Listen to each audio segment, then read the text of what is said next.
The 2024 Halo World Championship is presented by AMD.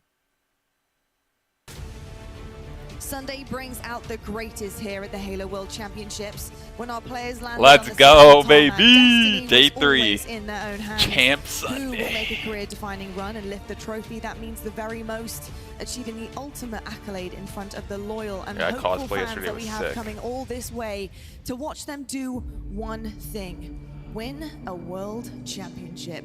It is all or nothing right now, heading into Championship Sunday. I am so excited to get into this one. Welcome, folks, to your Halo World Championships 2024. My name is Lottie. I'm going to be here all day long, bringing you all of the action alongside my experts. I am so honored to be up here with both of you guys once again this season. Clutch, Tony. This is the moment. Dreams are made on that very stage. It means everything to our fans and all to our players. How are you feeling right now? I just got my adrenaline going. I'm starting to get goosebumps a little bit. This moment means so much to these players, and it's not really the money. It's a chance as writing your name in stone in history. And we have 4 teams that all have the capability to take this thing by the end of the day. I said it before and I'll say it again. Every single scrim, every single online tournament, every single LAN, all that you put in this entire year is for this moment. That's a 4 sharp teams suit. remain, but only one can be champion. It means everything, and everything relies on our bracket and how that is going to go down for the rest of today. Here at the winners side of things, if you're just joining us, welcome to your Halo World Championships, and welcome to your winners' final position. Come Space on, Station SSG. versus Optic Come Gaming. on. Kicking things off though with Space Station, they have been You insane. just hit They 100%? have not Let's go, stepped bro. foot out of line. They've been perfect, tunneling down that winners bracket, and right now their eyes on that grand final. How are you feeling about those astronauts? You gotta love what you see from SSG so far, taking down FaZe the way they did. Those last 2 games were special to watch. Their superstars are making the right plays, and this is the SSG that has won 3 out of the 4 tournaments this year. They certainly have, and I'm not going to lie, the Halos just got better for them. I think we were wondering how much better they might get with all the dominance we've seen and all the event wins, and Tony, they've just grown, and to be honest, I think they're peaking at Worlds right now.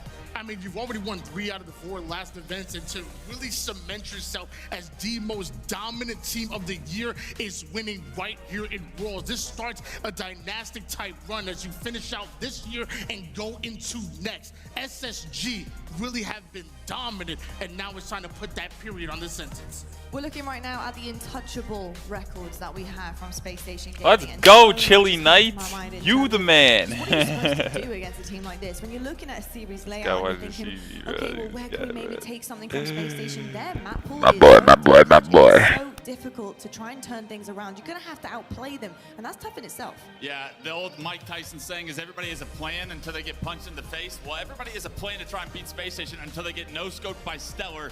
He is an individual that can change the outcome of games, can ruin strategies, setups, and create opportunity for this SSG team. He did that all day yesterday. I'm expecting a lot of the same here. Well, they're gunning for gold, but other teams are too, chasing the gold medal for the green wall. We have Optic Gaming, and this is also going to be something that they mean the world. Not just to them, but to their fans, to their org, everything in between. Second places all season long have not been good enough for them. You may think that consistency is key and it's great. Well, they're not happy about it, and right now they want another World Championships under their belt. Clutch. Optic Gaming's performance this weekend, though, has been everything you could ask for. They look great. Dead Zone has been such a pleasure to watch. He was a game changer in this series against Shopify Rebellion. And if he's playing like that on the back of what Formal and the highlight reel that he's putting on this tournament, you know, Lucid's in the top 5 for KD. Trippy playing great as well. Optic beat SSG in the winner's bracket at SLC. It would not shock me if this green wall pull it off again. Well, we know the green wall, but right now we're looking for a gold one because brick by brick, they're trying to piece this together and get it done here. You're just looking across all the events, Tony, and seeing it in front of you. We say second places all year long, but seeing it like that, it's pretty crazy. How good would it be to see a trophy lift by the end of it as the most consistent Halo team we've seen this season? I think easily 99% of the league would be happy with getting into a grand finals every single event, but second place is not what Optic are known for. 399 days since they last won a tournament. Will it be 400 or will they break the curse? Oof, that's a lot of pressure early on in the morning, but hey, pressure makes diamonds, ain't that right? So we'll have to see what happens on that main stage later on. I want to ask you, because of our winners final, seeing both of those two teams, what are your predictions going into that? It's impossible to call. I like Optic Gaming's chance in that series. They're a true underdog, I think, as SSG comes into favor for this tournament, but Optic have showed me that they are here to compete, and they can beat SSG. I truly believe it. It's going to be whoever picks up those S7s and puts them to work. How do you stop Stellar from getting it? Has got to be the equation you're trying to run. Yeah, a lot of thought going into that series and how they will, maybe outplay Space Station Gaming. You can't give them the power weapons, certainly not Stellar. Oh, I'm muted. I was saying go follow Loco if you guys can, because he's like 3 or 4 followers away from affiliate, and it would help him out a lot, Another homie, Grinding Halo, he's always in the chat supporting, so I'm like, I saw his stream and he's like 2 or 3 followers away from getting affiliate. So I'm like, oh shit, might as well give him a shout out for anyone who wants to help him out. Yeah, I got you, Loco. Bro, you're always in here vibing and chilling and, having a good time. So I'm like, when I see you like that close to affiliate, bro, like 2 followers away, someone go follow him, man. Lurk in his chat for a bit, because I think you need to average a couple viewers. You know what I mean? And then hopefully you get that affiliate, bro. Hopefully you can start making it in some content for Halo and make a little bit of cash, while you stream. Let's fucking go. What up, Anna? Hope all is well. I'm gonna be honest with you. I had this guy said I went down to the pit and said, "What's up to Gun Question?" and asked for pictures. Didn't even notice it's Frosty next to him. I got a picture of both of them. Got one at APG2. Nice, bro. Nah, the Formal and Bound one was so funny, bro. You're like, Formal held up the 1. Bound's like, yeah, you got to put down that 1, bro. I'm number 1.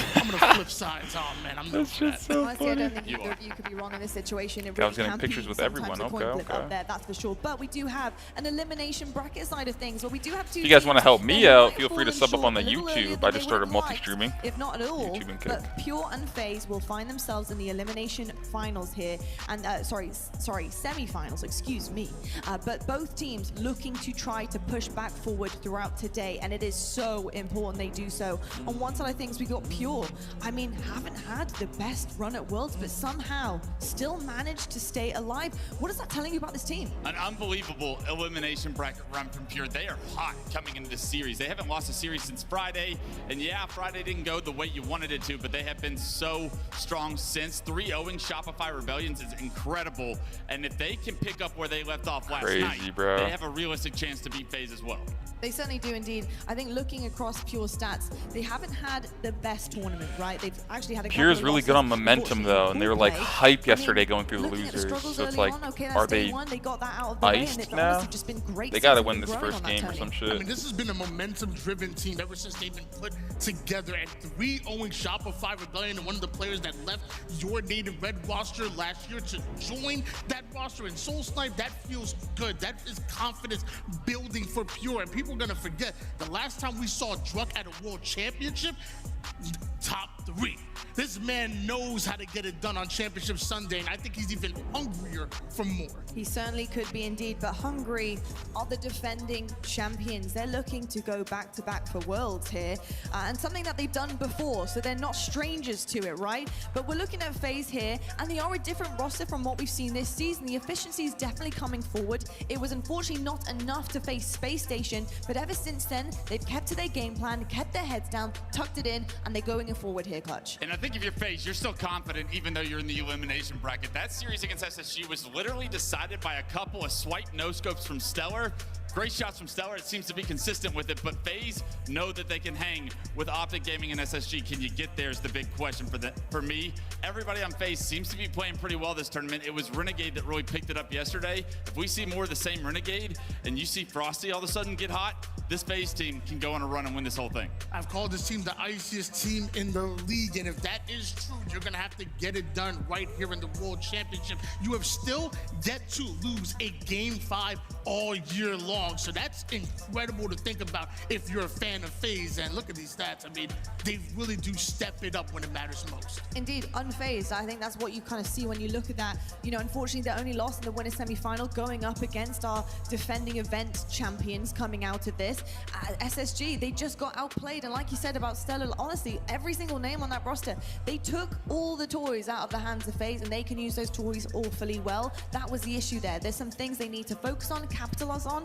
get better at. And if we know if anybody can do that overnight, it's FaZe. We've seen them do it at the last Worlds. They came from the elimination bracket side of things at Worlds and managed to reset that Grand Finals bracket and win the thing. The big questions right now, can they do it again? It's a difficult road for both of our teams, for all of our teams here. But I'm really excited about what we are about to see and witness. When it comes down to FaZe and Pure, how are you feeling about the matchup in particular? I think Pure has the upper hand in a lot of directions. That the pace that they play at, the efficiency that they get the job done with their kills, the timings that they seem to find all of the time. But FaZe have done a lot of homework on Pure ever since losing to them in Atlanta. They handled Pure at SLC. They know the game plan. Do they remember that game plan? Can they install it early on Sunday mornings? The big question. This game one is going to tell us a lot about this series, because if FaZe can come out and stop any momentum that Pure have been able to build through that elimination bracket, we're going to see Pure struggle a lot in this series. But if Pure can come out and get a lead and play from the lead in game one, there's a lot of hope there for an upset as well. Tony, for you, statistically, looking at the series layout, the map set, how are you feeling about this for either side? What's the game plan there?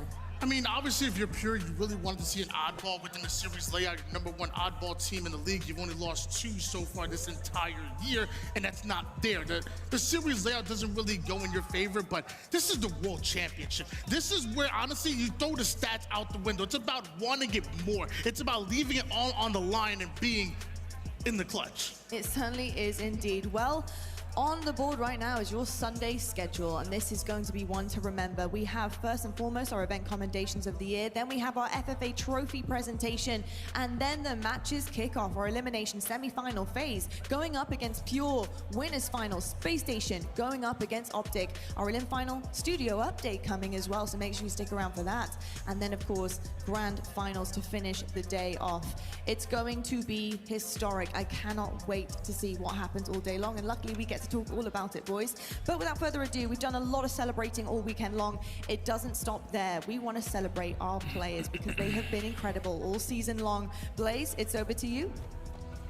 I couldn't agree more, Lottie. They have truly been incredible all season, and now it is time for our season event commendations. As all year, we've been honoring the best performing players in the league, but now it's time to honor the best performing players of the season. So without further ado, let's get ready, because here comes the best main slayer of the year. The role of a main slayer is using power weapons. As long as you have power weapons, you get as much kills as you can. And also, you know, being in their base, being annoying, buys time for your teammates. I like to thank my family, my girlfriend, my friends, Shopify fans for always believing in me. Yo, appreciate the new follow, homie. Your main slayer. Now this is Suppress second event commendation for main slayer. He had the first KD in London, the fourth in Arlington, and the second KD of the regular season. Give it up one more time for Suppress, everybody. That's the homie. Now it's time for best objective. I think what defines the objective role for any player playing Halo is honestly just someone who's willing to do whatever it takes to win the game. You know, to me, objective can be any game type, doesn't matter. Oddball, GTF, King, Slayer, you just have to be willing to do whatever it takes. And I think that's something that really has always kind of been my definition for it. Just like to thank any fans that obviously I've had throughout my entire career, friends, family, teammates, you know, of course, my wife. Just love you all, and thank you for all the support throughout these many years. Hopefully more to come. 3 years in a row, your best objective of the year is Snakebite. Now this is Snakebite's 5th event commendation, and he is the only player to receive an event commendation all 3 years of Halo Infinite. Give a big congratulations to Snakebite. Coming up next is Best Support.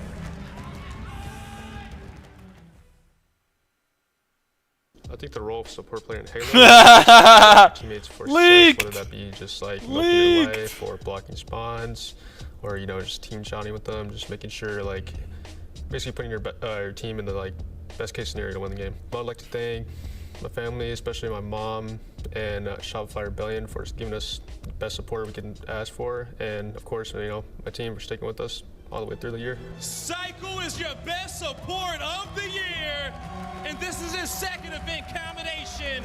Cycling through Target, he's ranked first in combined average damage differential in the 2024 season. Next is the best coach. I think the role of a coach in Halo can vary kind of greatly depending on the needs of the team itself. One, you're talking like overall strategy with the team, trying to figure out what things might work, where you may be making mistakes, just how to be better as a whole. You know, as far as being awarded Coach of the Year, I mean, like, what an incredible honor. Definitely try to perform, or, you know, like I said, do whatever I can to help the team. You know, as much as credit is awesome, you know, I can't take anything away from the players themselves. Like, without them, I am not Coach of the Year. So, you know, I definitely try to, like I said, make sure they're in the right mindset, they're performing at their highest level. But being Coach of the Year, definitely I have to give most of the credit to the guys. So, you know, just can't get enough thanks to everybody involved to make this happen. Give it up for Elamite, your undisputed best Coach of the Year. He has led his team to 3 HCS major victories and has made history, adding legend to the team for his first ever HCS major win. Give him a congratulations, Seattle. Now let's get all of our commendation winners back to the stage. One more time, Seattle. Give them all some love.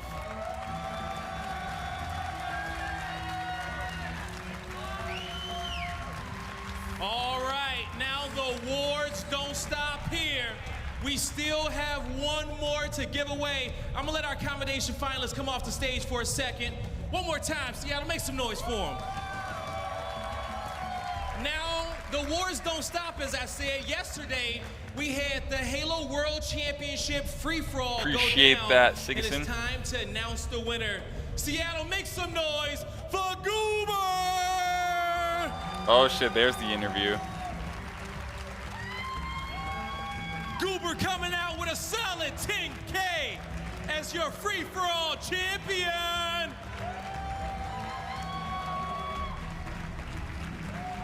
Man, oh man. Goober, how does it feel to be here on the main stage at the championship weekend? It doesn't even feel real. It's been 2 years since I've been up here. I never thought I would be back up here, but I'm pretty happy now. Definitely is, man. You worked hard there. Talk to me about the competition. What was it like coming out on top with the best 8 free-for-all players in that lobby? Oh, it was insane. My buddy from Canada, Lego, got second with me, so everyone was really good. Just want to shout out to Gunplexion. Guy's insane. He's going to kill it next year. And thank you, Last Shot, for going pro, because I would never win this without him not being there. There you go. Shout out to Last Shot, okay? One more time. Give it up for Goober, everybody. Now, it is about that time to get this weekend started, everybody. It's Championship Sunday, and it starts now.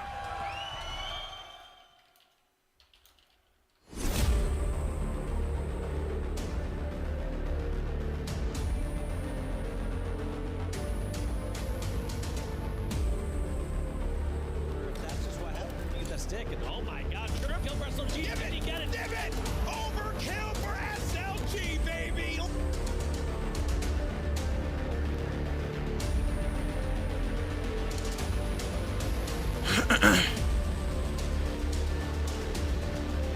Here is a FaZe Clan fan. It has you thinking good things maybe around the corner here in the Halo World Championship. Oh my God! Good things happening right now. Never mind around the corner. As Renegade locks a triple kill, killing spree, and he continues to roll.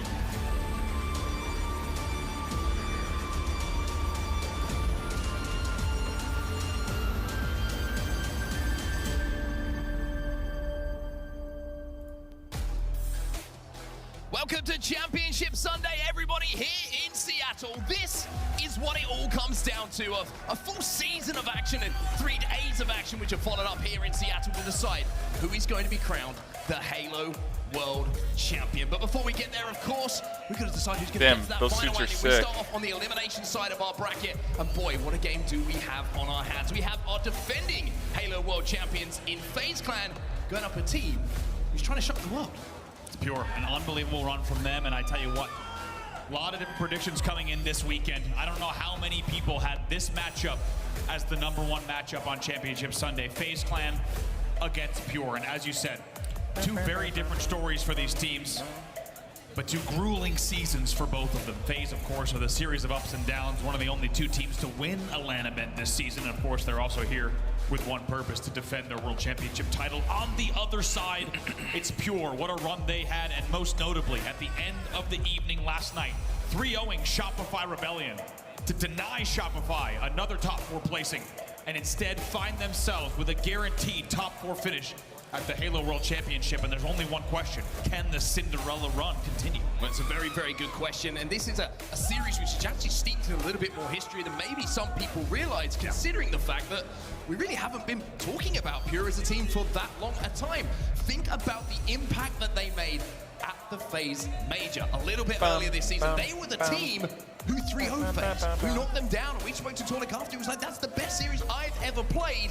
Well, they're going to have to repeat that kind of thing if they want to beat the current world champions on our main stage here in Seattle. But FaZe, they will be coming prepared. They will be ready. And if you needed an indication of just how locked in they are, take a look at the captain. And take a look at the general here. Snakebite just the intensity. If you're on the side of Pure, you don't want to go up against that. But let's also remind ourselves, as you say, a lot of history between these two. And FaZe is very well aware, to say the least, of what Pure is capable of, not just because of the talent on that side of the stage, but also because of the history. FaZe has met up with Pure 3 times this season. FaZe is 2-1 overall in series. However, it is worth noting they are 6-6 in games overall. If you expected one-sided series here on Championship Sunday, I got a feeling that we're not going to be going down that road. And speaking of roads, like we mentioned, this is going to be an elimination matchup between these two. One of these teams will be going home, and this is our series layout. Starting off here with King of the Hill on live fire. And then we got winners finals, bro. Optic and SSG. Holy. Streets might be being played a little bit earlier than you expect. Yeah, absolutely. So take a look at some of the history between these two map records. Very important to start to break down here. Take a look. Pure 2-2 on the opening game type. 2-3 on Aquarius Slayer. And one thing I want to note here as we take a look at the records specifically, and there's a few reasons why, but games 2, 3, and 4 will be the games that we know Pure need to likely win if they want to win the series. There's a few reasons for that, but those really are going to be the focus games for Pure. It's going to be Aquarius Slayer, Argyle CTF, and Recharge Strongholds. I think for Pure, it's send it to that game 4. Look at the map records. Even though Pure have only played Recharge Strongholds once, their overall Strongholds record, it's absolutely superb.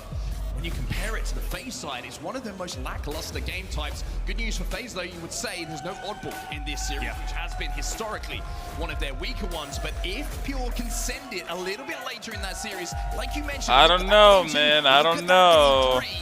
If they can send it to a game 4, I don't know. We'll see how they play, for real. We might be seeing that streak Slayer to decide who continues their run here in Seattle. Absolutely. Even though you see losing records on both sides for Aquarius Slayer, that's still going to be a game type to watch just because FaZe does not have a winning record on that. It's also important we should talk about games 1 and 5 while we get these players set up on the main stage. FaZe is 6-0 in game 1s here at the World Championship. They're 26-7 in game 1 overall on the year. They're #1 ranked in the HCS in game #1. They're going to be your heavy favorite for that first game. Of course, if Pure can steal that game 1, then everything just gets completely turned on its head. And there's a very interesting conversation, just game 1 in general. Yes, you look at the stats, quite right, you're saying FaZe, incredible record when it comes to game 1s, but when we're talking about the run that Pure went on yesterday, it was all based upon game after game, series after series, momentum being built after every single win they managed to put on the board. But now they've had to step away from that main stage. They've had a whole evening to think about this series. Can they start this series off? Can they start this Sunday off with the same kind of energy that got them to the dance today? We are ready to get into our first series here at the Halo World Championships, and wherever you are around the world watching right now, welcome as we jump in to King of the Hill on Livefire. So glad you're joining us here. Whether you're in the venue here in Seattle, Washington, or watching from around the world, you are exactly where you need to be here. We are underway on Championship Sunday here at the Halo World Championship. It's Pure versus FaZe. Their tournament lives on the line. Dreams will be made and hearts will be broken. That's what Sunday is all about. at the Halo World Championships. We have defending world champions looking to go back-to-back against the team, like I mentioned, looking to shock the world in Pure. Early on here, you're going to see Drug picking that first sniper rifle up, not quite connecting with Renegade. Last shot's going to have his first individual, and he is going to win it. Look at the map presence on the map at the moment. It looks like Pure have the majority of the map to themselves, and they are getting some early time as well. First few picks go their way, but most importantly, as you can tell, based on the map positioning. Let's see if we can finish this one. Frosty should be able to close this kill out. Tarwick not going to make it easy on him, though. But as you'd expect, with that green hold, it does mean that Pure's doing pretty good with the first hill. Take a look at the hill progress. Already 75% of the way done.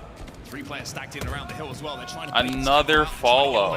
Cherish is going to chip away, and now time the discount Quake 30. Yeah, I'm enjoying it. They will contest this hill, but yo, thanks for the follow. Welcome to the channel. Got some fights to win in the back of green, and look at all of the bodies that are in front of Frosty, but somehow he stays alive long enough to maybe make it contestable. But in the end, it's Pure who will strike first. A huge piece of that is Cherish eagle-eyeing the camo and Nest there. Frosty probably was going to get a free movement into green. However, Cherish just gives him one ding at Nest, and that slows down the camo push. Tarwick also does well to stay alive on concrete as long as he did. It's a really nice stack of the hill coming in for Pure, and just like that, they're up 1-0. Frosty wins his individual, immediately going to be traded out. Another fight going down in and around the key door. It's going to be Renegade who makes that his own. Renegade, you would say by his own standards, had a few moments yesterday which were positive, but didn't take over many games in the series like he would want to. Maybe he's just saving it for a Sunday, which is, of course, the best way to save it for. Half of the hill almost already collected, eaten up here by FaZe. They're looking to answer back almost immediately. Yeah, FaZe answering back right away, as you say. If the double comes in here, those kills are traded out. It's 2v2 on the map, but it will continue to be FaZe holding, most importantly, the back of the tower. Most importantly here as well, Snakebite got his kill in and around the hill, so they can step back into that hill now, FaZe. You saw Frosty had the location of where Druk was as well and got some damage, which means that he won't be able to push. He follows up on the damage by taking him down. So first pick on this next hill will go to FaZe as well. With the camo coming up, you feel like FaZe might be about to lock this one down. Yeah, Pure's going to let this one go. Yeah, Pure being blue and FaZe being red would definitely look better, but whatever. That presence on camo, of course, we have to mention during all that scuffle, it will be FaZe taking that hill, but now it's all about the camo. Can Druk stay alive? Looks like no, the pressure's coming in too strong. This should be 4-10. Frosty gets 2, contributes to the 3rd, and almost gets the 4th as well. Fantastic prioritization there from Frosty to make sure that the damage did not get away without being cleaned up. And now look at him go. I mean, Snakebite's on the flank. There's a sneaky little Druk playing that corner. Well, it doesn't cost FaZe too much. They will have 2 kills to their name. Last 2 players are at the back of green. Snakebite in a lot of trouble here in a 1v2. A lot of progress already on this 3rd hill as well for FaZe. They're already 50% of the way done, and just as quickly as we thought Pure was out to an early lead, FaZe has turned that on its head, and Renegade starting to heat up here on Championship Sunday. Renegade in some bodies at the moment. Another player bomb. Oh, Renegade! Trying to see if I should bet still. 8 seconds for that play as Renegade starts off well. How about that? As nonchalant as they come as well. No change in the facial expression. Look at the progress on the hill as well. FaZe is going to now get your 3rd hill. They lead 2-1 just like that. And a brilliant Sitters of Hills to come back now and take the lead in the game. It's been dominance, complete and utter dominance of the map. Hills, kills, all starting to stack up in the favor of FaZe as they will turn this game on its head. Hills and kills, baby. Hills and kills. 3 in total for Renegade with this sniper, which is why he's just playing to try and find a pick. There is that pick. Tarwick, no idea where Renegade was. Completely lost the location of Renegade, and he makes him pay for it. And now you can't even track Renegade without the QT. How about this? Now he's got a QT as well. It just Drunk is so annoying, lol. He's dodging every Drunk. At my screen, he's hitting everything that moves, so be careful.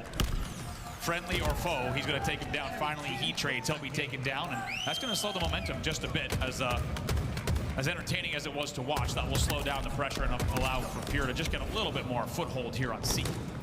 2 dead here on the side of FaZe. However, those numbers will be evened up almost immediately. A Snakebite playing at the back of green will create a bit of space for FaZe to try and get a little bit of a push going. It's very tight, this next hill. And one thing just to highlight is how quick and efficient all of the hills have been so far. Usually we get to this position of back mud and you're trying to think if players are going to think about playing time. Maybe this is going to be the deciding hill, but we have over 3 minutes still left in this game, so plenty of time for Pure to get back into this. It really is, and tied up on the 4th hill as well. This camo is going to be a big factor. It's right now a 1v2 on the map. Tarwick in a 1v2 versus Snakebite in World 2. Snakebite does well to stay alive and then pops, does not burn. Very nicely done from Snakebite, and to be honest, after you see him winning that Objective Player of the Year award once again, that's what you expect from a player of this caliber. We saw how focused he was just before this game got underway, but the focus is continuing in-game as well with this performance we're seeing in this game one. He's 8-3 at the moment, and with this camera in his hand, he's gonna make it 9. Follows up with maybe a second as well. Snakebite looks like a man on a mission here on Sunday. There's one player you want in these high-pressure situations in Snakebite. Finally, he gets taken down. It's a nice pre-nade from Last Shot into the training, onto the nest box that will neutralize that, but still a lot of pressure coming in from him, and still numbers in the favor of FaZe. No drop of the grenade. Cherish will lose that fight as well. Royal 2 is winning those battles. And FaZe now about 3/4 of the way through, capping this next hill. They will be up 3-1. Pure find themselves 2 dead. Cherished and Druck nowhere near it by the looks of things, and FaZe have dominated. Let's win some points here, boys. Important to note here as well, the total in the kills category, as we said early on. Look how many more people are voting. Look, total voters. Look. Of the game, not just in hills, but in the kills look at the total voters. Look at the total voters. FaZe is outslaying 39-27. FaZe have control of the tower side of the map as well. The stronger side, for sure, when it comes to this top middle hill. And Renegade, he's going to pick up a few more kills himself. Avoids that stick as well. Watches Druck QT back as his teammates pick up yet more kills. Last shot. Gets his ankles broken there. As Renegade threads the needle with that sniper. Really nicely done. Yeah, your points are about to become my points, Chili Knight. On this hill. The question is, can they keep but it's only game 1, you know. But importantly, it's a dicey hilltop middle. They want to end this hill as fast as they can. Ooh, should I go more? Nah, it's not even that big of a payout. Renegade is starting to hit not just bodies, but heads as well. Torlik will be finished off in a few seconds time as well. Renegade wants this kill. He wants it now. Chill with this for now. 3 dead on the side of Pure momentarily. Just some free points. This is now a case, by the looks of things, of FaZe deciding it's time to play the clock. Renegade just rotates and relocates. Series not done yet, Chili Knight. Exactly where he wants to be. And FaZe going to start to play the hill itself and just end it here. As you see, there was 2:10 left earlier, but you can see they're now taking the lead in this 5th hill as well. Finally, Frosty's taken down. Maybe an opportunity for Pure to find some aggression. But as you say, not easy when Renegade's still just holding court, top tower. One more bullet to play with. So Pure have managed to essentially keep this hill neutral. Even with Renegade in a position with this sniper rifle and hitting some heads, there's another one to add to the collection. It's 5 in a row, the killing spree collected by Renegade. He's looking to pick up another one himself. Will be taken down, but now look at the hill progress. Last shot's got the camo as well. Does not want to trade in this position and manages to just about stay alive. Ooh, stays alive as well. And like you said, it was 2 dead here for the side of FaZe. Maybe an opportunity. Take a look at the hill progress with 1:30 left. This game is far from over, and especially with the camo, Pure can take this. Renegade will be taken down as well. Camo inside of that hill just makes it a little bit more difficult to flush him out. Camo will dissipate, and we find ourselves with Pure answering back here. This is not done, game 1. Still 1 minute 30 left on this clock, and remember, it was Pure who won this first hill as well. Man, off the first rotation, this thing is still neck and neck, and even though it was 3-1 moments ago, it feels like it's a lot closer now. Shit. It's really nicely done, as you said. Are any more Pure voters coming in? Shot did not trade a tower. You saw he's able to pick up the kill on Frosty, then able to sit top mid. FaZe doesn't even try to stop. More FaZe clan voters. 110 left, no hill progress here on the 6th hill. Another person went for Pure. Come on, more people go for Pure. Yeah, put those points in Pure, baby. Put those points in Pure. Pure are going to have to step in that hill, and now they decide to do so. 3v3 on the map right now, as Druck will even up the numbers by falling at the hands of Snakebite. Snakebite now falling to Torlik. Oh, look at this flank. The last shot has here so much information that he can relay, and FaZe at the moment, a little bit trapped, a little bit distant from that hill, and find themselves 2 dead. Look at the patience here from Last Shot to go all the way around back tower. It's beautifully done. Torlik also with the sniper in his hand. 40% of the progress done for Pure here. Can they tie it? 52 seconds left on the clock. Big moments in this game, big shots to be hit. Frosty finds one last shot, will trade it out. Royal 2, gonna be challenging. Gets bodied though, I think. Or maybe just managed to avoid it. Spike grenade is gonna pressure Torlik here. On the training, he's gonna player fly him, and even though he bodies him, it's gonna be 3 dead for Pure. It's patience, it's perfection on the break coming in from FaZe. Wow, it's huge from Royal 2. Royal 2 to take that fight and then go into green is absolutely beautiful because he gets Torlik all the way down to no shields. And then that allows the nest push to come in. It's a beautiful series of dominoes falling in the favor of FaZe. 30 seconds left. There's about one last push here for Pure. If they do it, they will tie the game. Look at the hill progress. It's still possible, but they still have 2 dead. Last shot just got away with the camouflage. 20 seconds left to make the play. It's just just enough time to make a play. He's got to go. 13 seconds left. He has to go. Pressure on Last Shot. They need to make a move right here. 10 seconds remaining. Can anyone get Here he goes. Here he goes. Snakebite taken down. Drunk will find the kill. Here they come. 3 seconds left on the clock. Oh my gosh, they're actually going to do it. They get in the hill. They're actually going to do it. Kills. Renegade might be taken down They as actually well. got it. And with 3 seconds, 4 seconds left on the clock, it's going to be Pure who tie this game up at 3-3. Oh my You gosh. talked about Last Shot. The 19-year-old. Oh my gosh. All the pressure on him. He's the last player alive. And with the camo, he waits for the teammates. They have a triple garage door push, and they tie it. They send us to overtime in game number 1. Pure showing they're not just here to make up the numbers. They are here to continue their story. As from 3-1 down and looking like they weren't even present on the map for around 2-3 minutes as FaZe completely dominated the mid game. Well, the late game has belonged to Pure. 1 minute 42 left. Next, Hill wins. The question is, will it all be for naught here? Keep an eye on the kill feed. FaZe is already getting progress. Nice. Oh my gosh. What with is that grenade that? taking its own AoE damage to not take down Frosty. He will hold Nest. 2 dead for FaZe. The question is, though, Cherish gets a big kill. 3 dead for FaZe. 4 dead for FaZe. Druck with a sniper rifle in hand as well. He'll finally swap that out. Now FaZe has to construct a push. Pure likely will not be able to close it out. Only defending 1 single push. FaZe will have likely 2 opportunities, but they need to make this count. Pure still scoring. World 2's going to get the first pick, though. Rose, we got a first now the pick. numbers favor FaZe. Now they can flood forward. And Druck is going to find a couple of players looping in Wow, behind him. He manages to trade 1, but Pure are 2 dead. Snakebite's flooding top middle alongside Renegade, and it will be FaZe who essentially break this hill and force Pure onto the back foot. Cherished in a 1v1, a huge 1v1 as well. Snakebite trying to buy time. At least Cherish will win that one, and all of a sudden it gets a bit dicey. It's a big win from Cherish. He had to win that one. Finally, he's taken down. So 3 dead. Druck is your only player alive, but he's in trouble. He knows it. He has to drop Pillar Door. He has to wait for help. Oh my gosh. This is, look at the progress on the hill. This could be it here. Pure has 1 last opportunity. Melted. The snipe doesn't even get to pull the trigger, such as the team fire. Renegade can't connect either with the green gun, and now he has to drop down bottom middle. He has to concede that top middle lane. And Pure are now in a position where they have numbers in and around the hill. Oh my Renegade now needs to reproduce Rose, what got we a saw from huge last kill shot, there. but this time it has to favor FaZe. It's a 2v4. So much pressure here. Oh, he could have went. He could have went. He could have went. He could have went. Man, what are you doing? Just get into the tower. Renegade, just go to tower. Have enough time to wait. Doesn't get the kill. Back green 1. Back green 1. But he definitely should have broken it. Oh my gosh. Here we go. Here we go. Last shot has no Oh! idea. Does. The flank from Renegade doesn't connect with a second shot. It's 4 dead. It's 4 dead for FaZe. And Pure will strike first here in Seattle. What a turnaround! Beautiful way to start Sunday. Yo! Oh my God! No! I mean, I kind of want them to win, but yo, my points, bro. Forces overtime. Loses control of the flat hill, and yet, even with Renegade, Chili, you ain't getting shit. This is about to be a crazy series. Yeah, anyone who wants drops is gonna be happy to know that this stream's gonna be going on for a little bit longer. You know what I mean? To take game 1 out from Chili, there he is. At 1 stage in that game. Oh my gosh, bro. Take a look at some of the replays, some of the big moments. Yo, my channel points, brother. You have to say the game is decided by 2 plays with the camera. And maybe 1 play with the green gun. Yeah. Use the bathroom, beer back. First hill goes the way of Pure, but then it was all FaZe. And I've got to be honest, wouldn't be surprised if you were watching at home or in the arena right now thinking, okay, what's game 2? FaZe have got this one. Like, Pure is struggling.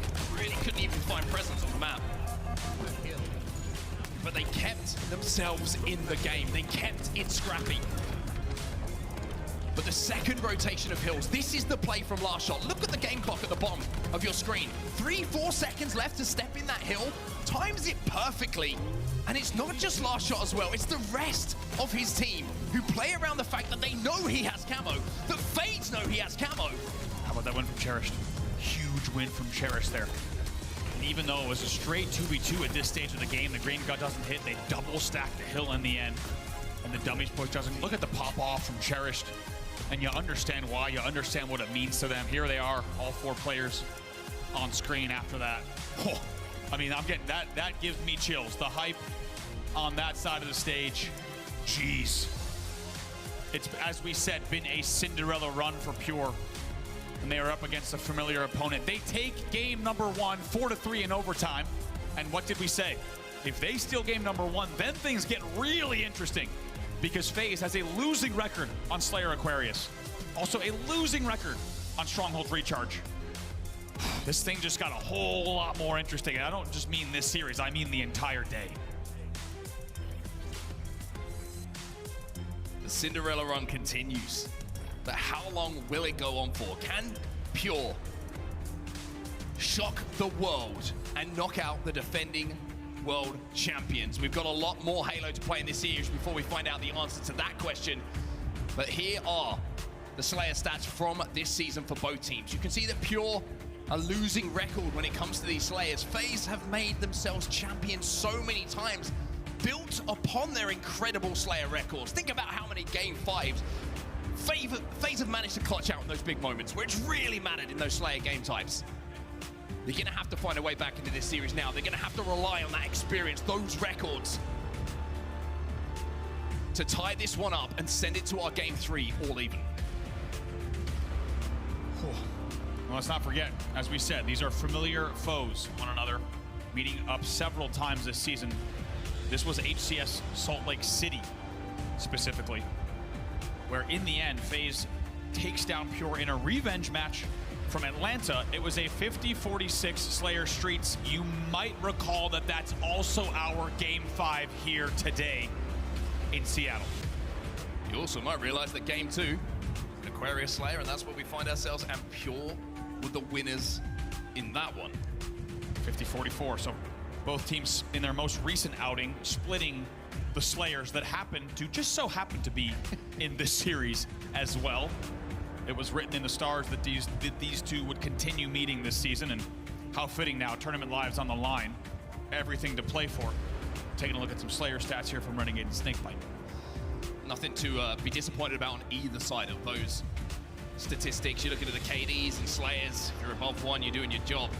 Kills per minute, Renegade gets them a little bit quicker, but you're looking at the damage differential per minute. Snakebite outputting so much more damage across the map than he is taking from anyone else. It is just synonymous with what a player he has been and what a player he needs to be, and they both need to reproduce those statistics in this next game just to settle the nerves, I think. I mean, this season has been a learning curve for FaZe in ways they wouldn't have wanted it to be. They've had to learn what it feels like to not make a Sunday, to not be in a grand finals, to not lift trophies. And now they find themselves in a little bit of an uncomfortable position in their first series here on Championship Sunday. How do they get themselves out of this hole? That's the question, and they're also going to remember, of course, they will have done plenty of video review on specifically the Slayers that are in this series, right? In Slayer Aquarius, they know they dropped this game by a 6-kill margin in Salt Lake City to this exact team. So there will be a lot of work that's done specifically on Slayer Aquarius. And you have to think, I agree, it's a big momentum game for FaZe, not just in the series, but if they are to continue in the day as well. I think they need a big mental reset coming off of that last game, because as we said, they were outslaying by nearly 20 at one point in that game. So to then lose it in overtime has given them a lot to think about. But to be honest, given the nature of a world championship, you don't get the luxury of spending time to think about that. Instead, you need to right away focus up on game number 2. And it is a game that they would have looked at quite a bit and prepared for. And of course, the same can be said about Pure. They know they've taken down FaZe once, but they know that they'll need to lock in. And you could just tell, right? Smile on the face of Talik and a lot more to contemplation on the side of FaZe, and not surprising after the way the game number 1 went. And Frosty with the look on his face of like, just let me back in there. Yeah. You know what I mean? It's like, okay, cool. You strike first, but that is not the knockout blow. There's a lot more to be decided in this series. This is the road to Sunday to find ourselves at the point we are right now for Pure. And you look at the pool record, and they talked about it on the desk, right? You know, it was not good. The pool run was not good. They lost to SSG 1-3. They lost to ITB as well in that game 5. But then once they got into the bracket, I mentioned how this is a team who gets better and better. The more they play, the more games they get under their belt. And let me tell you, that Game 5 win against Quadrant, if you haven't seen the pop-off, by the way, from Pure, Quadrant will tell you about it because it's going to... They wouldn't be able to sleep last night from some of the things that are being shouted across the stage. But then to go on from that, the adrenaline is flowing. They get into a huge match against Shopify Rebellion. It's not just a win, Andy. I mean, it's a 3-0 sweep against a team who we were talking about as maybe making a grand final this year. Exactly that. Taking a look also at FaZe's run, how they got here. Let's not forget, versus Akave Esports, a very narrow win, 3-2 in that Game 5 in pools. From there, though, they looked pretty consistent, pretty clean, not just through the rest of pool play, but of course against their C9 matchup as well, which was no small opponent. However, they 3-0. It was a 1-3 loss to SSG that then brought them to yesterday evening's elimination quarterfinals where they took down Sentinels 3-1 in the end, pretty comfortably. But if you ask them, they probably would have preferred it. You heard Royal 2 on stage saying maybe they would have preferred it to be even more comfortable. We'll take a look back here at the series layout that's ahead of us. And as we said, not just a lot of history between these teams, but very specific game type history within this series. The last time these two met, Slayer Aquarius 50-44 to Pure. Also, we're going to keep an eye on that Argyle CTF because, man, as the middle game of the series, it's a tough one to call. It is always a tough one to call, and it's worth noting. Our team in the back, of course, Easy Mac on the stats, has been giving us all the goods, and specifically, FaZe struggles when the CTF games are within one flag. And guess what? Argyle CTF, that is what the game type is. How many times do you see that decided by 3? Exactly, yeah. Well, here we go. Chapter 2 is about to begin here. As FaZe Clan find themselves down 1 game in this series, a incredible, historic comeback in Game 1 from Pure, 3-1 down on King of the Hill Livefire to turn that game on its head, and now they have a chance to double their advantage. You saw the demeanor on the side of Pure, as Tall's gonna maybe get a freebie here at P2. He does to open up the game, trade it out immediately, but you saw the energy, the demeanor on the side of Pure. They're also going to bring an Overshield to the party, but can they keep the momentum going here in game number 2? I mean, early on here, FaZe were all trapped in the back of the base. They barely got out of spawn. Renegade will find one, and now you would not be surprised to see them leave, considering that they do have the space to play with. But this is going to be a game, I feel like, 1 or 2 kills, 1 or 2 moments, 1 or 2 BR shots cross-map that's being picked up, which really has had an influence in some of these fights. But early on here is FaZe, who have just established a little bit of a lead here, 4-1, as now they creep their way up the map. Really well done by FaZe. They were, as you said, trapped in the back of the base. They isolate last shot out of the gen. Renegade immediately goes up to top to get an angle to help them push out once again. They get the back whack they need, and just like that, maybe a bit of a settling of the nerves for FaZe Clan. They're up 5-1 off the opening. Who else would Snakebite just to settle those nerves, right? 3-0, yet to die at the start of this game. Renegade 2-0 as well, and Pure now find out what it feels like to be trapped in the base. Last shot taken down. Torley trying to support his teammate, and importantly, actually, I think he kept him alive momentarily, but Pure really struggling to find a foothold in this map. Yeah, really strong here from FaZe, and as you said, they were up against some nicely done from Snakebite. Look at this, just they're gonna clean out the fridge as well. Renegade flies in, last shot somehow gets a kill that you think in the 1v2 he should not have been able to get, and he's still being a nuisance. Finally, Snakebite will put him down, but that stick from Snakebite, they're the kind of things when you've just had like a game go against you, you're like, okay, something is going for me. Just pre-nades that corner, gets the stick as Torlik pokes around the corner. And maybe that makes you believe that the game number 1 was just a little bit of bad fortune going your way. 12, make it 13-4, and 13 an unlucky number. Pure starting to feel it right now. Yeah, more than tripling the score of their opponents here, and as we said, for FaZe players and FaZe fans, this is what they would have wanted to see. And now an Overshield as well for Royal 2. He puts his first kill on the board. Let's get to it. Listen to now with FaZe Clan leading 16-4. Shroom's weak going. He's just hiding Shroom's. The other one's with 2. One hit Shroom's. 2 Shroom's. No. Yeah, we get back up. I'm holding pistol. Go check thrust. I'm gonna start walking up, guys. I'm starting to walk up. Yeah, thrust might be up too. I'll be here. Running up pink. Yeah. Push black. Talik was the one hit. Fuck that. Yeah, nice, guys. Yo, 2 pink, 2 red. Go. 2 pink, 2 red. I have nade. Mana hitting with pin. Yeah, you be finesse, John. I got one. Another one top P, guys. Thrust is up 2. Thrust is up 2. Nice. Can I get thrust? He's from blue. Going through this. Wait. I got left. Got him. Nice. There's 2. Cherish is on. Nice shot. Don't see the other two. Let's go, Let's go, He's top card. Or he's top card. He's one in top card. One in top card. He's still going. One in top mid. Go top P and yellow P. Top P and yellow P. There's one in there. Yellow closet. Yellow 2 on John. Yellow 2 on John. He's going gen bridge. Gen. Yellow P street. Weak front yellow, guys. 2 on me. Front yellow, guys. I pissed on him. Another front yellow. Nice. Obi and 30. Obi and 30.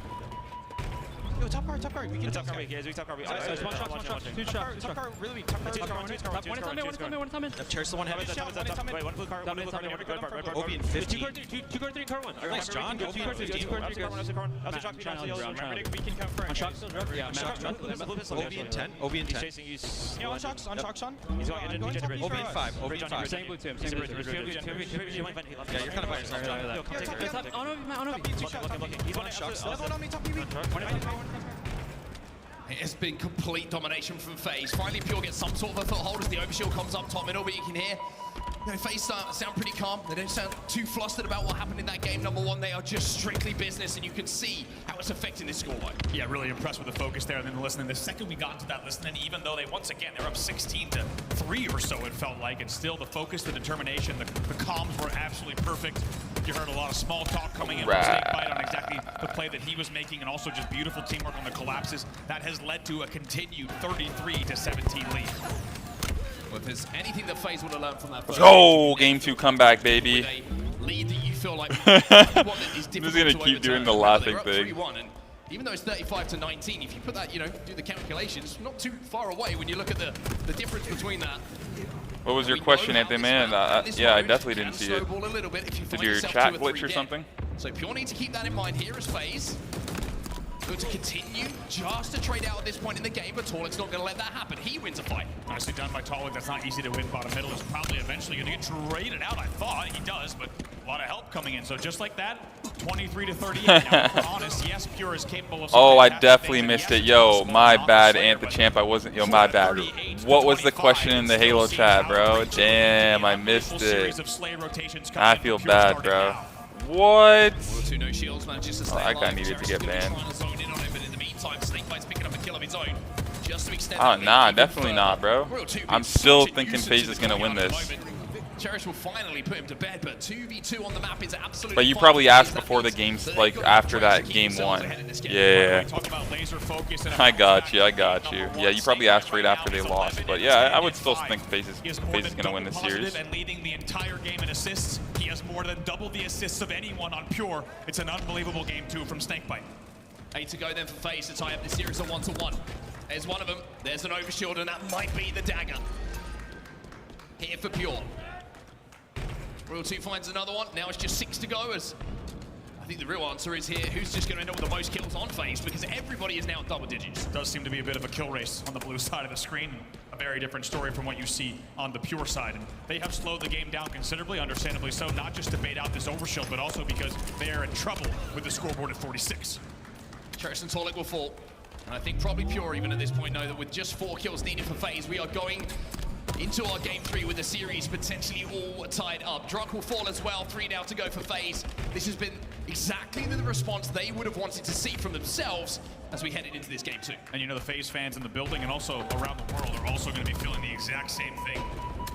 This is a big bounce back from FaZe in game number 2, and we don't just mean in terms of how the game went, but really in terms of momentum for the squad as well. 48 kills on the board, 2 to go. There are those 2 kills, and FaZe answer back. It's time 1-1 in the series now. That is a dominant display on Aquarius Slayer. And we mentioned how many times throughout history FaZe have relied on those Slayers just to close a series out or reset them in a series. And once again, they lean on that Slayer on the big occasion and find ourselves now tied up at 1-1 as we head towards that hard goal. A lot to talk about from that game number 2, and it's really, I think, on paper it might just feel like a game 2 win for FaZe, but to be honest, there's a lot more to talk about there as we take a look at some highlights, specifically the way that they won the game, the way that they sounded in the listening, the momentum they will take from that into the rest of the series. The fact that they had lost that game type against Pure most recently and then beat them in that fashion. On top of that, we talked about games 2, 3, and 4 being the swing games in this series because of the records of each team, FaZe able to also take that. It just feels like that was much more than just a game 2 win. There was a lot there that is now going in FaZe's favor. Very interesting to see how this game actually started as well. Bro, the optic launch parties are going to go crazy. They had like 50-yard line, it was all theirs, all of FaZe were trapped into the base, but off the back of FaZe and Renegade getting that first kill. From then it just felt like Pure really struggled to show any presence on the map, and you saw the score at one point, I think it was like 26-5 or something like that. And even if you're Pure, you probably know at that point that this is going to be very, very tough to come back from. They avoid the steak dinner, but they will find themselves, like I mentioned, losing that game as we now head into Argyle CTF. And I just want you to repeat for some people who maybe are joining the stat that you were saying about when it comes to CTFs and how FaZe have got to be very careful and how this game type kind of falls into that interesting statistic you were talking about. Yeah, specifically, Pure needs to keep this CTF close because FaZe is 0-2 in CTFs that end within 1 flag. And they're 8-8 on the entire year of games that end within 1 flag. So really keeping this game close is going to give them an opportunity to take this game 3, the go-ahead game in the series. Some of the players who are doing the most capping for their team at the moment, you can see is Cherish, who's usually running that thing. On the other side, it's going to be Snakebite, who's going to be running it. 11 steals, 10 steals aside on either side. So both of these players will be the front runners for their teams, trying to get inside of that base, get that flag moving. But I gotta say, I'm keeping my eyes on the snipers. I'm keeping my eyes on a couple of players on Pure. Who's gonna be picking that thing up and who is gonna be challenging the likes of Renegade, Frosty, Royal 2, and even Snakebite himself. Because we know here on Argyle, if you can hit those big shots, create those openings, it's not just about capping flags, it's also about holding teams back and stopping them getting to your base. It really is, and I think Pure's key to success on this one is just like game number 1. They need to be the aggressors, they need to dictate the pace of play, they need to be taking the chances, throwing themselves into high-risk, high-reward scenarios where they can maybe sneak out extra damage, sneak out a double kill, deep in their opponent's base. Things like that will be the difference maker. I think if they simply try to go toe-to-toe with FaZe here, they probably end up losing this game 1-0 or 2-1. I think they need to be the ones that are flying in and taking the high chance plays. So capture the flag on Argyle. First to 3, or whoever manages to get the most caps in the allocated time. We'll be going up 2-1 in this series. Renegade, POV to watch, BR in hand, already firing across map. QT's going to go down as well. It looks like that's going to be collected on the side of phase 2. So early on, equipment being picked up. Looks like FaZe have managed to get the slightly better opening. Good utility here. Renegade just used it to fly in right away. Must have gotten a call out here about the vent. And he cleans out the vent. That's 2 dead for Pure. We'll see if they can continue moving their way up the map. 3 dead. He's going to be last alive with the sniper rifle. Interesting to see him picking that one up on the side of Pure as well. See Royal 2's hunting him down, and Snakebite is inside of the base, already moving your flag. And the stats don't lie sometimes. Wow. And Royal 2 certainly isn't lying as well. He's managed to pick up 2 on the respawn, looking for his 3rd. Wow, I said that it needed to be Pure that was dictating the pace of play. I love that pull from Snakebite. Yes, the flag is stop bottom in for now, but you can get away with that. If you know what you're doing on Argyle, you don't have to play the long game. Last shot with a very good challenge here on Royal 2. Looks like he'll likely take this. He does. But I like that from FaZe. Get in the base, almost a midship-esque pull. Just get that flag down and continue slaying thereafter. Flag will be sent home though, so Pure managed to just about relieve that early pressure that came in from FaZe. It was a fantastic start for them. Royal 2 hitting a few shots, like you say, but oh boy. Wow. Position of the flag, it was a couple of kills that got picked up that managed to get them in a position to send that one home. Druck now has the sniper rifle, and he's a player that certainly can heat up if he gets that in his hand. Druck there turns up. I think Snakebite rightly thought that Druck was going to go mid there, but maybe just a little bit of footstep audio turns Druck around and eventually cleans up that kill. It's an important kill because you do not want Snakebite just hanging around your elbow.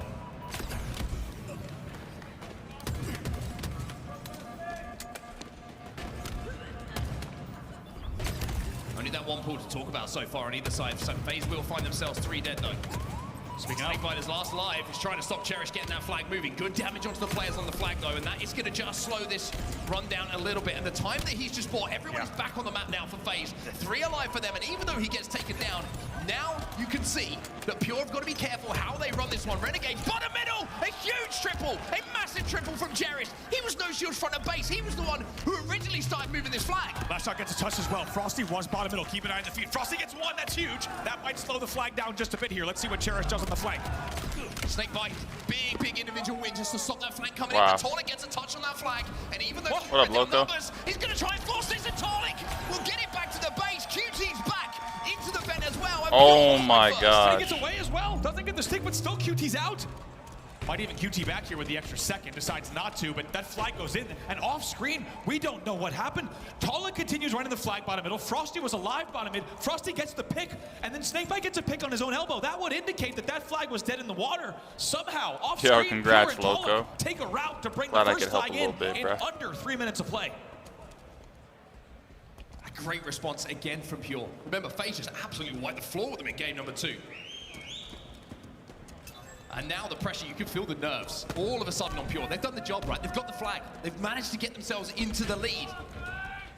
And with how Argyle works, we know that you can kind of play that 50-yard line. You can play defensively, but Frosty is going to get the pick. And now he has a chance to strike and carve a path towards that flag here for FaZe. What a big moment here. Cherish versus Frosty in a sniper battle. Pure up Positions of FaZe, of Pure, excuse me, though, holding down both vents. This is what it means, just being obnoxious. Absolutely, they're going to hold that 50-yard line. Let's get into the comms here to listen to with Pure. Oh, shit. They're not moving, bro. They're not doing anything. Yo, it's not over yet, Chili. It's not over yet. I think once they're vent, I'm not entirely sure. Nice, we'll get their PCs now. Yo, what does it? So there's nice one side. Getting repulsed. Ali weak, he's weak. Yeah, he's weak. Watch out. Nice, listen, snipe the glass. One shot their snipe door. Yeah, he's going back to the flag. They're right now, row 2. Vent, one shot. The vent is absolute. Yeah, he's right at the back. Okay, there's sniper, one shot. Snipe on their snipe. Joey, keep playing defense, Joey. Yo, Joey, one's on our flag. Row 2's on our flag, one shot. Dead, shot, no fucking dead. Just keep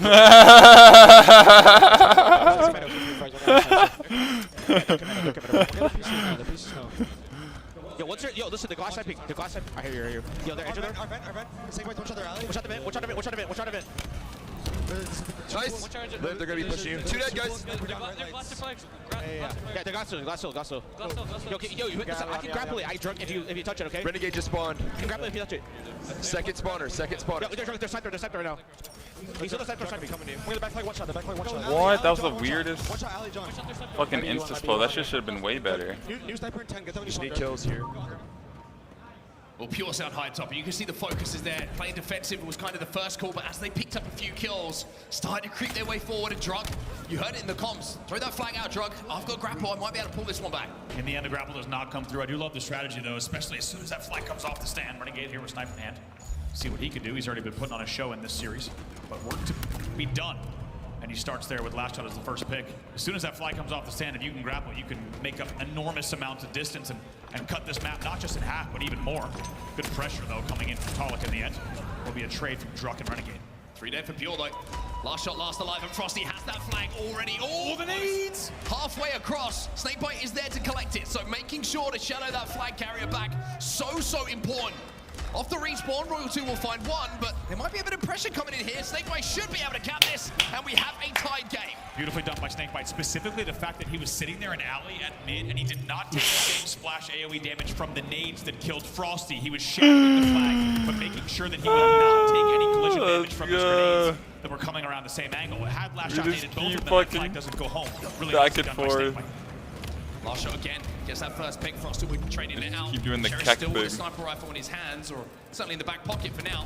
Those Royal 2 picks that one up. Only 1 bullet to work with for him here, but you got to say Cherish has done a fantastic job of being the anchor for his team in the last few minutes. So many big shots that he's hit to deny FaZe, but the one moment that he falls, the one moment that FaZe break through, it costs him a cap. By the way, these two teams not just tied 1-1, but also essentially just tied up at 33 kills apiece a moment ago. With that kill, Pure will go into lead, 34 kills to 33. These two could not be closer. Series tied 1-1, map tied 1-1, kills tied 34-34. Like, damn. How big it is. I like the pull. Oh, here's the grapple. And the grapple. It's the grapple. Can't get it around the corner, though. Snakebite from the flag. Aware to the situation. It was the same thing from the playbook we saw a few moments ago. Drunk pulls that flag. Guess the comms that the grapple is there, but Snakebite, good angles from him to make sure it doesn't get away. You gotta wonder if they maybe needed to just shoot. They might get that touch, bro. I'm not even gonna lie. They're gonna get that touch. That flag gets caught on the Geo just a bit. Luckily, Royal 2 got a kill. Gonna get a touch They got on a this. touch. Snakebite was forced to back down. They can And literally now kill Last with John this. putting a bit more damage down, and with the 3v3 on the map, Go with the flag. he's gonna grapple that one away as well. Renegade is gonna be on the edge. It has to deal with him. Big 1v1. Oh my gosh. Last Shot is making brilliant, perfect decision in this situation. He's run this one back, and off the back of the pull from Drunk, the grapple from Last Shot. Holy it's shit. gonna be 2-1 to Pure. How about the beautiful grapple relay. Just as we thought that flag was dead, we were already talking about how it didn't make the move across top mid. But as you said, it's a very late last-second touch from last shot. And then in the end, a little bit of extra grapple to bring that flag back. 4 minutes left, Pure leading 2-1. Flag is away though. Last shot tries to stay alive. Manages to just about do so. Frosty's been hitting some big shots as well. There's 2 sniper rifles in play here for FaZe. If they pick up a couple of kills inside the base, Frosty has commanding positions on top middle, now bottom middle, and might be able to just put all of Pure into the respawn. 2 dead already for Pure. Flag is moving for FaZe. They should be able to tie this one up. Yeah, this one should go comfortably as well, especially with that sniper escort. Renegade going to bring this one back. Cherish also being taken down means this will be an easy one for the flag to go, and we are tied at 2-2. Next flag will win. 3:35 left on the clock. Remember what you were saying? Yep. Remember what we were saying? Close games in CTF so far this season have not favored As FaZe. I'm saying, However, Chili, for real. history is history and it's there to be broken. Holy. 2-2 now.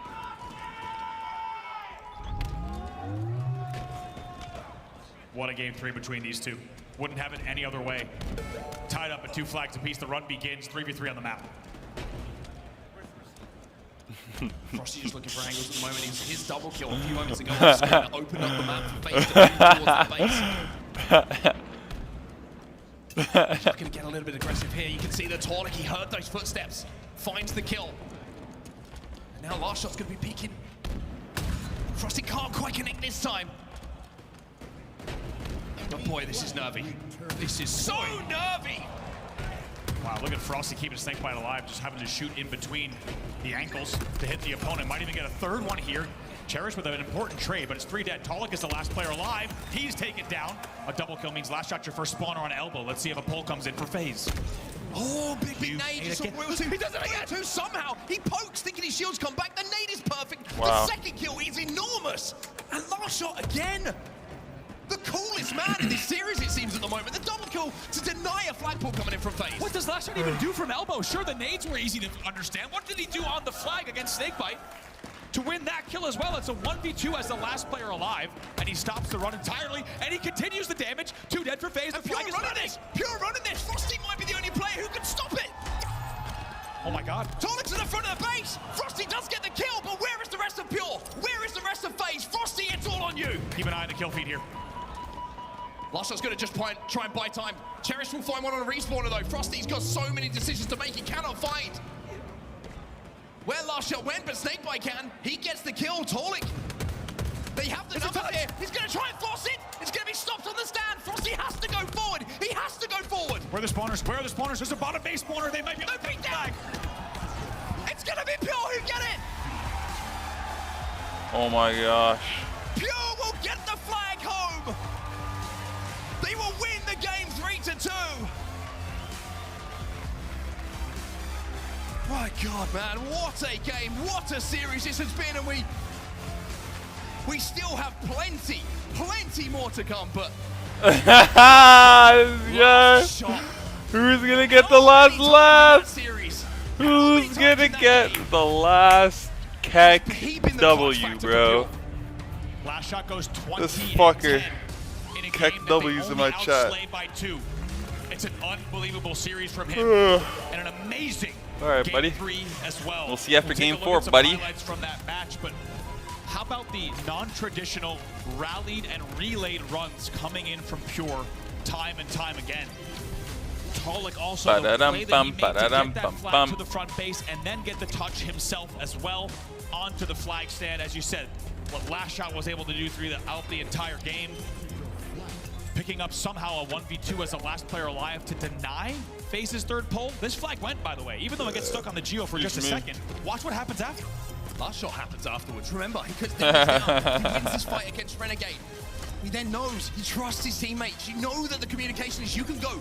But the small little grapple just to bring that flag away from the attention of the respawners who have no line of sight on it means that flag goes home. Look at this from Tolik. He's going to get taken down right away on the front jump. Take a look at the expression on his face. And here it is, by the way. We do get it in the end. It's actually Drukuko's plasmas. Great job from the observers to tell us exactly how that flag comes in. And the pop-off, once again, from Pure. As they take game number 3. And what did we say? Once again, shout out to the stats team in the back, led by Easy Mac.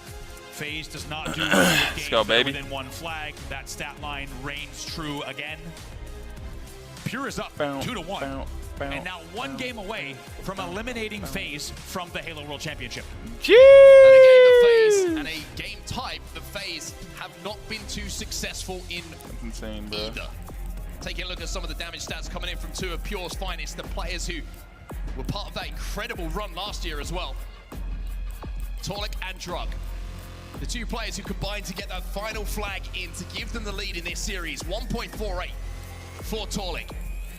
Drug with a 1.20. Damage per minute, I'll split them. What a game, what a series. And we knew this was going to be a good one, and it has delivered. As we said, whether you're here with us in Seattle or joining us from around the world, this is where you want to be. FaZe has their backs against the wall. The defending Halo World Champions now one game away from elimination. They need to win this Strongholds Recharge, a game type they have a losing record on here, in order to force a Game 5. We're getting underway here. Game 4.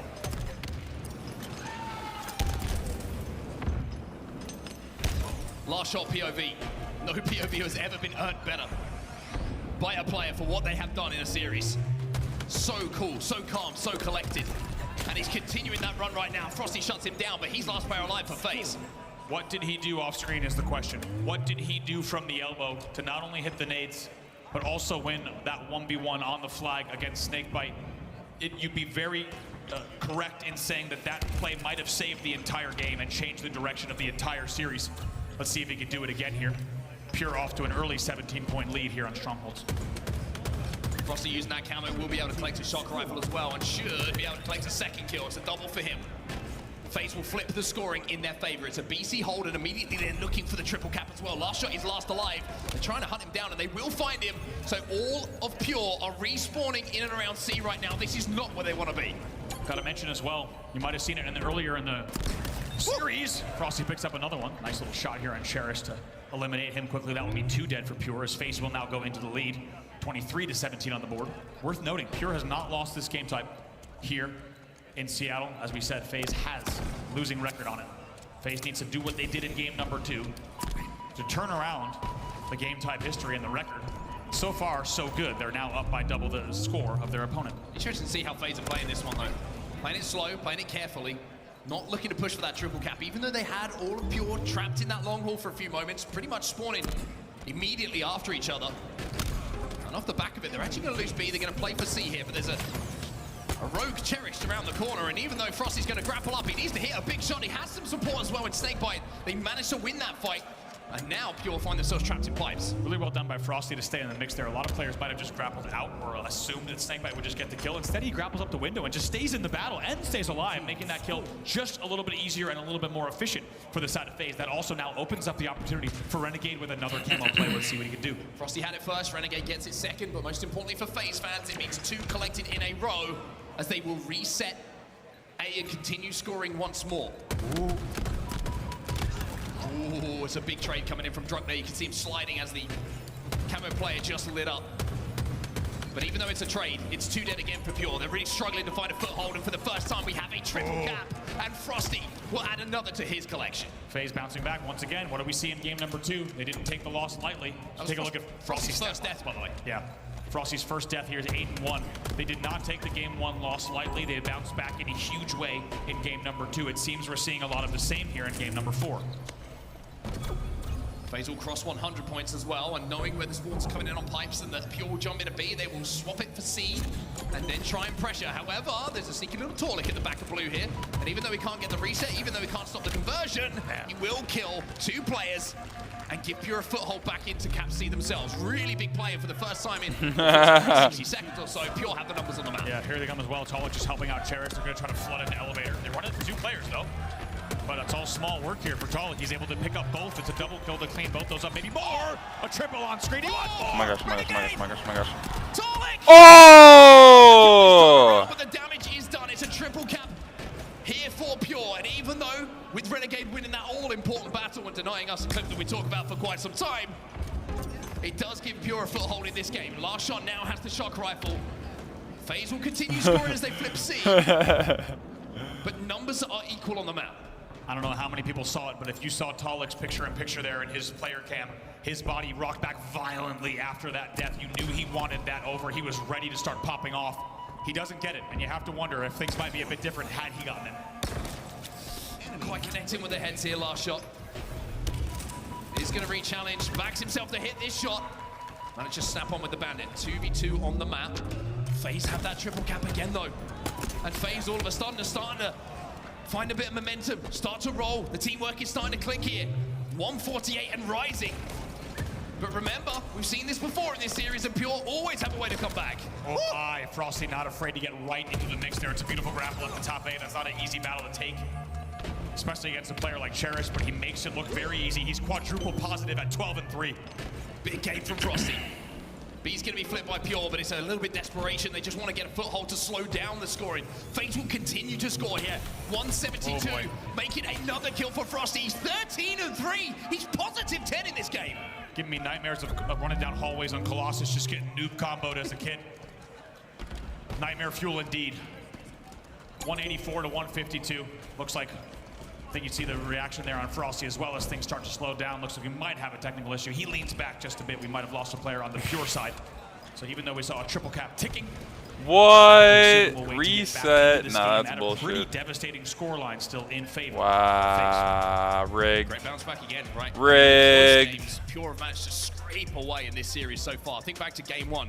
It's a 4-3. It's a 3. They were down 3-1 on that King of the Hill light fire. They managed to fight their way back into it. Game number 2, FaZe absolutely smashing. Yep.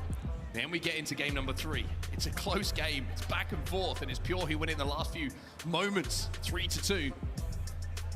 And it looked like maybe history was going to repeat itself with the momentum that FaZe had on their side. Of course, Strongholds is a little bit snowballing. We can see teams get triple caps and make these huge 150-point comebacks, but with the element of control, the way that Frosty was playing, and the fact that Pure very rarely felt like they had 3 or 4 alive on the map, you got the feeling that there could have been a chance for FaZe to repeat that dosage and send us towards that game 5. Here's some of the replays though that we did wow, see. Pure actually looking kind of clutch. That's what I'm saying. Would have been something else as well. We'll see. Well, we'll see if it goes to a game 5 potentially. Take a look. 1, 2, 3, 4, 5.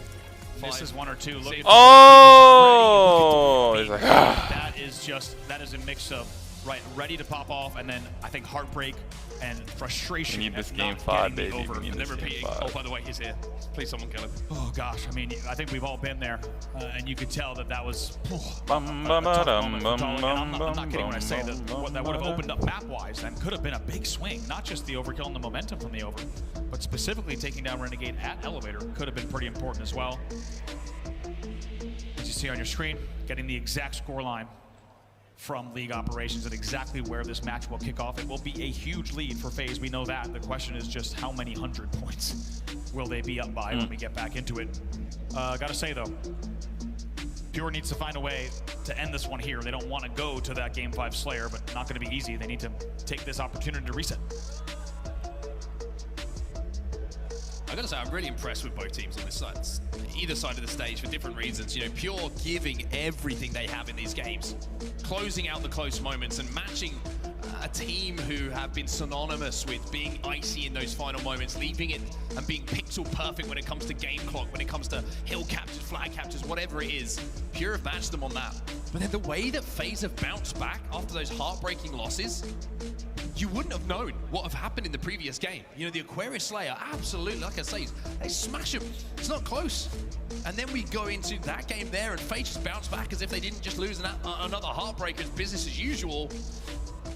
And of course, they've still got work to do here to close it out. Like I mentioned, don't count Pure out here. We've learned that so far in this, but showing some real mental resilience. The 4 gentlemen you can see on your stage right now. Also getting word here, as we also have an eye, of course, on the lobby screens, getting word from the station referees and can confirm in lobby it will be FaZe up 182 to 52 when we restart this here. So quite a lead to say the very least. And really, you get the feeling that FaZe is not going to, Pure is not going to allow FaZe to get a single triple cap at the 182 mark. Things get really dangerous. You start to get into the 230s really quickly. Yeah. So one thing they've got to be aware of here. Pure will be aware of this as well. I think, yeah, it's a good start. Get a camo, get a shot. Right. Like we say, triple cap, 100 points can get picked up pretty quickly. and from the momentum you pick up yourself as a team, and you find yourself all of a sudden back into this game, FaZe's psyche, mental game starts to change from we are so far ahead in this game to how are we losing this game? Right, absolutely. And you got to think they might start to play if they let it happen, right? FaZe veteran players, they've been here, not only been here before, but of course defending world champs. They need to make sure, even if they find themselves under an early triple cap, take a breath. We are up by 130. Take a breath, let's reset. We can die twice here comfortably and then get control and then win the game. They need to make sure they're not trying to force anything that they shouldn't be. I mean, Championship Sunday always delivers when we get to Sunday in Seattle, and so the Halo World Championships has been. They should win this game, but then the game 5 is going to be kind of, you know, you got to win that game 5, bro. Yeah. It just kind of tees you up for You what you got can to win that expect game to come. 5. Of course, we have a winners bracket final, which is coming up as well. You've got SSG and Optic Gaming waiting there. Still, I mean, come right after this. Oh, that'll be Absolutely so ridiculous. sick That's to before watch. we even get to the elimination final, and then we get, of course, to our grand final as well. So wherever you are in the Great world right day now, today, tune man. in, Great day today. settle down, get yourself comfy, because there's plenty more of this to come today. And FaZe, of course, so much to think about. Just in case you missed it earlier in the pregame, let's take a look at once again at the map records with these two teams, specifically at the Halo World Championship. As we said, we're in game 4 right now. 1-0 for the side of Pure. FaZe with a losing record on this game type. However, you would be forgiven if you thought otherwise based on how they opened the game itself. Yeah, it's another indication of like map records are great. Map records give us an indication of where teams feel confident. But at the Halo World Championships, you've got to remember that everyone will know their map records in preparation for it. They will know what game types they have to work on, and that can change very, very quickly. So the one that was a worry that I think when you're looking at the FaZe side is the Recharge Strongholds that we're on right now. But we've seen how they started it, and historically, whenever FaZe have had a weak game type, watch their scrims, watch their VOD, it will always be up first. I remember back in Halo 5, I think it was Truth Flag they sucked at, and they knew it. Yeah. I mean, Halo 5, I remember there would be the one game they lost in a scrim early on, but like, they would play that first every single time, every single scrim, and that's the work that they put in. That's the work that they will put in, so it's no surprise to see FaZe coming out and looking strong and looking proper when it comes to a game type, which historically, when you look at those records, hasn't been great for them. And just because of this 130-point lead on the reset, gives us an opportunity to start to peek behind the curtain of what's in game number 5. Last Shot family in attendance here. Very happy with what he and this team have been able to do so far, not just this weekend, but of course today as well in this series. And the Halo World Championship has that, not only a special feel, but you also get, it feels like every single pro player's family in attendance, right? There's just something different about this event when you've got this much support for players who dedicate their lives to this game. But it gives us a chance to peek, as I was saying, behind the curtain at game number 5. And FaZe is trying to send us there. It's Street Slayer. FaZe won the game type in Salt Lake City by 4, 50-46. We'll get there if we see a win here from FaZe. That's the question. I'm not going to ask you for a prediction. It's not fair at this point. And also, almost impossible to do. So we'll have to see if we do get there first. Remember as well, you look at the records. It's very interesting, right? Pure are down in this game, but they've shown that they can go on these runs with their Strongholds record. So don't quite count them out of this one yet, as it looks like we are back underway here. And as you can see, 182-52 is where we find ourselves in the score. FaZe were dominating. And off the rip, they're going to get the first 2 kills as well. So Frosty might be able to collect his next camo. Ooh, nice little 1v1 as well. I love this. Once again, how many times do we see the Bash brothers, Frosty and Snakebite, just tag teaming? The Bash brothers. He's still shooting for Snakebite. Snakebite throws himself into the action as well. That secures camo for FaZe. Going to be a very similar opening strat as well. They're going to get A and C, and they're going to look for the kills in and around B. Frosty gets spotted out though. Even though he is still alive, he's going to avoid a little bit of splash damage coming in from nades, but expertly navigates his way around that. Very nicely done there. Not easy to go mid-bridge and just drop and make sure you don't get naded out. Goes Mangler Pit all the way back to Elevator. And even though camo dissipates, that'll give them an opportunity to reset here and start to push off his push. Eventually he's traded out, but once again, who else is there? It's Snakebite right shoulder to shoulder with Frosty. Very interesting there. Pure just set up a full-on assault onto A. So they flooded through pipes towards Turbine. They picked up 2 or 3 kills as well, and it's worked for them because not only did they get the kills, they managed to flip A. So now they have the AB hold and a chance maybe just to get a foothold. But as I say it, it's going to be Snakebite in the feed again. 4-on-1 from the restart here. 2 dead, make it 3 dead momentarily, and A will be reconverted with Royal 2 and Renegade here. They might be able to do even more. Jeez, the insta stick. Renegade was either going to kill him with the insta or he was going to kill him with the stick, delivering multiple versions of death here in the game. And to be honest, speaking of, it's also getting very dangerous score-wise, as we said. Even just with a 2-cap hold here, we're already in the 220s. Getting closer and closer to closing this one out as well, and it hasn't been a game that's been based upon triple caps. It's been a game that's been based upon complete and utter control. And now that that control has been established, with last shot down to no shields and 2 players already in the death screen, FaZe think about that triple cap. Frosty also has the shock rifle. 3 dead here for Pure.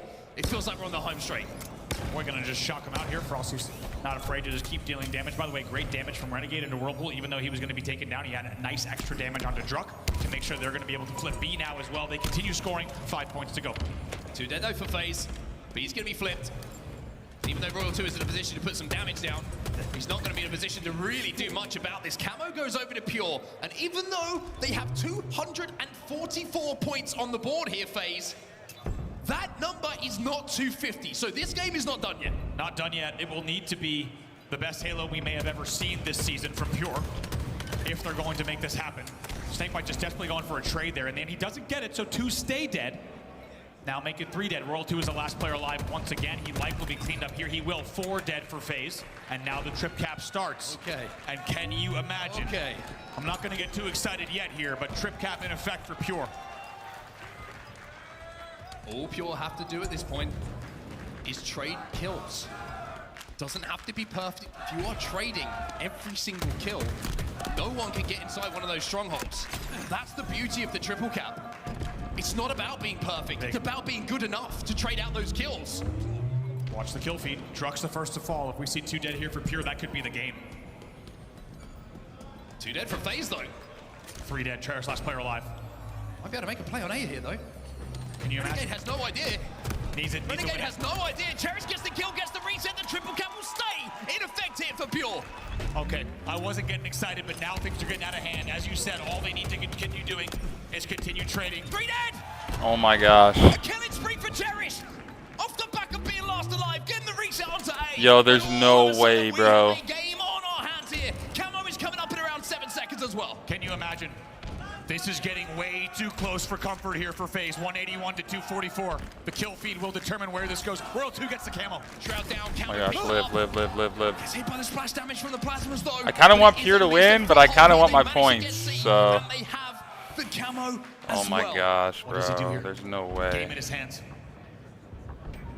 These kind of decisions are where maps are won and lost. It's 2 dead. Oh, 2 dead. Here on the side of Pure. 2 dead. Oh, last 2. Oh, last 2. Let's see. They will be scoring. Druck is over. They gotta get A. They gotta get A. And Pure will stop the scoring, but it's oh! You can see Royal 2 is waiting inside of B, waiting for the push. FaZe are inside of A. They're going to flip it. They have the AB hold. Desperation nades, desperation plays coming in. Oh my gosh. Oh my gosh. Oh my gosh. Can Druck finish it? Druck does finish it. Oh my gosh, bro. They don't end it. And there was 3 dead. Frosty now's going to come under pressure himself. Holy. BNC still controlled here by Pure. They're in a blender. They're in a blender. They're in a blender. They're in a blender. BNC still in their hands. Still scoring. Pure will not die. Unbelievable. They're going to start to flip A as well. Oh my gosh. Oh my gosh. Oh my gosh, bro. 2 dead on the side of FaZe. Snakebite down and no shields. My points! They will get B and slow the scoring, but slowing the scoring does not stop the scoring. A trade for Cherished over A. My God, did they ever need B here? 244. Somehow, Pure has done it. It's happening. Pure inside of A. 2 dead for Pure though. Last shot flies in. The trade will come in from Snakebite. And at 248 to 248. They need the B, they need the B, they need the B, they need the B, they need the B, they need the B. They need to get in! Why did Royal 2 not get in? Renegade got a kill. 2 dead! FaZe are gonna pick up some kills though. Tolling needs to be a hero. FaZe! FaZe! Oh!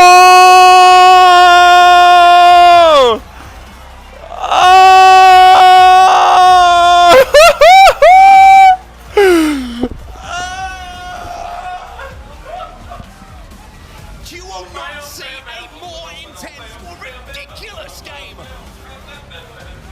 of recharge strongholds for quite some time.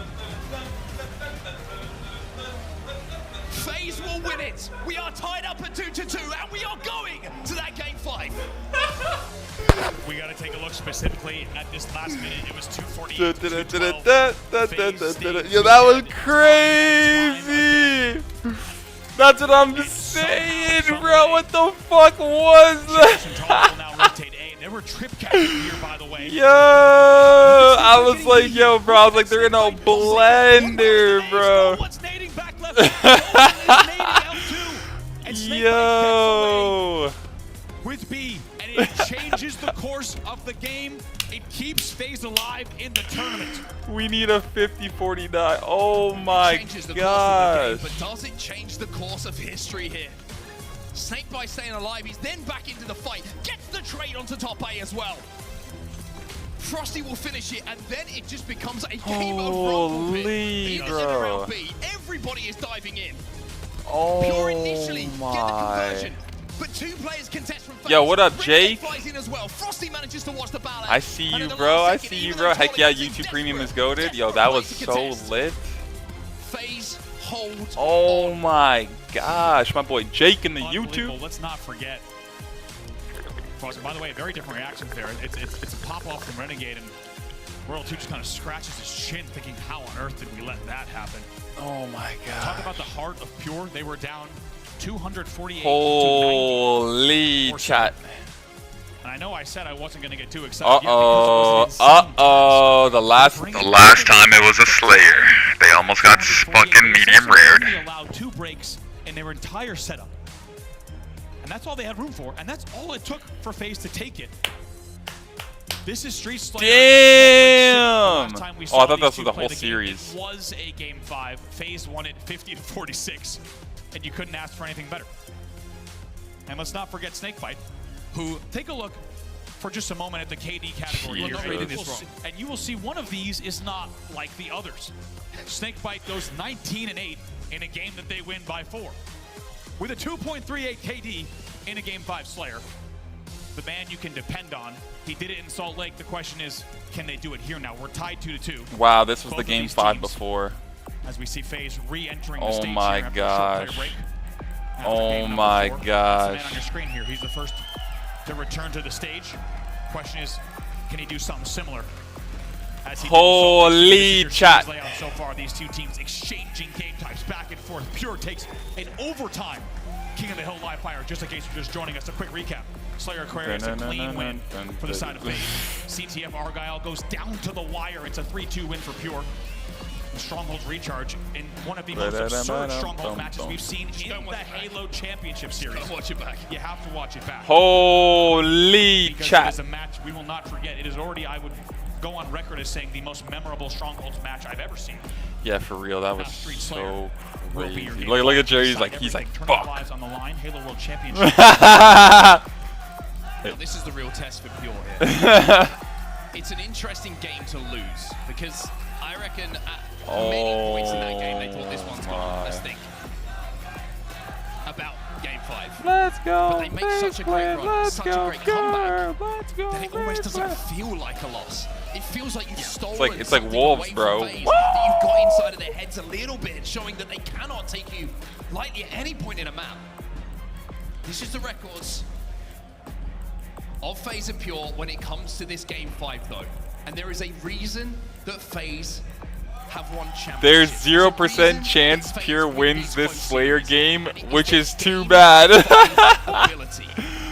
The chat is so funny. The wins in those game 5s.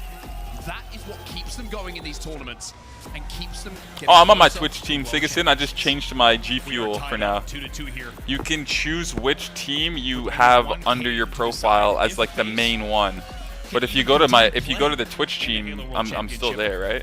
Or if Pure will continue. If you go to the Twitch team, I'm still there, right? Let me see. Which has been something for the history books. And as you said, 5-1 at the World Championship alone. For FaZe there I am. In Street Slayer. It's a tough record to go up against, but I think you made Pure's a great coming point. for Pure you. Coming off of game 4, disheartened in the same way they would have if that game had been, say, a 250-82 blowout. Instead, they have gained something from Yeah, that. you can join multiple and they teams, can really Citizen. take what they were able to do just now, even though it's a heartbreaking defeat. And they might, instead, they would have just shaken hands if they won that game. Crazy to think about. This series would be over. They would be backstage, cameras in their faces, celebrating a guaranteed top 3 finish. Instead, they need to stay on the stage. They did not get the job done.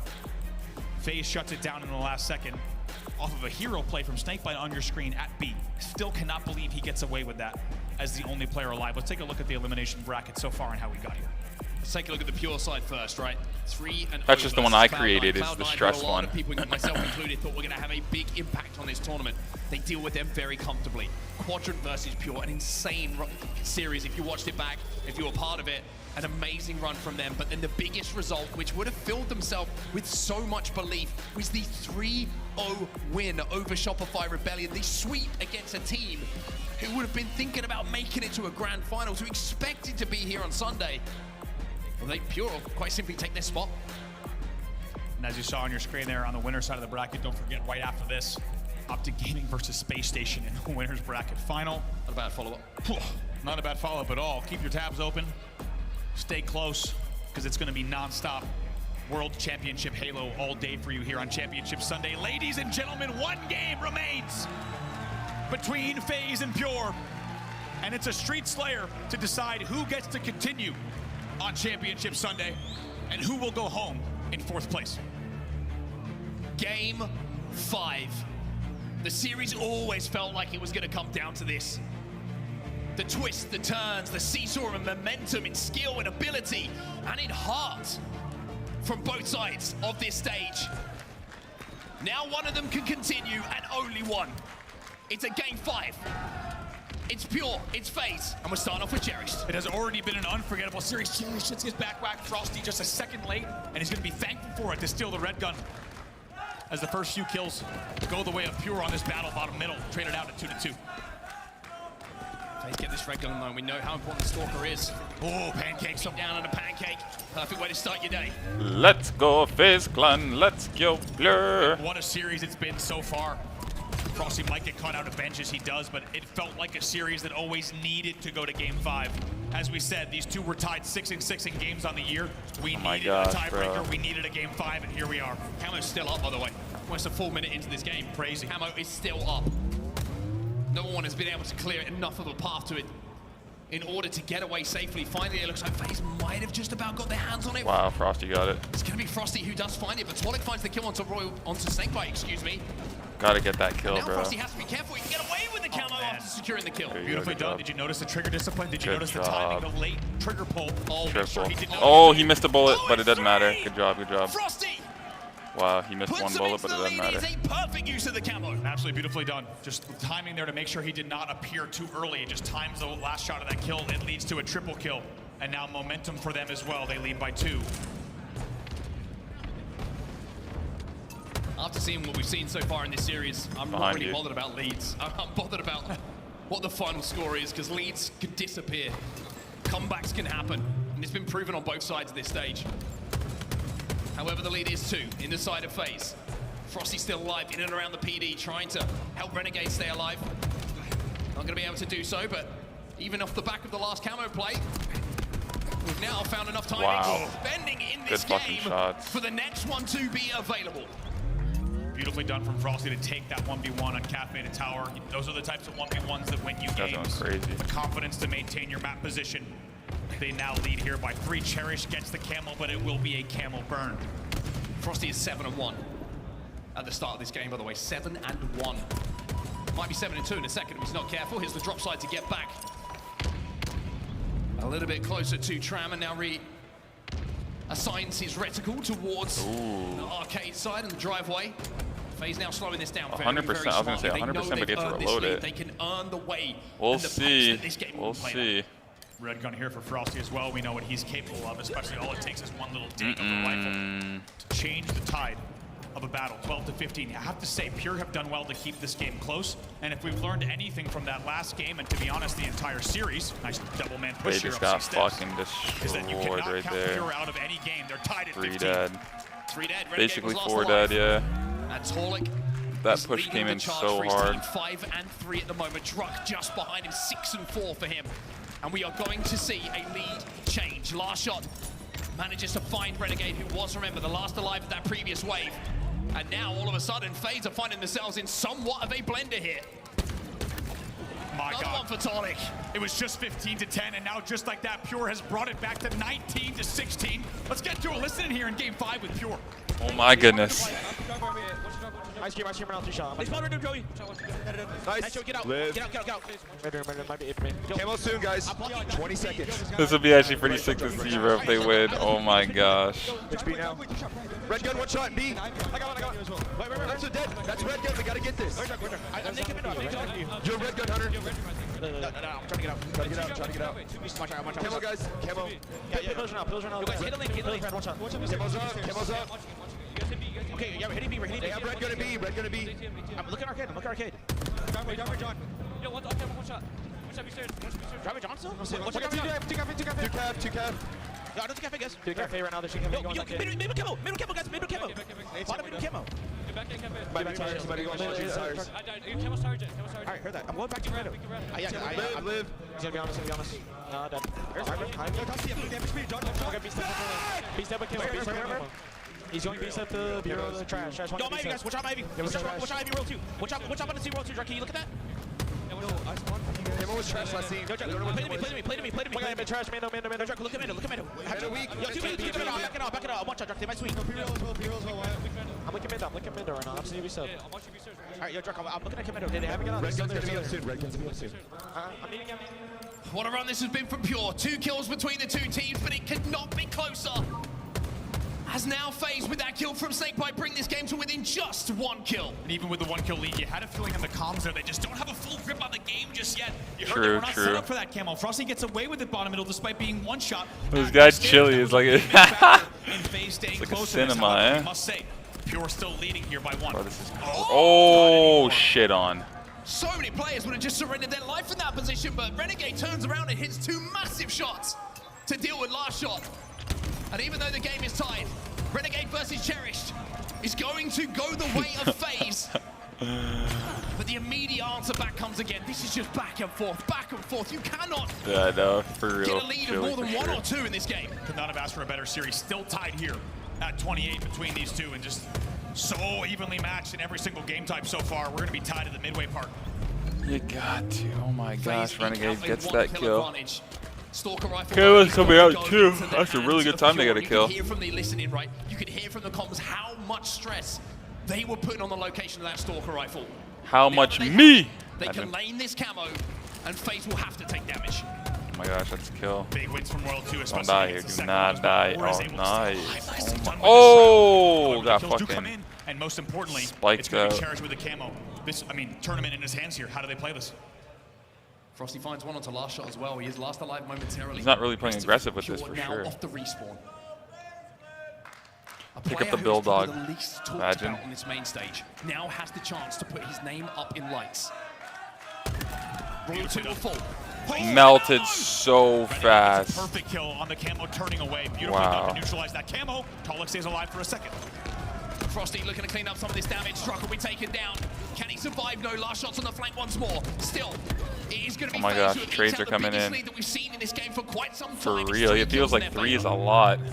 Finally, maybe a moment to breathe for them. As you say, 36 to 33 could be even more. You have to There's no nades. Renegade there it is. Nice nades. That are coming in there. Beautiful, beautiful. I think that was a heaven nade to make sure he took out the player on plants. Now they're going to collapse probably. Yep, collapse comes in. Come on, Frosty, get that kill quicker, bro. Snakebite needed that guy to die so you could focus on something else, bro. Stays intact, and now that lead really does become important. Now that lead really does mean something, as the deaths to play with on either side start to dwindle down. Far from over, just still a use the shotgun. Still within not just. That's what I suggested. Distance, but 1 wipe of Slays. And they're back in the lead. Next camo could be the game. Next camo could be the game. 15 seconds till it comes up. If it goes the way of FaZe, then they should be able to close this game in series. They've got another kill. if it goes the way of Pure and they pick up the kills around it, we could see yet another astronomical comeback from them in this series. 40 kills now for FaZe. Snakebite will get that. Oh my gosh, and Snakebite got it. FaZe have come to life when it really matters, and it's Snakebite who finds one.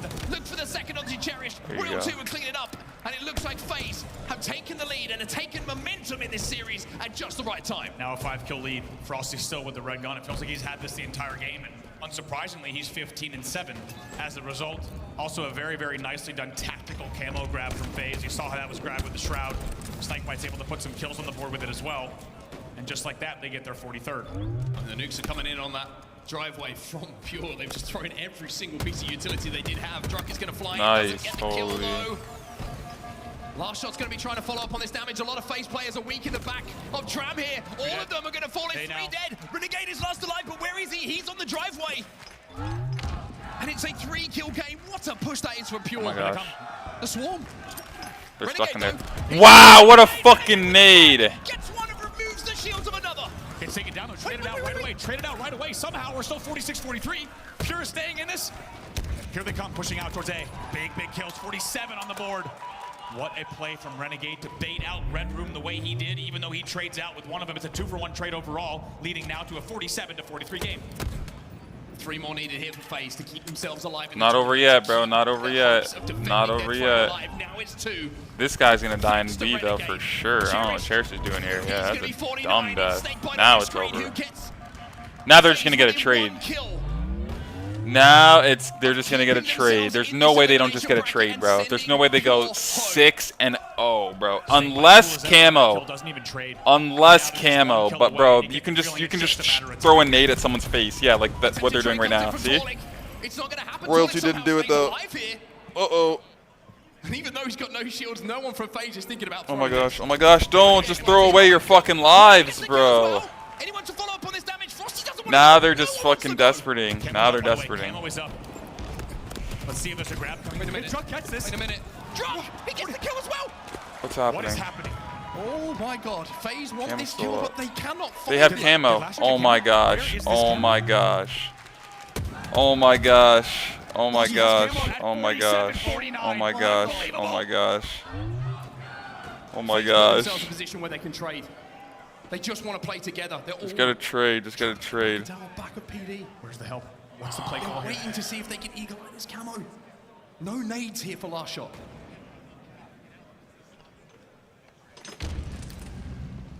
Yeah, they were desperating hard. Oh my gosh. Oh my gosh. Oh my gosh. Oh my gosh. Oh my gosh. Oh my gosh. Oh my gosh. Oh my gosh. Oh my gosh. Oh my gosh. No more camo. No more camo. No more camo. No more camo.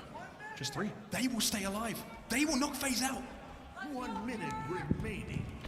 Holy, this is insane, bro. Lives and deaths of these players' careers on your screen right now. They cannot forfeit a single death.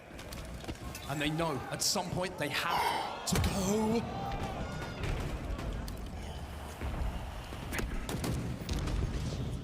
Oh my gosh, bro. Oh, Frosty's weak. Frosty's weak. Frosty's weak. They know that they don't want to be the last death. No one wants to be the last death in this situation. Frosty and FaZe know their job. Just trade. All they have to do. Frosty just holding down this P streak with this commando. Whoa. The shields are broken. They're trying to put the tonic here. Oh my gosh. Oh my gosh. Push him. Push him. Oh!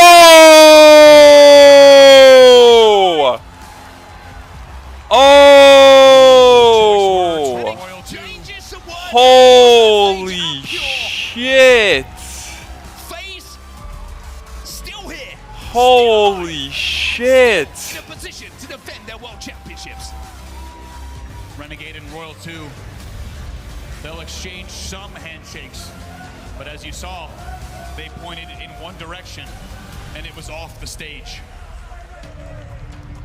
In the end, it's a 50-47 oh my goodness, bro. Between the 2 squads. And even though we saw late game camo coming into play. Oh my goodness. This guy won 7 million. Oh, no.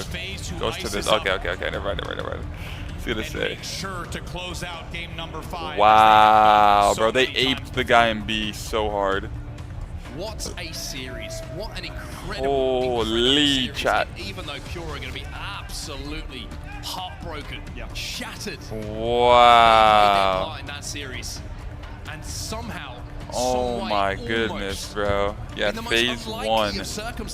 Holy, what a fucking series, bro. That whole series I was on edge because I put points on it.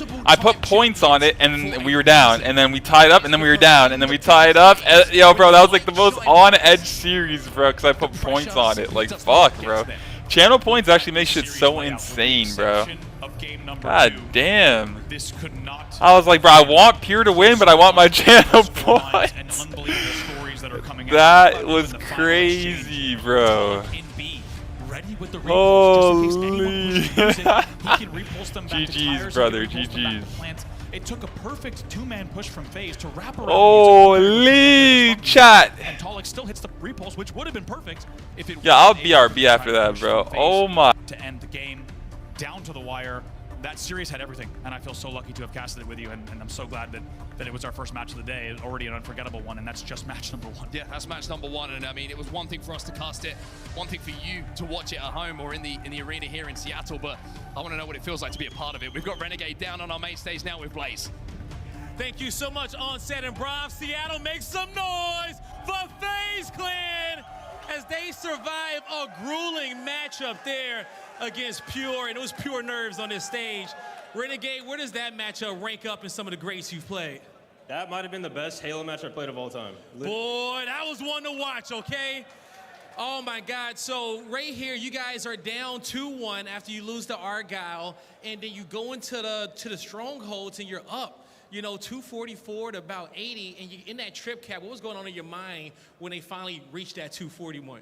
Well, the game resetted. I don't know what happened. I guess this game crashed. But, you know, I think we kind of let off the gas a little bit because we had such a big lead. And, I mean, in this game, recharge strongholds especially, like if you get a trip cap and a snowball and a shot kill or any kills here, it's like you can instantly lose. So that was, like, insane. It definitely was, okay? And you clutched up there in that last hill to make sure you closed it out for your team. And then going into that Slayer, man, you know, it was neck and neck towards the end. You guys had 49, it was about 49, 42, and they started to come back. What was the game plan? Just kind of wait for the camo, wait for them to push you? Yeah, I think we started all trying to, like, win the game. And then they were playing really good defense, and they kept killing us, like, one by one. So we're just like, we cannot move. They have to make the play. They have the camo. So we waited. We played patient. And luckily, Matt got the kill. He got the kill, all right? You guys get it done. Still in the tournament. We'll find out who you're going to play between Space Station and Optic. But what do you want to say to these FaZe fans that had to go up against the rest of the crowd here? I want to say thank you guys. I hear you guys. I hear you guys loud and clear.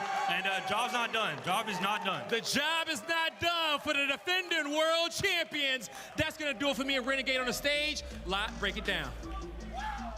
I mean, break it down. I'm breaking down right now because some of the moments in that series had my knees weak in many situations for Pure and for FaZe.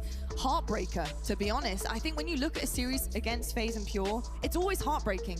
We've had a couple of times, actually maybe this is our 3rd time, we've gone to a game 5 where it's been so back and forth, you're not sure who's honestly going to be taking it in this series. And again, flip this series percentages on their head once again.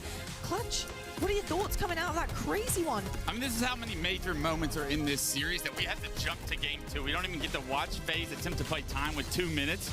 And Pure getting 3 straight hills to steal game 1 in a game they were heavily outplayed. FaZe came back, dominated game 2, got right back in this series.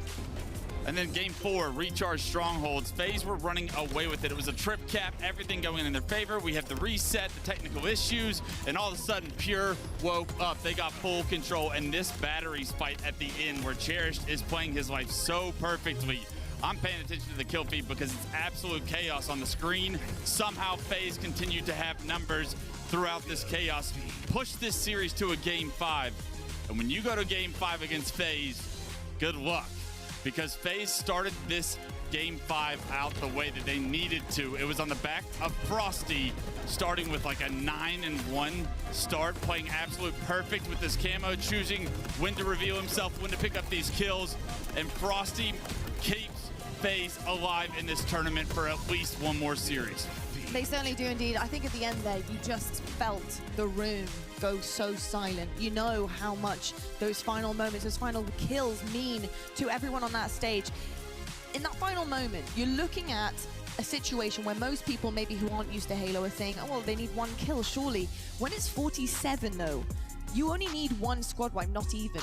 right, to get that done. You can put yourself in a situation against the likes of Pure where you can easily go down without a trade. And Tony, those final moments, they're tiptoeing for a very good reason. Yeah, I think FaZe recognized the situation that they did have the lead and time was winding down, and they knew Pure had to make a play. But then there was also whoever made that play call and recognized that Talik was arcade by himself, almost like a quarterback checking down his options. They checked down that fact that Talik is by himself arcade. 1, 2, 3. We have to push him. And even though Talik had that repulse, which was great to hold the perimeter, I love that play call by FaZe to push him and guarantee the win instead of trying to let time take over there. Well, I can guarantee you what was going on in the comms of FaZe right there. Frosty is holding the entire pink side. The second he spots 2, FaZe know they need 1.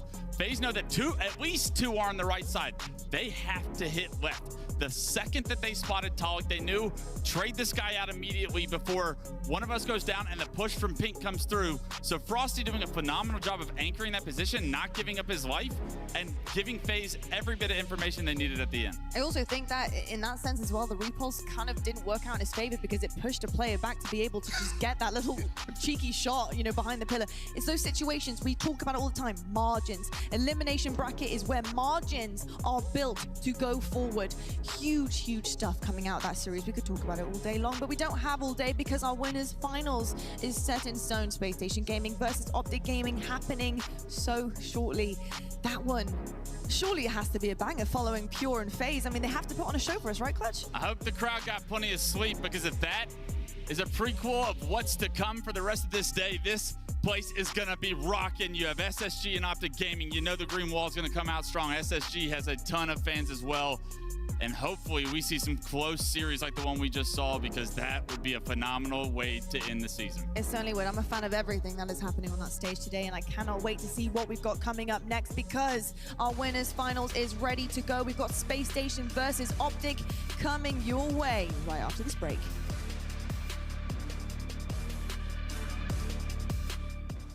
The 2024 Halo World Championship is presented by AMD. I've got you under my skin. I've got you deep in the heart of me. So deep in my heart that you're really a part of me. I've got you under my skin.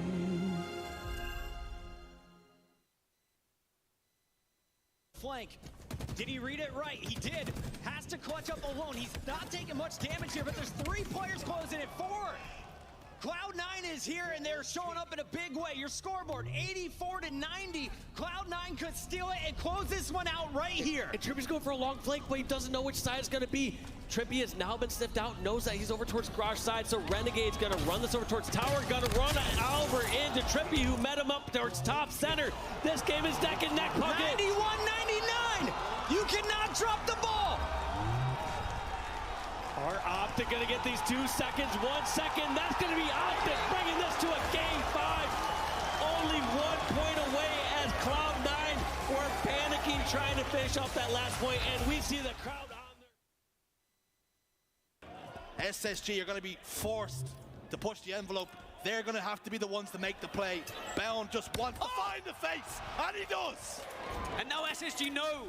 They know where the rest of Optic Gaming are, and look at this, they're beginning to close the gap. Bound can be on one side, the rest of the teammates on the other. 40 seconds, and they're beginning to push into pipes. Big kill from Trippy though, but it's 49-49. A 1-kill game. Legend could be the difference maker. They're all tied up. It's a tie. 50-50, unprecedented.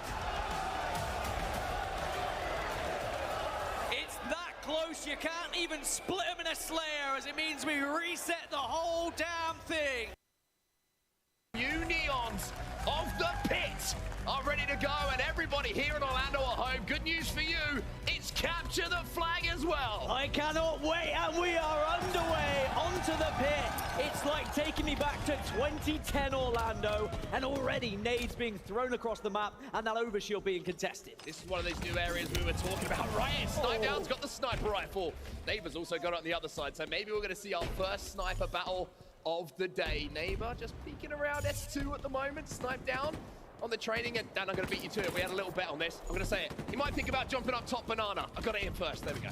Doesn't count as a banana anymore. It's banana, man. It needs to change, as there we go. Already the sniper making a big difference, and Snipe Down just checking to see no one's going to be contesting it from S2. Look at that, Hysteria with a repulsive jump up, but Snipe Down just looks at home. Not just at this event, we talked about his performance on E United, but on this map, the man knows every single angle. So Optic tied up 1-1. Rebellion, they tried as they might to stop Optic in Tram, but they just couldn't do the job, and now Formal has the Bulldog, gets the double kill, and they are pushing aggressively as it's a triple now for Formal. He wants more! Give it to him! Oh! Formal hits the kill-tacular. The man's on an absolute tear. That's one way to stop any sort of confidence coming out of Rebellion. They would have seen it in the kill feed, and they will hear the crowd getting loud as Optic want to finish this in 3 and start to think about Saturday. As the action starts to pick up between the two squads. Look at this, lots of guns firing, no kills on the board just yet though. Overshield grab for FaZe. And they wrap for the Rockets as well. This is brilliant from FaZe. They get all the power you could ask for. And now SSG in trouble. Renegade flies forward. The trade comes in though. Should not have traded. Bound goes down 47-47 here. Oh, they're opposed to the grenade from Snakebite. What a hero play. 2 dead. 1 player still on green. Eco goes down. FaZe from the ashes here just need 1 kill. Penguin's in trouble. He's in the needle pit. Somehow stays alive. Takes him down. Snakebite is the man to do the job. They will just jump on you, and that team shot is so difficult to play against. And Chick may be starting to heat up. Oh! Chick! Wobbling them wings, it's an overkill. That's the Chick that we've seen throughout the European Super. That's why he's taken the plaudits of this Quadrant roster. It was all SLG back in the day, but Chick has got better and better and is one of the best players in Europe right now. And that's exactly what Quadrant needed. Triple kill on the other side for SLG. Oh, another overkill! Happening! When you need to turn up big, SLG.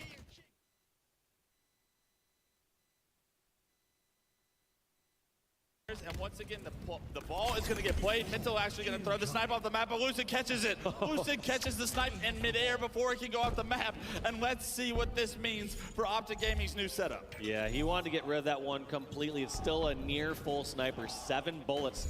Let's see what Lucid decides to do here. Ball is going to be able to draw some players out from Shopify into some odd locations, and there's gonna be 1 pick over into dummies, second pick onto the silo. Just gonna jump out, no scope for the triple kill. Wait, can he do it all?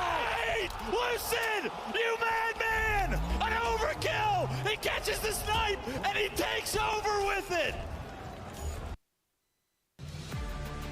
We've been seeing some crazy moments this event and even more this year. That was your AMD Power Play of the year. Lucid, the overkill at HCS Atlanta, the dulcet tones of Clutch on the mic, Walshy in the background getting just about as hype as I think you could ask for Walshy for sure. But Lucid, just unbelievable scenes. So many amazing players that we have in the HCS, and Lucid will be on that stage very shortly. Clutch, that moment takes you back because I know that, you know, things like that, it's just everything you could ask for to commentate under, isn't it? Yeah, I think that's the best clip I've ever seen at a tournament, and of course it comes from probably the most successful Halo Infinite player so far, I'd say, as an individual, consistently doing what he does. It's impressive, but that was a special play, and if that has any indication of what's to come here on this Winners Bracket Finals at a World Championship, you have 8 players that are all capable of doing something like that if they can catch fire. They certainly can indeed. Well, we need to talk about this next match. It's going to be on the main stage.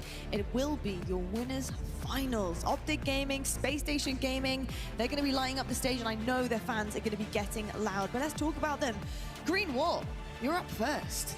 Optic Gaming, the route to success. We've seen so many different ways that they can get to the grand finals, but can they lift a trophy, Clutch? I absolutely know they have what it takes, and the way they are playing, they are going to be a tough out for SSG. SSG, I'm looking to see how the early series games go in this one, because Optic Gaming, when they've beaten SSG, they've gotten out to that lead. They have extended series long. When SSG tend to beat Optic Gaming, it is through domination. Once they catch momentum, it is so difficult to stop these guys. So what can Optic bring in these early games?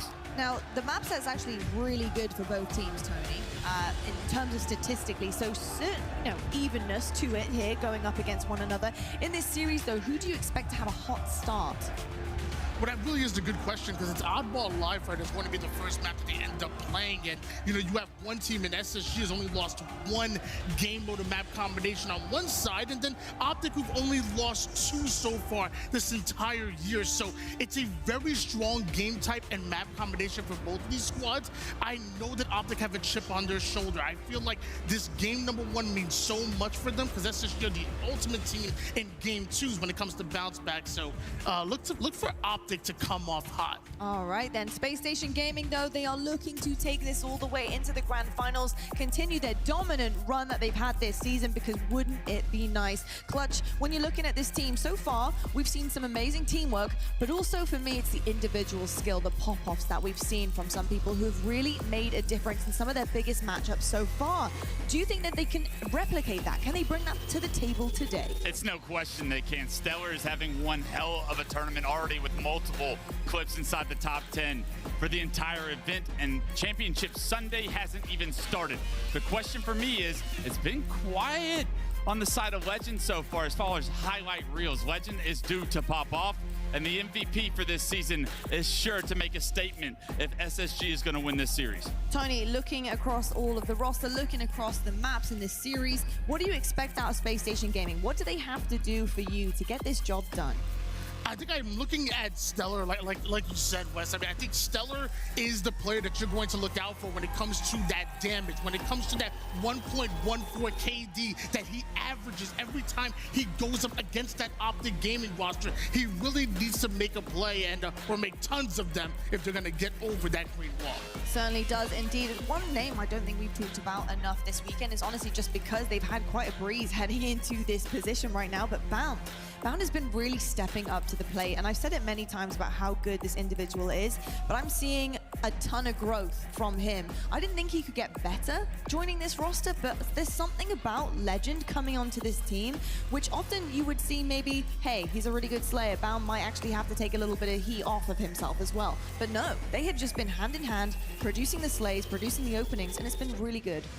Yeah, think about this. 3 years into this man's career, it started with the first event in Halo Infinite, and Bound still yet to accomplish one goal: a world championship. You heard it in his interview on Friday. That is what he is focused on, and the growth of this young man throughout these 3 years to get to this point where when he steps on the stage, he truly knows he's the best player in the server, and he is playing like it all year. There's a case for him to be MVP as well. It's just his teammates stole it from him. But I'm excited to see what Bound has for us as well. Unbelievable, a thief in the night. I can't wait to see what we've got on the main stage for you guys. The action will unfold very shortly. We're going to head into our winners finals now. Optic versus Space Station Gaming, happening right now.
It is winners finals time here, folks, and an opportunity for these two teams to etch their names in history. 5 world champions already on that stage, and with 3 players still chasing the gold, still hunting the dream. Dan, this one's gonna be tasty. Of course, we know the advantage of getting to that grand final first, having that advantage where you don't have to worry about trying to reset the other team. This is what you are playing for here in the winners finals. And of course, to get one over, maybe unlikely rivals. These two have been going at it all season long, and it is SSG who have had the better of Optic Gaming for 4 out of the 7 times. But can they do it again here? You know what time it is here, Seattle? Shields up, weapons hot, Optic Gaming versus Space Station. They really have proved to show us that they are 2 of the best teams in the league. It is so hard to break a difference between the two. In this series layout, you heard the Des talking about it. It's great for both of them. There is no clear victor. It's gonna come down to these minor moments, maybe even mistakes that these players make, or maybe just that one moment of brilliance to make a difference. Difference maker already on your screen. Snipe rifle in the hands of Bound, pops the shield, somehow stays alive. Eco was there to help him. Lucid on scoreboard down to those shields. He takes the chow, he wins it. And these two teams will jostle for position. Ball down on scoreboard. Lucid now, he's got the wig wobbler in his hands. He's getting tanked up in the back. It's a little bit frantic at the moment. There's some chaos in the air. It was Legend who took him down. Keep an eye on Legend throughout this game as well. He averages 26 kills per game. When we do see Oddball on live fire, a lot of that is down to his camo and his aggression, but it's Dead Zone in this occasion who's been able to pick up that camouflage, and it's given him just the ability to get the backstab here and do a lot of damage.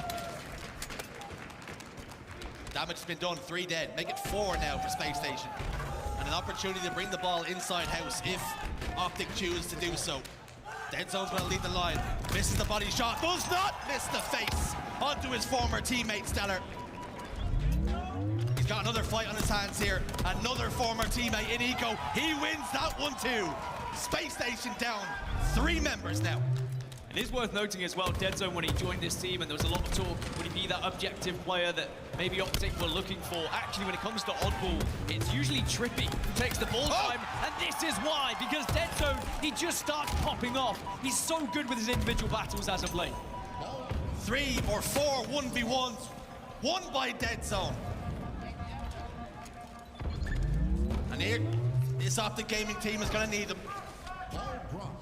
45 seconds gained now for the green wall. And they will move this ball back towards tower. Stellar caught unawares. Dead Zone gets another killing spree. Looking towards Bound, backing away, finally shut down. That was a great life though from Dead Zone, from camouflage to taking down 5 different individuals. And it has allowed his team to take quite a significant lead here in the first round of Oddball live fire. Space Station haven't even touched the ball yet. Lucid's had it in his hand for the most part, but now instead he gets to play a little bit with the camouflage. Ball in neutral position, back down towards scoreboard. Slays favoring Space Station now, and the clap is going to come. They've got the spot out this camouflage player. Bound scoops up the ball, Stellar goes down. It's a killing spree for him as well. 2 members of Optic Gaming have already registered killing sprees, and Dead Zone's got hands on the ball. Eco spawns up. He's pushing over towards dummies, but this is plain sailing for Optic Gaming right now. Lucid just wasting a couple of bullets because he's seen 2 teammates go down and knows he's pretty vulnerable in this spot, but he'll try and hit one onto Eco, but can't quite pull the trigger. So Eco will recover the sniper, but of course it's not going to have as many bullets as he would like. His Formal is now going to be closed in on. Formal gets a melee, not good enough for the kill, not enough damage was done on Eco beforehand. Stellar's got ball. They can try and eat away that lead now that Optic Gaming have put together. Eco's only got a sliver of shields left, shiver of health, excuse me. And Trippy and Formal combined to take them out. They haven't really been able to get a setup. They haven't really gotten comfortable just yet, Space Station. All 4 dead again. We've only seen Optic Gaming lose this map in mode once all year long, and I think we're starting to see why. They're so good at closing down their opposition when they do have the advantageous position with numbers. That extra player on the map can be such a detriment to the other side. They only need 19 more seconds to secure this first round here, but Space Station, we know what they can do as well here on live fire. As soon as they can overturn some of these spawns, which they have, staggered them a little bit, Optic will be on the back foot here. Formal prioritizing the ball carrier. Heads up play from him. Delaying the seconds that Space Station can get. Trades come through. 3 dead apiece. Lucid and Stellar last man alive. Lucid wins his 1v1. And an opportunity to scoop up the ball and bring it back towards safety. Often on this map, it's Formal who steps up for Optic Gaming, but we all know that Lucid on live fire, it's his playground at times. It's how he can so easily transition from one side of the map to the other, but also focus on the objective when he needs to as well. You can see Optic Gaming just making sure that ball is in a vulnerable area, so it's not an easy grab for SSG here. Trippy and Formal combining, working in tandem with one another. Fortunately, they have been cut down. SSG's has put them in the dirt. And they need him to pick up the pace here, Stellar. 5-3 and 11. It's not something you're usually typical and expected to see from him. Lucid wins yet another 1v1 with the camouflage. 5 fresh shots into Eco.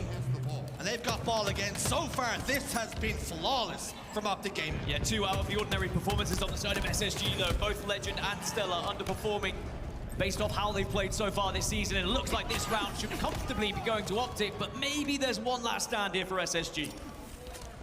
A little bit of hope. There's so much work to do. So few mistakes can be made now.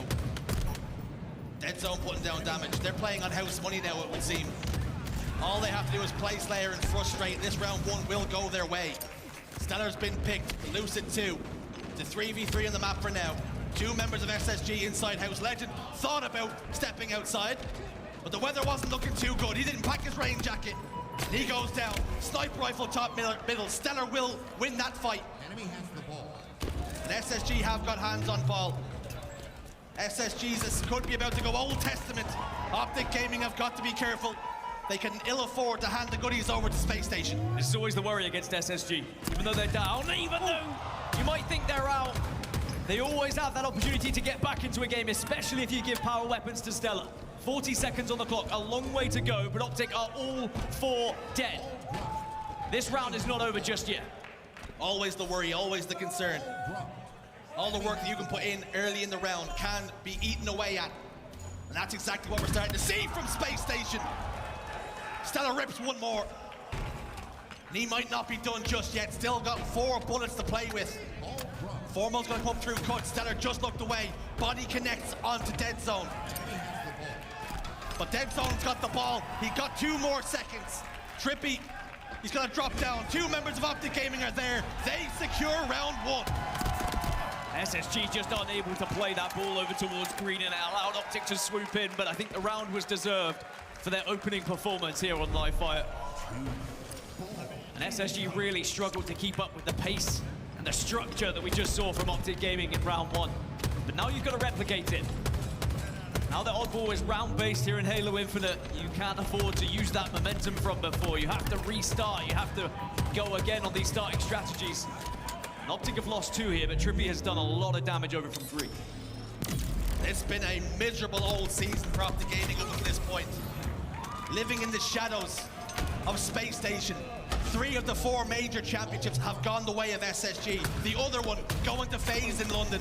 Optic Gaming have gotten the 2nd place time and time again. You've been here, you've seen it, you've witnessed it. Is this the time? Is this the Sunday that Optic Gaming finally get their hands on that gold? Arlington 2nd place, London 2nd place, Atlanta 2nd place, and Salt Lake City, you guessed it, 2nd place. Optic have just not been able to get over that final hurdle, and often the hurdle has been Space Station. But maybe there is something a little bit different in the water here in Seattle, because Optic have done it before. 2 seasons ago, they lifted that trophy. They became the champions. And Formal, he became a history maker, returning to Halo and once again becoming a world champ. But can he add another to his title? It could all start in this first game. You want to start hot against SSG. But at the moment, Optic Gaming, they've allowed 3 of themselves to fall here, and SSG should get a little bit of ball control. And for Space Station, how much would this World Championship mean to them? Year 1, Optic Gaming claim it. Year 2, it's FaZe. Space Station, the only team of the top 3 yet to claim a World Championship. Bound has not got a World Championship. Legend could be the first ever European player to get his hands on the most coveted prize in all of Halo. but they have got to face up against Optic Gaming here, who appear to be in really good form. And I think what's terrifying is not only have you got either Optic or SSG in your way, but down in that elimination bracket, of course, we have FaZe Clan. After winning that Game 5 versus Pure, they'll be down like sharks in the water, waiting to have a bite to either of these two that will fall. But SSG are more than capable of coming back into this game in particular. You can already see it is a shallow lead right now in round 2. Optic just defending, and that's good from Lucid. Play ball's very important here against SSG. You don't want to allow them to get that tower set up. 3 dead, it could be 4 if Lucid doesn't escape. He's isolated, and he's still taking damage. Desperately wants to try and get his shields back. Creates a little bit of magic to get that kill onto Stellar. But the ball still belongs to Space Station. The camouflage too. And it's in the chest of Bound. Dead Zone gets 1. Bound takes him out of the equation. 3 dead for the green wall. And now Space Station have something to build upon. Space Station have something to hold with this lead. All 4 dead again for Optic. Ball in the hands of Space Station. Stella can move towards the rest of the team. They're going to be able to hold house here. I think green spawns is potentially where they are, yes. So now Bound's going to be in a really good position to do some damage here. Bound doing that damage, but just can't quite get the kill. Trippy and Dead Zone come back for more. They get the one that they needed. Stellar, because of that, has forced to rotate the ball into a position where he can play it if he is contended. He tosses it towards camouflage, tries to get it into no man's land. 3 members of SSG hit the dirt. Formal's got the sniper rifle, and he could be about to put more there. I think what's impressed me so far about both teams is they've not relied on their usual oddball player to be picking up time. Everyone has been playing their part. Both Legend and Trippy usually hold 46% of the ball time for their teams, but you can see by the stats, they have not been the guy. They have not been the one that's relied on in that scenario. Instead, everyone doing their job as Eco tries to stay alive, takes down Dead Zone, all 4 dead again for Optic Gaming. It's a needs-must situation for Space Station. They will not be fitting into roles today. Anything that needs to be done will be done by any single player. If you want to win championships, you've got to be flexible. You've got to alter things on the fly, and there's very few better than Space Station at doing just that. Figuring teams out and doing what needs to be done to win the game. Eco connects with Alright, we gotta have SSG win this, bro. And they've scooped it up once more with intentions of bringing it back towards tower. SSG were being outslayed by about 8 in the first round, but now they are outslaying Optic. They've been able to get right back into it thanks to this round, and a lot of it thanks to this man. Eco, 25 kills on the board now. Bro, I bet so many people, like, Scump's chat's probably going crazy right now. Like, many a time in Halo. But boy, would he love to lift. Yup, they almost have as much as fucking Halo stream. Dead Zone and Lucid in the grave. Legend is there too. Numbers advantage favor Space Station for the moment. Camouflage has just popped up. That's going to mean Eco has got to drop the ball and try and apply some pressure. Trippy scooped it up. One of the win conditions have gone towards Optic now. Eco has it all to do. When do you play this ball? You know the pressure's going to come. It's coming to the shape in the form of Trippy. Bro, Kyrie Irving is watching this right now. Caught in the lip, and it's in the grasp of Optic Gaming. I just went to Scump's viewer list, and Kyrie Irving is literally in the mod list. A little bit, but I think you mentioned it. Like, bro, Kyrie Irving is tuning into this shit right now. Isn't that crazy? That push to happen, knowing the camouflage has been grabbed, but you also want to get as much time as possible. Try and push it right to the brim. As Trippy looks to find yet another, and he's got 28 kills. Usually he's the one holding the ball, but he says, actually, I'm having the game of my life. 33 seconds to lead. Snipe rifles down top middle. Formal scooped it up, but he has not been able to get away from it. Eco with snipe, Eco with ball. He'll be looking to pass this one over and go to work. As he brings it back towards tower, you know he wants to pass this ball, or indeed the snipe rifle over. But 3 members of Optic Gaming are in the grave. Seconds starting to dwindle away now for the green wall, as Space Station will answer back in round 2. 1-1 now the score. Such a dominant first round from Optic Gaming, but what a response that is from SSG. And again, they show why they are the current champions of LAN back in Salt Lake City. And of course, in Atlanta as well. Can they make it 3 in a row and make it a world championship? It's a long road though, that's the thing. You get to those grand finals, you might be thinking you have the advantage, but we've seen resets happen. I mean, SSG did it back in Salt Lake City, of course. Remnants of that maybe lingering here for Optic Gaming. Of course, it was 1 year ago when FaZe Clan reset the bracket onto Optic. Performed the same feat. It really has been a year and a bit of misery for Optic. Looking to change their fortunes once and for all here. But Eco, he's not interested in that story. He doesn't care about what Optic Gaming might be feeling right now. He only wants the gold. That's what they've been playing for all season long. That's why they've been scrimming day in, day out. Bruno averages about 27 kills per game here on live fire odd ball, but he's only at 18 at the moment. It hasn't been the formal performance you're used to seeing, but often he is the one who gets this camouflage and gets to go to work like this. He was denied a lot of that in round 2 by SSG. 3 of his teammates have fallen, so he has really got to try and do his best to stop this ball from being taken to tower. 2 shots at the Legends back. Trippy's grenade arrives right on time. Formal will skip away now. They've got the pick they need. As a matter of fact, they've got 2. So Eco and Bound have to fight off the back foot. Try to do some damage and wait for the teammates to spawn back up again. Eco has not been cleared from tower. He finally has by Formal, but he was able to bite back himself. Bound with a triple kill. SSG starting to wake up. Oh! SSG starting to pummel Optic Gaming into the ground here on live fire. When Bound starts to pop off like this, you have to be concerned. You need to shut him down. Win a piv. Stop giving him this confidence to just push into any fight, but Bound's in that kind of form right now that he can maneuver his way anywhere around the map and will take all of the fights he can. Round 1 was so good from Optic, but you knew the response was going to come from Space Station. They were not going to let this game slip away. Now Bound, the last man standing for his team, finally taken care of. Trippy with a double kill. Camouflage pops up, and the green wall are trying to escape with this ball, whilst also having an influence on the camouflage. 3, make it 2 go down. Eco and Legend in the grave. And the camouflage grab should come for the green wall. Well, SSG give up the camouflage. How will they be feeling about it? One way to find out. Let's jump into a listen in with SSG. One here.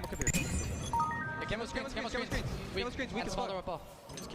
Screens, use behind screens. Nee, Rick. Do one shot today, one shot. Balls more weak. One shot tap. Nice, another one. Tap A. One shot tap A. Where? Bottom weak. Snapping killer. Screen, snapping. Pushing Kevin's left. Bro, this is gonna be so close, bro. I'm hitting rat. One. I'm one.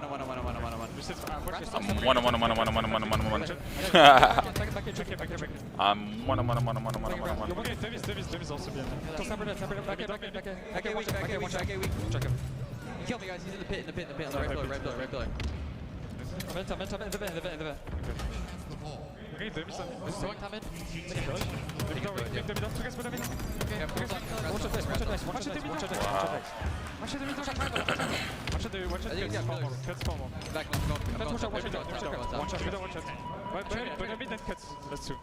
Looking at ball.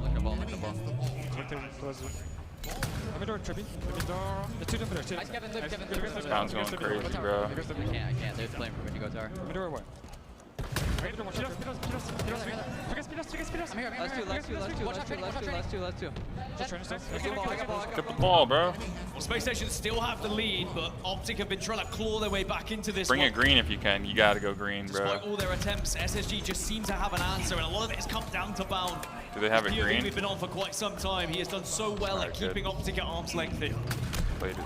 Oh. Continues to pop shields. Pop the dreams of Optic Gaming here. Here's Eco, soaring forward, dropping down now on the dead zone. Takes care of business. Checks him out nice and early. And for Formal inside house, he's got to get moving forward now. He's got to push. Ball down bottom middle. Couple of kills being traded out left and right. Formal goes down, as is Lucid. Bound and Eco join them.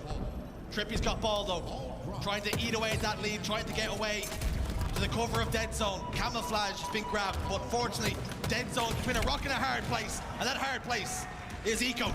Maybe Optic trying to go back to the old-fashioned way, give Trippy that ball, but the problem is damn, Trippy might hold 46% of the ball time throughout the season, but then he only averages around 0.9 KD. He has been the one who's been getting those kills so far.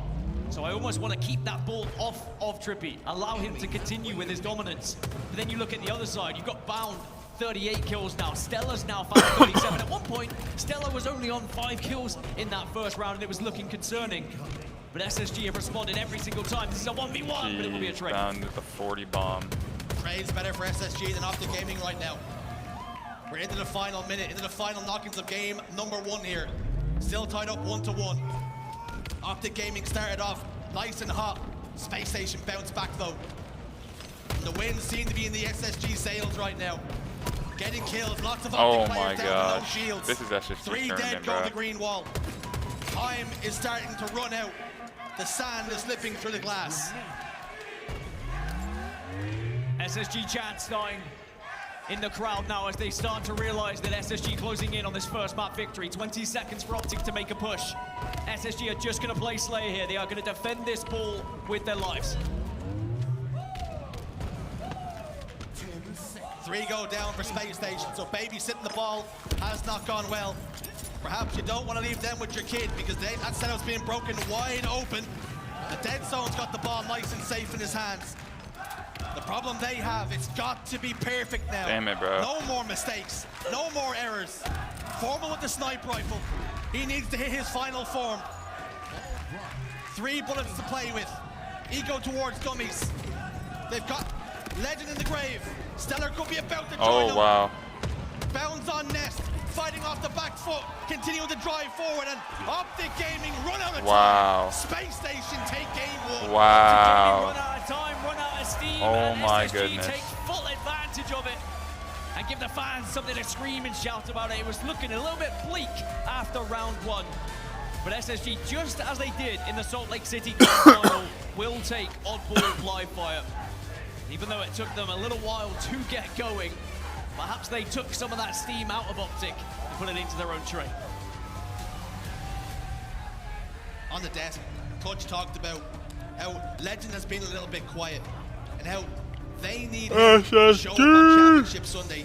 The occasion cannot get the better of him. He's already won 3 majors. But the big one, it's in front of him. So close, in fact, he can almost touch it. They win this series. They Bound one. Hey, on-screen celebration. Coming into this game, Legend is arguably one of the best live fire oddball players Yo, that we have in the league. thank you so much for the Geek Rocket on screen, bro. And that bodes well. If you're going to win a championship, sometimes you need to win the games even when one of your players might not be playing. That is fucking awesome. Thanks for that, homie. Someone will always pick up the slack. Sure, Legend might not have been getting the kills, the flashy plays. He didn't even have much of the oddball, but he was doing damage. And he was giving that communication. You heard it in the listenings. Much appreciated, bro. Very key info that was given to the likes of Bound so that he could go on and get 41 kills. SSG take the lead here in the winners' final. On the other side of things, Optic Gaming, round 1, so good. Trippy, by the way, 42 kills. But it doesn't matter. Appreciate that, Geek. You're going to need 50 kills to win this next one. Slayer on Solitude, Dan. Who are the players to watch? What way is this one expected to go? SSG is 6-2 in the season on Slayer Solitude. However, it has been a 50% win rate for Optic. They are 5-5. It hasn't been kind to them. And they really are going to be one of these teams that has to look at SSG and say, how do we beat them if they are able to overturn us that comfortably like they did in the previous game?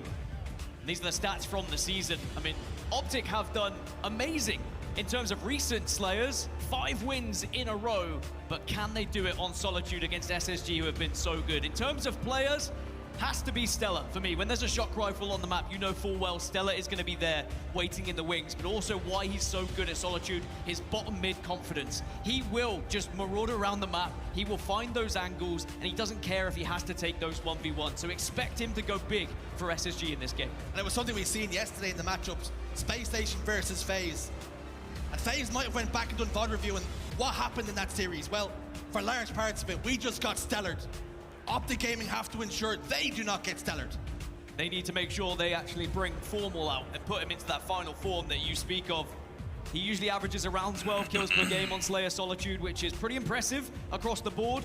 And why does he do that? Camo priority is usually huge for him, and he has that confidence in taking pips. But Dead Zone also has been unbelievable.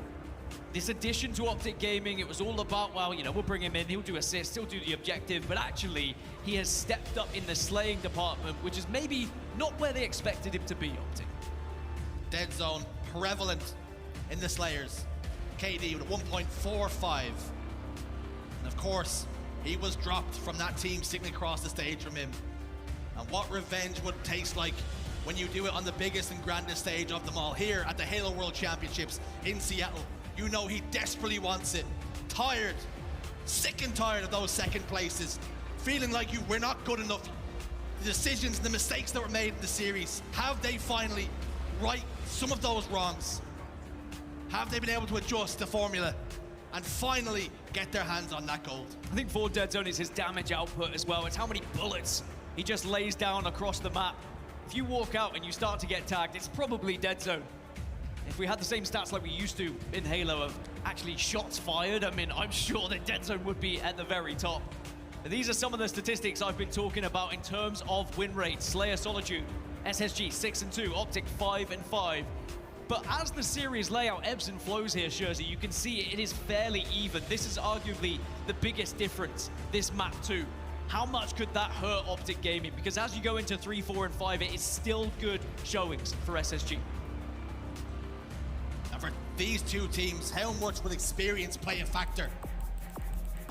So much of it on that stage. These players are no stranger to grand finals, to winning the championships. We speak about Formal, but Lucid, year one superstar, MVP. Optic Gaming need him now more than ever. I think last event I was talking about Lucid stats and how across Slayers in general, Lucid was the man. He was the one that was always putting up the numbers, whether it be the kills, whether it be his actual KD, whether it be the damage. Lucid knows how to play Slayers. He is just so confident in the way he moves around any map and taking those pivs as well. But if SSG can isolate him, if they can find him looking for those 1v1s and take 2v1s instead, Optic may be in trouble here on Solitude. The stats dictate this one is space stations for the taking. But it's Championship Sunday. You can throw the form book out the window. Will players be daunted by the occasion, blinded by the lights in that main stage? More money up for grabs than you can count. But more than that, it's the prestige. We're underway in the shootout, game 2, rocking and rolling. Camouflage going to be the first point of contact. Bound might just be able to get this one for free. Oh, just misses that jump. And those little moments, those minor mistakes can make big differences. Optic can maybe capitalize on that now, a 2-1 lead.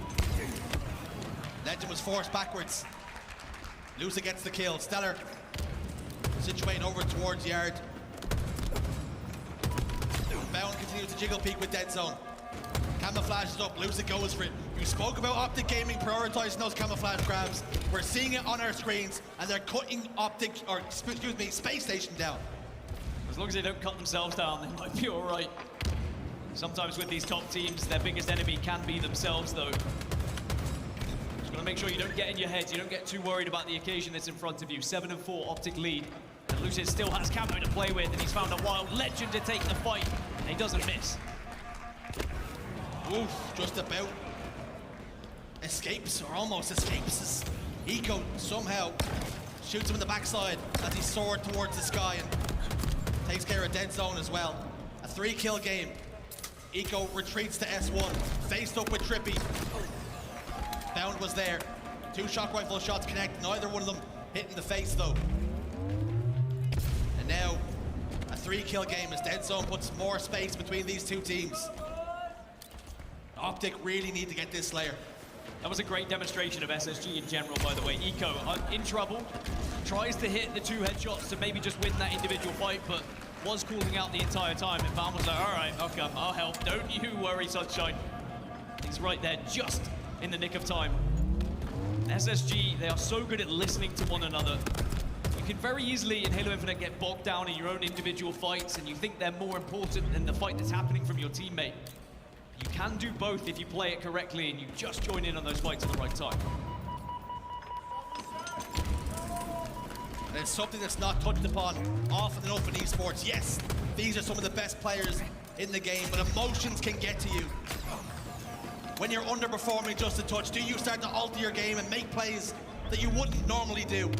You have got to make sure that those seeds of doubt don't creep in and you stick to what got you a ticket to the dance in the first place as Legend gets a double kill. That's massive from Legend as well. Trippy should have secured that kill and he'll know it. And that's what you're talking about. The own mental battle you have with yourself after you miss a couple of shots. You just have to shake it off, a little ogre twitch, and then you're back in the game. Legend continuing to output damage. He's lost a couple of teammates along the way though. He's forced off of S4. And Optic Gaming know exactly where he is stationed. They want to come and disrupt his workflow. He's desperately trying to escape, trying to scarp her away. Optic Gaming are not interested in letting that happen. But here is Stellar. And there is the shock rifle in his hands. And importantly, he is shut down. Optic Gaming are doing so well at hunting down the SSG members. That makes me think the communication is on point.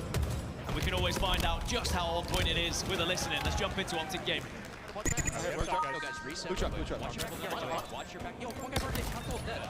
Listen, reset. One shot bound. S1 one shot bound. I have a shock. Watch your back in the yard, Joey. Camo's at 20. Alright, yeah, hold on. Bound to the lift. Going. You turn right now. Back to gate right now. Darcy's on respawn, I think. In blue. Yeah, just watch yard. Go yard. We'll try to put him in. The two guys in blue. No, Thas is up. Getting it. One guy's 4. Two year. Watch out. There. Watching. In. Let's one. Two shots. Up there. Watch out. S4. Down to the camel weak. He's one shot. He's on weak. We're coming now. One shot yard. It's a thrust. Yo, top gold. Yeah, slow this down. Yo, I can go out. Yo, top mid. Yeah, I'm waiting. Bottom mid, two shot. Yeah, Kim guy's like poster area. Okay. Just one touch. Just holding S4 right now. Yo, one guy in blue watching me. We're shorter S1. He's got like 10 seconds of camo. Yep, holding S4 for camo right now. Yo, top mid. Yo, two top mid. There's two top mid bound. Both top mid guys. We should all look towards the posters, bro. We should all look posters. Yo, S4 camo. Half shield, top mid. Top mid, I'm one shot.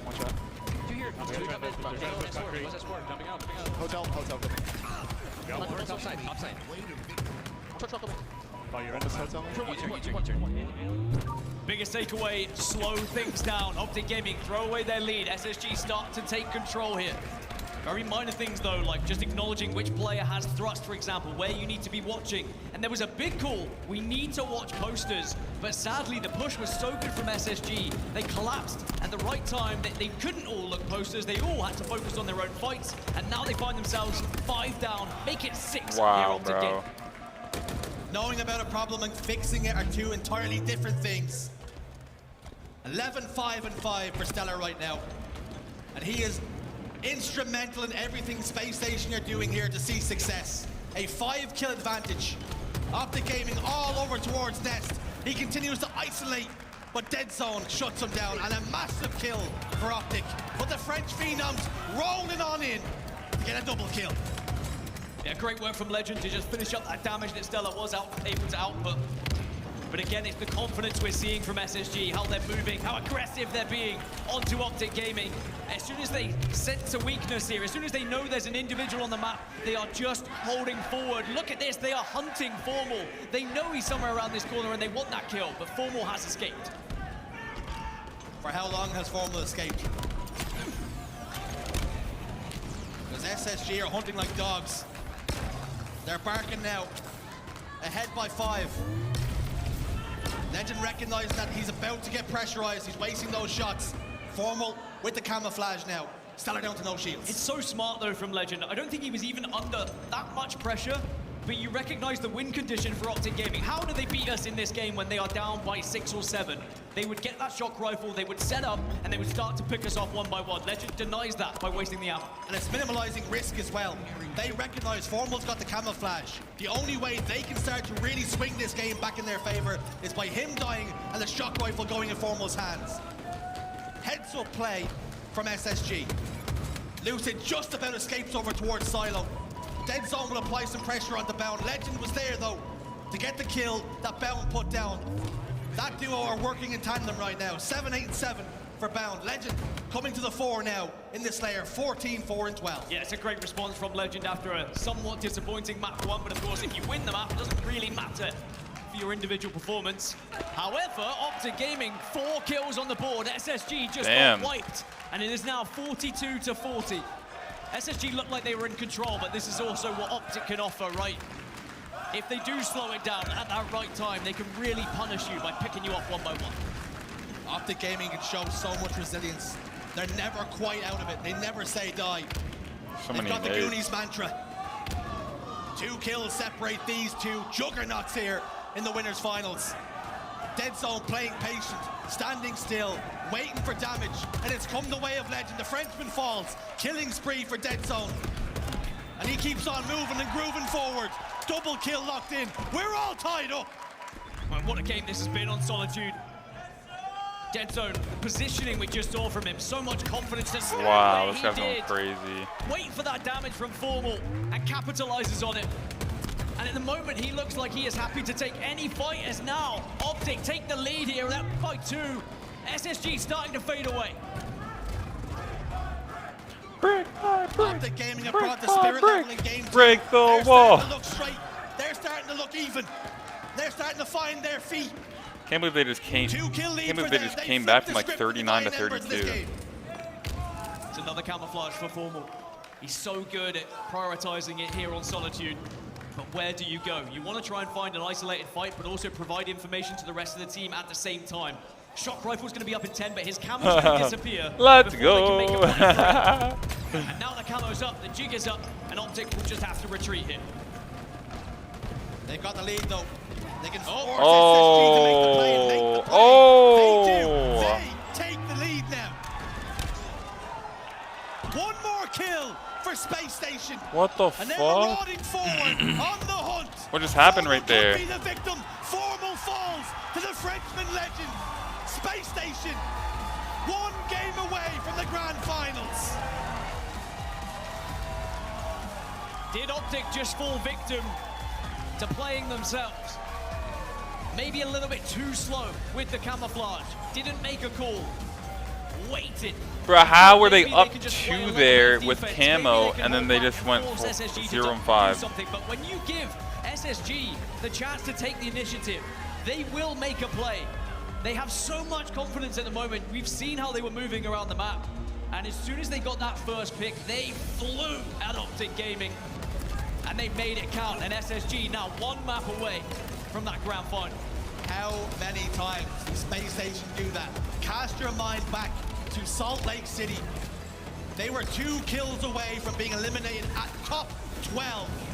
Cloud9 played cautious. Cloud9 played hesitant. And Space Station capitalized on that, punished it. Did we see the same thing from Formal with the camouflage? Waiting for his teammates to make a play call, waiting for his teammates to do some damage that just never came. Wow. So close on these games though, as expected in the winners final, and there was the reaction from Legend. Smiles all round on the side of SSG as they know they are closing in on potentially another victory over their rivals Optic Gaming. Up next, King of the Hill on Recharge. Game 1 and 2. Now in the history books, the ink is starting to dry. Oddball live fire 2-1. And as we just seen, 50-47 Slayer on Solitude. Up next though, the Recharge King 7-3 versus Space Station's 9-2. This one's very close. Wow. Yeah, somewhat favors SSG, I guess you could look at it, but favors I think SSG that though. realistically, this one could go either way. 2 players I want to focus on. SSG. You guessed it, Stella and Lucid, the main slayers of these squads. Not for just their slaying ability though. When it comes to King of the Hill, both Stella and Lucid are usually the ones getting the most time. They are in the hill the most. They want to be amongst it. They want to take their slaying power and start to just inject it into a hill. But then you've also got to look at the fact that Shock Rifle features on Recharge. Both those players happy to grab it, happy to get that grapple so they can take that position, re-find a spot, re-find an angle, and then take those individual fights that can change the game for their team. Taking a look at the KD leaderboard then. Snakebite on top. Optic Gaming's Lucid in second. Valcade for Sentinels, but then bringing us up in 4th and 5th, Legend and Trippy. Optic Gaming and Space Station ever prevalent in the top 5. Like you say, you expect Lucid to be the difference maker with that shock rifle on recharge. And Optic Gaming are all out of lives here in this winners finals. They lose one more and they're getting sent down to a very hungry and waiting FaZe Clan. And Lucid usually looks his very best when he's playing with that confidence, when he's trusting his teammates so he can move around that map freely and look for those individual fights. But when you are 2-0 down, those risks aren't going to be taken as often. You're going to maybe play a little bit more cautious, and I wonder if Optic will lose a little bit of their flair playing that way. And it is very hard to disregard the scenario you find yourselves in. It's hard to forget that you are 2-0 down here, but you almost have to play this one like it is 0-0. Forget the fact that you are 1 away from being knocked into the elimination. For Optic Gaming, the task hasn't changed. They were always going to need 3 wins. You just have to do it now without losing another. For those 4 boys on the stage, they desperately want this Sunday to have a different ending to every Sunday it's come before. And on the other side, they're quite happy for this Sunday to play out the way it has more often than not this season. Time and time again, SSG have found themselves in grand finals. They've gone on to win so many trophies this year, but if they were to fall short here in Seattle, if they didn't win the Halo World Championship, that season is always going to be looked back on as a failure. These guys want nothing less than first place. And it's so difficult to be amongst that environment as well, because if things do go wrong, fingers start to be pointed. So you want to make sure you are playing your very best. But right now, SSG are playing at the very tippy top. For Optic Gaming, someone has to take this game by the scruff of the neck. They really need to demonstrate now why they deserve to be in a grand final here. If you go 3-0 down into that elimination bracket, FaZe are going to be rubbing their hands together at the prospect of playing you when you are flat. Someone on Optic Gaming has got to take charge, has got to take over here in Game 3. It's been smooth sailing up until this point for Space Station. Optic have got to show signs of life. And it's got to come through Lucid or Formal. They are the ones that are expected to do the slays. They're the ones expected to do the damage, to be the difference for their teams, to drive them forward. It is a big game. It is a big series, and we wouldn't have it any other way. We're rolling once more in Game 3. Lucid averages around 16.5 kills a game on Recharge King of the Hill, but he needs to better that. Needs to be up in the 20s for me if Optic are going to be able to find a victory here. And he starts off hot, not only getting the kill, not only being in the hill, as I expected, but also gaining that shock rifle. A chance to try and find the SSG spawners. Legend's got camo though. Trippy's bottom elevator. Lucid's in Whirlpool, information downloaded, passed over to his teammates. That sticky grenade's gonna come at the nick of time. A big trade from Trippy. He's gonna give up bottom elevator for a moment. There is some space there for Space Station to play with. More importantly though, camouflage, no longer an issue, no longer a concern, while Lucid remains just that. And even though Optic haven't got that much hill time thus far, mainly because Lucid had to step out of it with this shock rifle, they are controlling the map. Just get a little bit of hill time as you go. Get a kill, more hill time. Get another, more hill time. It's a step-by-step process, and it's working so far. Lucid's hitting those shots. He's doing the damage. He's holding top elevator for his team. Legend's gonna sneak in and just evade the shot of one.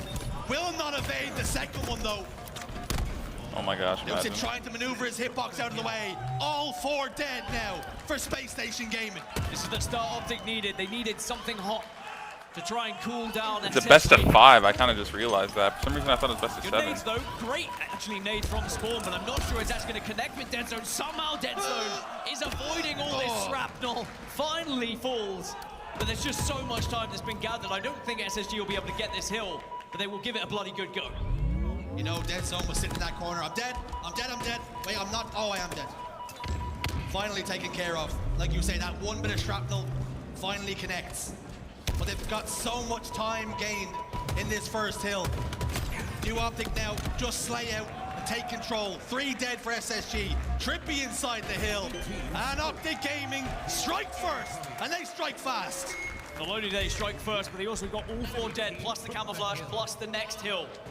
Trending towards a comfortable 2-0 if they carry on playing in this manner. SSG just haven't been able to break the structure, break the wall of Optic Gaming.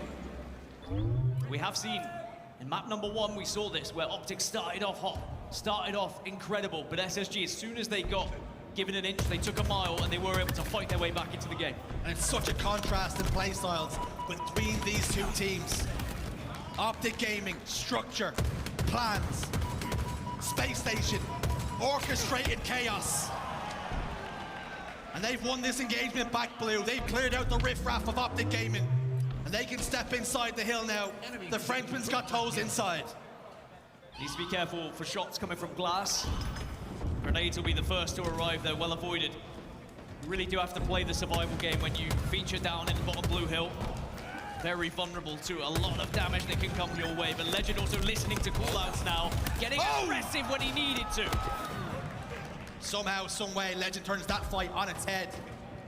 Stellar making himself a difficult kill, trying to give Lucid the wiggles. But Season's 1 MVP shuts that one down. Eco in long haul, pushing towards blue plat. Continuing to drive forward for his team. Dead Zone's there to offer some support for his teammates. Optic Gaming have a little bit of a lead here on this second hill, but it's been scrappy, it's been frantic, and that usually the circumstances that SSG like to thrive in. Lucian's done very well staying alive here, and actually I think he went unnoticed at the back of blue. And now he's going to be able to be a real thorn in the side if he can hit the shots, gets a little bit of help in the end. It's good time from Optic, but SSG have done very successfully. Oh, hunt down the camo. And finding the camo. Camo cut down. Legend will fall along with him. Eco prioritizes staying alive inside blue. Because here comes the cavalry. Stellar was there for a moment, but as you can see, he's hanging out of the wall. And he's not hanging out. He's out of here. Dead Zone giving the wiggles. Bound is there to help though. Eco will fall, as will Bound. Lucid clears house, puts down the shroud screen to give himself just an added bit of cover. This has been a messy hill, but wow, have still been finding success.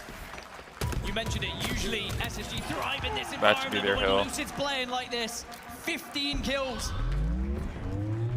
I wanted a performance where he found around 20, and it looks like he is trending that way. SSG though, even last game he was going crazy. It's 2-0 now for Optic. Stellar's 2-12 by the way. From my 2 players to watch, there is a clear leader right now, and that is Lucid. We called for someone to be the difference. And Lucid stepping up and taking this game by the scruff of its neck. Trippy's there too, long-time teammates. They've been a duo since 2016, and they want another Halo World Championship. Lucid's got a backstab. Trippy's there again. Damage is being done. Legend's trying to get away. Lucid's not interested in letting him. Takes him out of the equation before ultimately falling. Formal's got a shot, Formal's got a double, and Formal's got the hill! Oh! Stellar hasn't had many kills, but that one could have been a very important one to shut down Formal. 4 kills, and that one was most certainly the most valuable. Camouflage up any moment. Trippy knows exactly what Bound is like and where he's likely to be positioned. An insta-explode just to deny some area, bottom tower. Here comes Stellar for the camouflage. Trippy just looks away. Lucid is there. Lucid will chase the camouflage player, but Lucid cannot shut Stellar down. Don't allow Stellar to get back into this game. And the objective is clear now for Optic. It is playtime. You have a 2-0 lead, 50 seconds left on the clock. You don't need to be in this hill. But we saw what happened last time Optic tried to play a little bit of time. SSG were able to capitalize. Camo is doing work at the moment. A lot of damage coming out of Stellar. And is he starting to wake up at the right time? If you're an Optic Gaming fan, you want Stellar where he was on those 4 kills, on the fringes of the game, not having too much of an influence. But all of a sudden, he's starting to grow into it now. He's finding his feet. He's finding his shots. Nervy times for Optic Gaming. Do you even consider just giving this one up? Well, with that pick, probably not. And you hear the zip. Everyone trying to close in on the SSG players that are still alive, but they are holding their ground. Stellar at the forefront of it, but he gets shot in the back by his own team. And also, Formal was there to clean up. It was 5 without reply for Stellar. Killing streak was locked in. Formal's got control of tower. 20 seconds left to play. The play call is obvious. The play call is clear. It's Slayer from here on out, just as like Space Station done in the oddball in game 1. Optic are going to give them a taste of their own medicine. Come get the objective and take it from our cold, dead fingers. 4 seconds left, and it looks like with only one remaining player, this one is going to be an Optic Gaming win as they stay alive here in the winners finals and send us into a map 4. G. Optic Gaming on the board. G. Okay, score. And is the pendulum going to start swinging back towards green? Stellar didn't have the influence he would have liked in the early stages of the game, and it gave Space Station so much work to do. And Optic capitalizing on anybody underperforming on the other side of the stage, and that's exactly what you expect. But Lucid did probably chilling. I wouldn't be surprised. As we mentioned, take the game. People love talking in the Halo chat. Actually, I'd rather be in the grand final here. For sure. Averaging usually 16.5 kills. He smashed that in this game.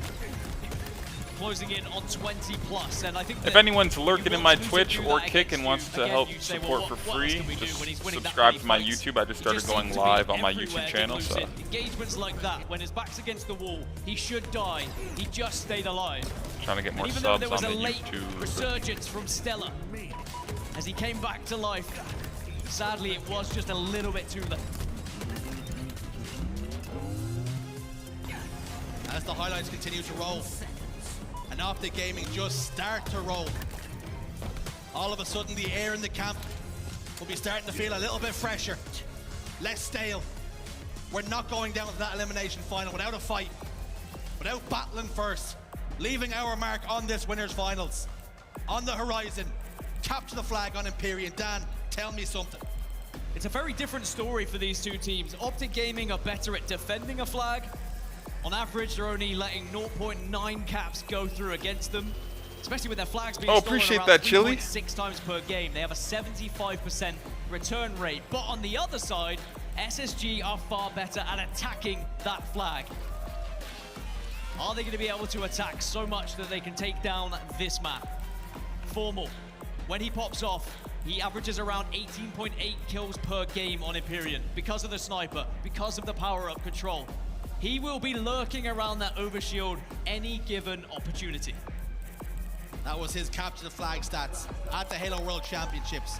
Almost with a 2.0 KD. The human UAV, he can give you information, but he can also terminate opponents. And these foes across the stage, they're all too familiar. Space Station have had Optic Gaming's number all season long. Are they going to flip the script here? Capture the flag on Empyrean. Space Station need one more to drive themselves into the grand finals with that winner's advantage. For Optic Gaming, they couldn't lose anymore. They won the one they needed. Just 2 more now. But to send us to a game 5, to send us to a shootout, they have got to beat SSG on Capture the Flag Empyrean, which is one of their strongest map and mode combinations all season. We're rolling once more. Stellar's got the sniper rifle, and he's going for the overshield. Taking away the overshield from Formal is important. Giving it to Stellar with a sniper even more so, but Lucid has a sniper to play with as well.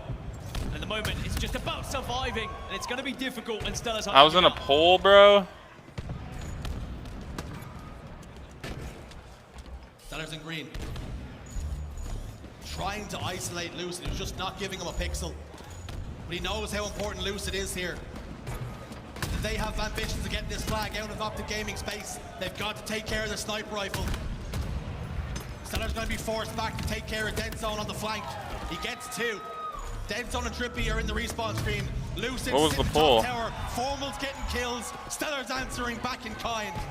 And this flag will not drive forward. This flag stopped in its tracks. Yeah, Optic done very well to shut down the flag there and send it back home. Again, that is the defense I was talking about from Optic Gaming. Even though that flag might get pulled, they always find a way to send it back home and deny the capture. And a player I want to focus on is going to be Trippy, because he has been insane with his flag steals so far this tournament. 13 steals so far this weekend. To the enemy base, trying to get behind enemy lines. And SSG just need to keep an eye on that flank. You heard and you saw the prioritization from Stellar previously when Dead Zone was trying to make his way round. They said, look, we can't allow them to get behind us here, because that's going to be Optic's plan. Get behind enemy lines, disrupt them, and then get that flag on the move. You talked about Space Station's offense. More importantly, you highlighted Optic Gaming's defense. Much of this game so far has been played inside the green wall's half. Lucid and Dead Zone get kills. There's been a couple of flag steals already. None of them have made it over the halfway point just yet. No way, I wish I could have seen the numbers on those pulls. Damn it, bro. That would have been sick. Are you serious right now, bro? Who won that pull? What? Oh, there was a who would stomp these pros pull, and I was in it, bro. Oh, bro, my heart, bro. On average, Space Station capture 45% of their pulls, but that's 0 for 2. Oh my god. In the early stages here on Period, but now they have a rocket launcher to work with. 3 are dead on the side of Optic, and SSG will continue to push. Thanks for content. Whoever the mod is, appreciate you, bro, for even adding my name in there, bro. That's pretty lit, bro. He's gonna get pressurized, he's gonna hit the ground with a rocket, and he's not gonna get a kill. Not the kind of music he was trying to play. And all of a sudden, Optic Gaming's defense, you can see exactly why they're so good. Shutting down any momentum Space Station have and forcing them into retreat now. And it's definitely a game plan that could work here. Absorb that pressure. Allow SSG to keep on pushing, but hold strong, hold the fort. All it takes then is all 4 dead on the defensive side, and then you go for the counter. You regain that map control. Maybe a rocket launcher and an overshield to go alongside with it. And you catch them when they least expect to hear SSG. But how long can they withstand the pressure? How long before the dam breaks? Formal's position top tower. He's got that sniper rifle almost like it's a bow and arrow from Legless. But which one of Space Station's going to be that Urukai to jump in and breach the wall, breach the defense? Formal's got the snipe. Bound's being pressurized. They know exactly where he's positioned. This game continues to swing back and forth, but they've shut down the snipe. Again, though, that was Trippy trying to lurk around, trying to get that flank and get behind enemy lines, but he was caught out.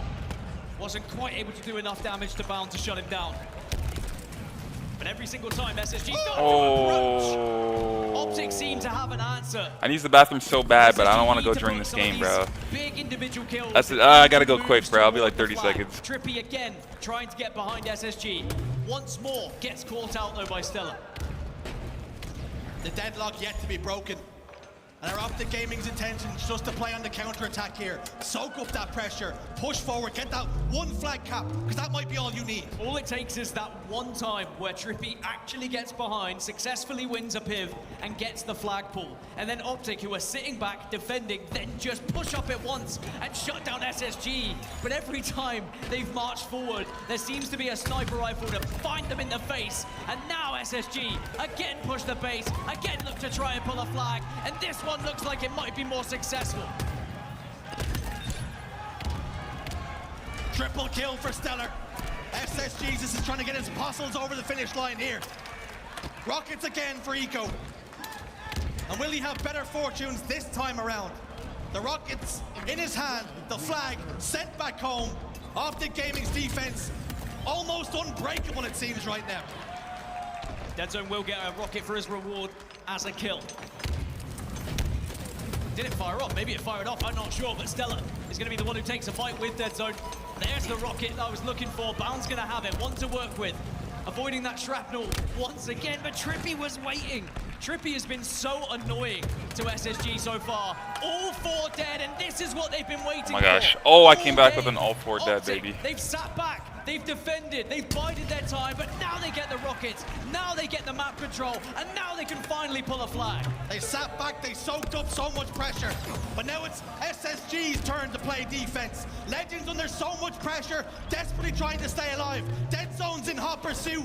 Legend trades it out, but that's not going to be good enough. Trippy's going to make it to the long haul position, but he gets shut down before he can make the cross. Not far enough. This flag will be dead. It will be sent back. It was a valiant effort from Optic Gaming. The game plan was clear. You wait, you bide your time, and then you explode onto the other team. But it was Legend in the end who was able to just hold the fort for the rest of the squad. Lucid has a sniper rifle to work with now, though.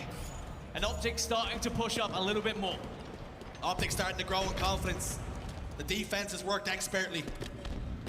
Now taking pages out of their playbook for offense. They're tracing their finger along the one, along the lines. What can they read? What can they extract here from this game? They desperately need victory, or they'll be meeting FaZe in the elimination finals. Lucid still has that snipe, and it could be about to sing songs of all kinds of praise.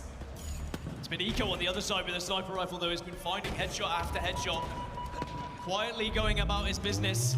And lines up another, but that's a great push from Optic.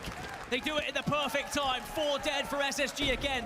This time, Rockets will be spawning in 5. Rockets will be spawning as they run this flag. SSG are gonna have to work so hard to defend. So much work to do for SSG. Trippy's gotten a pick. Formal's going to fall. Rockets are still there. Overshield's been scooped up. SSG have the rockets. Here come the boom. But it does not matter. Optic Gaming have the capture they need. Optic Gaming, who have sat back for so much of this game and frustrated SSG, have allowed them to get kill after kill, pull after pull. But as soon as Optic gain control of the map, they make it count, and now SSG have to dig deep, because Optic are flowing with confidence. Time now. Time is no friend of Space Station. Just under 4 minutes to play. They've not even been able to get the flag over the halfway point. Sniper rifle shots continue to whistle through the air. Formal's got one. He's down to no shields. The backstab comes from Stellar. He's going to take a little tag of damage on the way in. He's forced backwards. Forced back to Mauler. And that's exactly what Dead Zone and Optic Gaming want. Bound gets the kill. Lucid top tower. Formal continues to jiggle, but Stellar comes out on top. All 4 dead now for Optic Gaming, and Space Station are on the march. As long as there's no dodgy spawns here, this could be a very easy flag run for SSG. It's under bridge. There's no one to contest. Long haul will be the push for Optic, but I don't think they're going to be quick enough. This right now we're hype, baby. SSG finally get that flag across the map. Stellar restores parity. We're back at a deadlock. 1-1. Formal just avoids the shot. He's going to throw a sticky grenade, trying to perform miracles. And that's what Optic Gaming might need now. As the collapse comes through, the flag's pulled once more. 3 go down for Space Station Gaming. Formal gets a trade. And now Optic Gaming have an opportunity. Legend's done well off spawn though, and I think the flag is going to die yet again. Optic backing off, retreating back to their defensive position once more, start to rebuild that wall, and beg the question of SSG, can you break it again? Boy, would have Optic Gaming loved to have held on to that 1-0 lead though. I think SSG cracked them at the right time, just before they started to get a little bit too frustrated. But Dead Zone's looking, he's searching. They've got both snipers at the moment, do Optic. They're trying to put them to work. Dead Zone's forced backwards. Back to the sanctuary of his teammate Formal. Overshield and Rockets about to be in play once more. Dead Zone shut down, no more sniper ammo to play with. Bound's got the Rockets. The flag's being pulled. Overshield for Formal. And Bound's trying to nullify it here. He gets Lucid, but the flag's been stopped in its tracks again. Legend could not make any progress, despite the fact that Bound was trying to forge an opening. Again, Optic Gaming stands strong. Again, Space Station struggle to breach the defenses, no matter how many times they lay siege here. That does mean that both the Rockets and the Overshield will not play a part in these final moments before we potentially head to overtime here on Imperium. Something that can definitely play a part is Sniper Rifle and Stellar. 2 words that go so successfully together. Stellar has put on montage clip after montage clip all season long. All he needs to do is start to connect with these headshots, and it could be enough for SSG to get another flag on the move, but now he's out of ammo. Out of ammo and out of time. Formal close the distance, got the kill. Trippy has just leaked through. Trippy, you spoke about how important, and if he gets that opportunity just to win one more piv, Bound recognizes how important his life is now. Calling for help, calling for assistance. Lucid's top banana. Bound's gonna get that kill with 5 of the best. The fresh shots connect. Bound's down to no shields. Needs help, not going to get it. 2 dead for Optic. 30 seconds. Although Trippy did manage to find a way through, he was eventually taken care of. Yeah, Trippy gets found, which was important, otherwise it could have been a little bit shaky. It's going to be one last push for one of these teams. If you win this fight, it looks more likely that SSG will go for a pull here, but there's always the chance that Lucy could be on the other side. 3 are dead on the side of Optic Gaming, as SSG are going to make a last-ditch attempt here in this game to win right here with this flag. Stellar gets absolutely nuked out of his boots. Lucid is S1. Lucid is trying to be a nuisance. We're into the final knock-ins of regular time here. The pie chart starts to dwindle away. Nobody from Space Station in position. Both teams settling for overtime. Both teams know now. Next flag wins. Back on spawn, started up yet again. What a game of 2 different stories here from these 2 teams. Optic really demonstrating how successful their defense has been all season. And it looked like the plan was going to be executed perfectly. But SSG then show why they are so good at attacking here on Empyrean CTF. They break that setup, they break the wall, and they tie us up 1-1. Now another 5 minutes on the clock for one of these teams to try and take this game.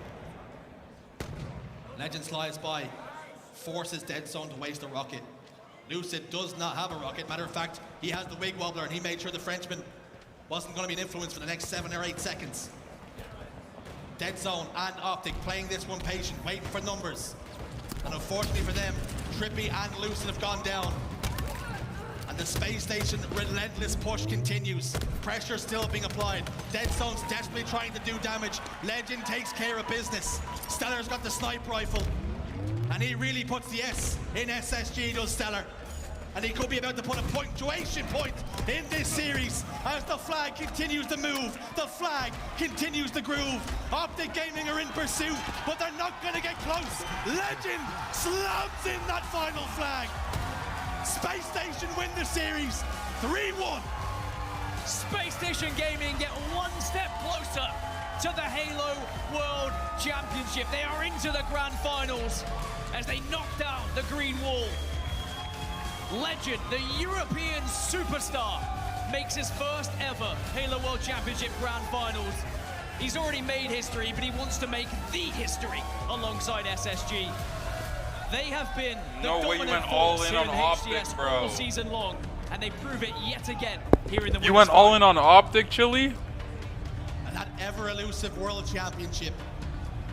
They are now in the grand finals with that benefit being the winners.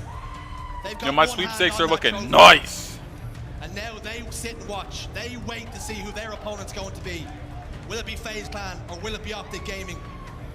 But either way, they are in the driving seat of this championship. And the resilience, the patience we just saw from Space Station in that Empyrean CTF. It is so easy to get frustrated when you go up against Optic playing that way, who were just sitting back, absorbing that pressure. And it was so close to being a master plan that just worked out for them. But SSG did not lay down, did not show their belly. They said, actually, let's get this job done here and now. And they find themselves now in the grand final. And you can see from the series layout, that series was so close. Oddball 2-1, Flag 2-1, Slayer 50-47.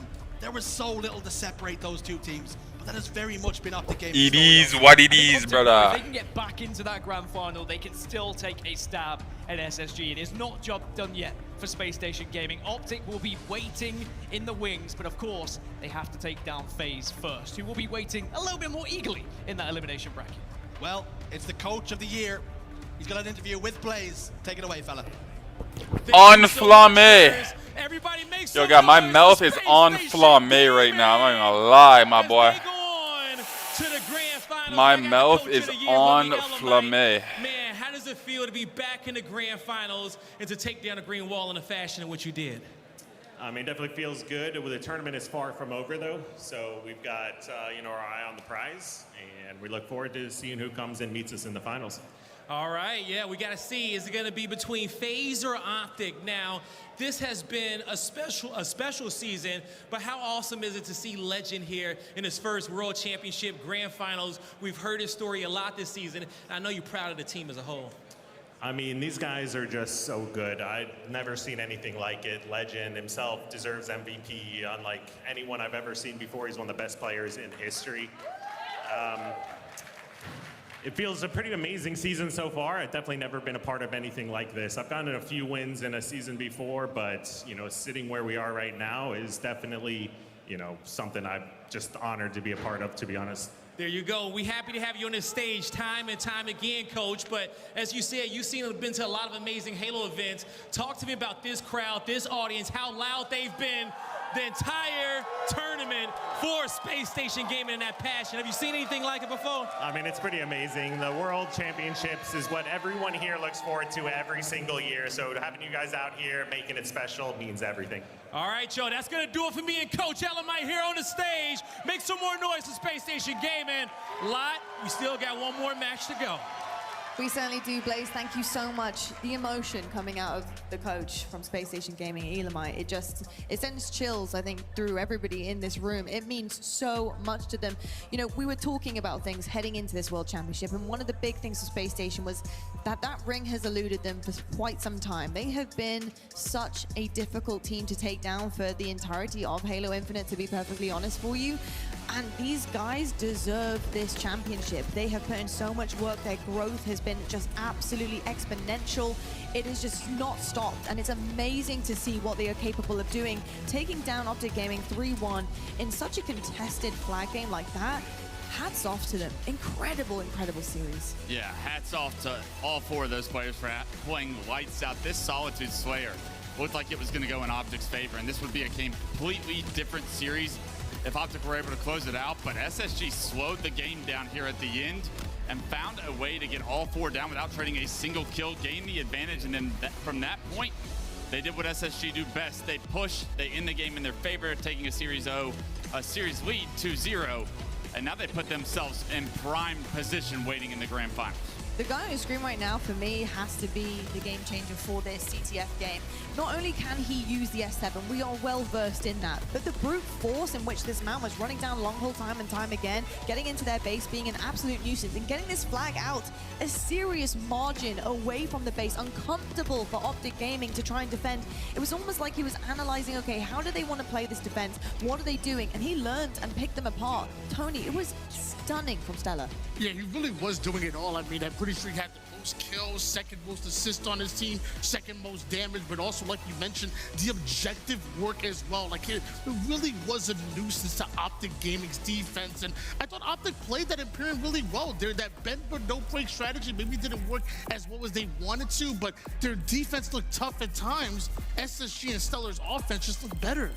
Big player of the series for me is Eco, 2,600 damage. The second highest on his team, but Eco's traditionally not the guy that gets the S7 or the shock rifle for his team. Throughout this tournament, he has been in the position to have those power weapons in his hands, and he is making consistent plays with them. If everybody on that team is playing at that level, SSG is not going to get beat here today. Eco is leading by example with his gameplay throughout this tournament, and that is a phenomenal series for him to walk away for. I am a bigger fan. Indeed, I gotta say, just incredible stuff. Ripping faces off. You could see it in the kill feed. Not often will be on his POV. My heart just dropped to my stomach, bro. You could just see it, just stacking up time and time again. Getting stunning stuff from Space Station Gaming. Optic, though, they live to fight for another chance here. Here's our winner side of things. Space Station 3-1 Optic Gaming. Yo, bro. They take them down to head into our grand final position. Something that they have been manifesting, I'm sure, for the entirety of this season, and getting plenty of my hand in the chip bag. It's our elimination finals for you guys. Optic Gaming versus FaZe. A tale as old as time. I don't know how many times I'm going to have to say these two names together, matching up on some of the biggest days that we see in Halo history. Incredible things ahead of us, folks. It's going to be absolutely exceptional. Tony, how are you feeling about this next one on the main stage? Optic versus FaZe. It is green and red yet again, and it's going to be lively for sure. Well, one reason why we love to see these two match up, because again, very similar to what our winners finals was, you're gonna see a defensive great effort out of Optic Gaming, but you're also gonna see FaZe's offense. They're slaying power. Both of them go at it at each other. It just makes for fun to watch Halo. So really excited about this elimination finals. Me too. All right, Clan versus the Wall. FaZe take on Optic on that main stage in just a moment. Grab a drink, grab a snack, but don't go anywhere too far away, because coming after this break, it will be your elimination final.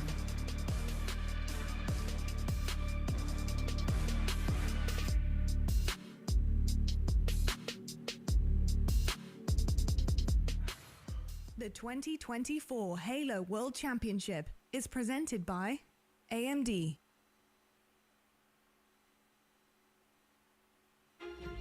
This is the world's most advanced processor. In entertainment, its rendering speeds render other processors obsolete. It drives the future of autonomous driving, powers cloud services for billions, helps change the course of climate change, connects communities of gamers anytime, anywhere, and uses AI to accelerate disease detection and cures. We make the world's most advanced processors, but only with your vision can we advance the world. AMD, together we advance.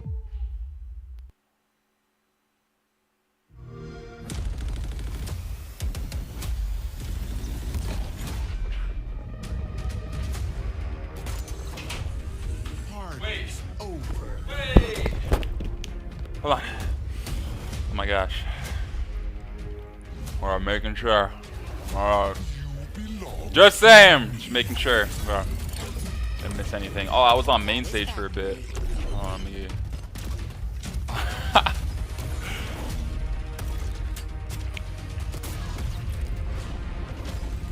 I was on main stage for a bit, or at caster's desk.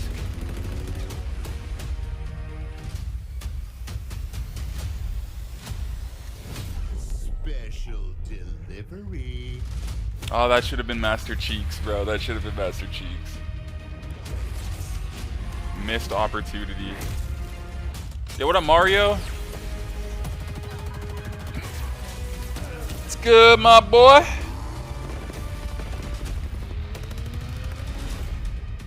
All right, while they take a break, you already know we got to take a break. I'll be right back. I'll be right back. I'll be right back. Chat. I'll be right back. Betrayal.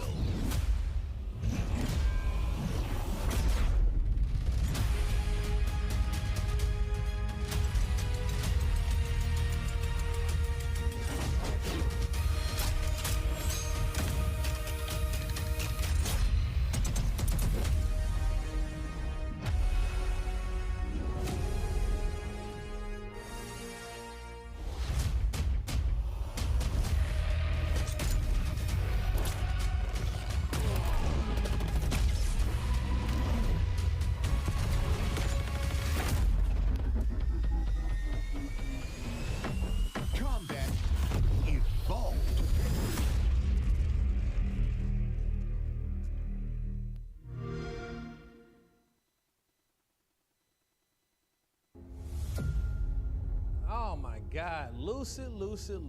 Where do we start? There is no doubt about it. Lucid is the star of Halo Infinite. Every single time his POV is on the screen, in an arena, in a home, people go wild. He is what most players would aspire to be. When people think of Halo pros, I'm sure he's one of the first people that comes to your mind. He is incredible at his craft. The level that he plays at is so high. It's MVP form, but he does it every single time. You know, if you think about some of the sickest plays in which you've seen in Halo Infinite, it's probably came from the thumbs of Lucid. Oh my goodness, Lucid.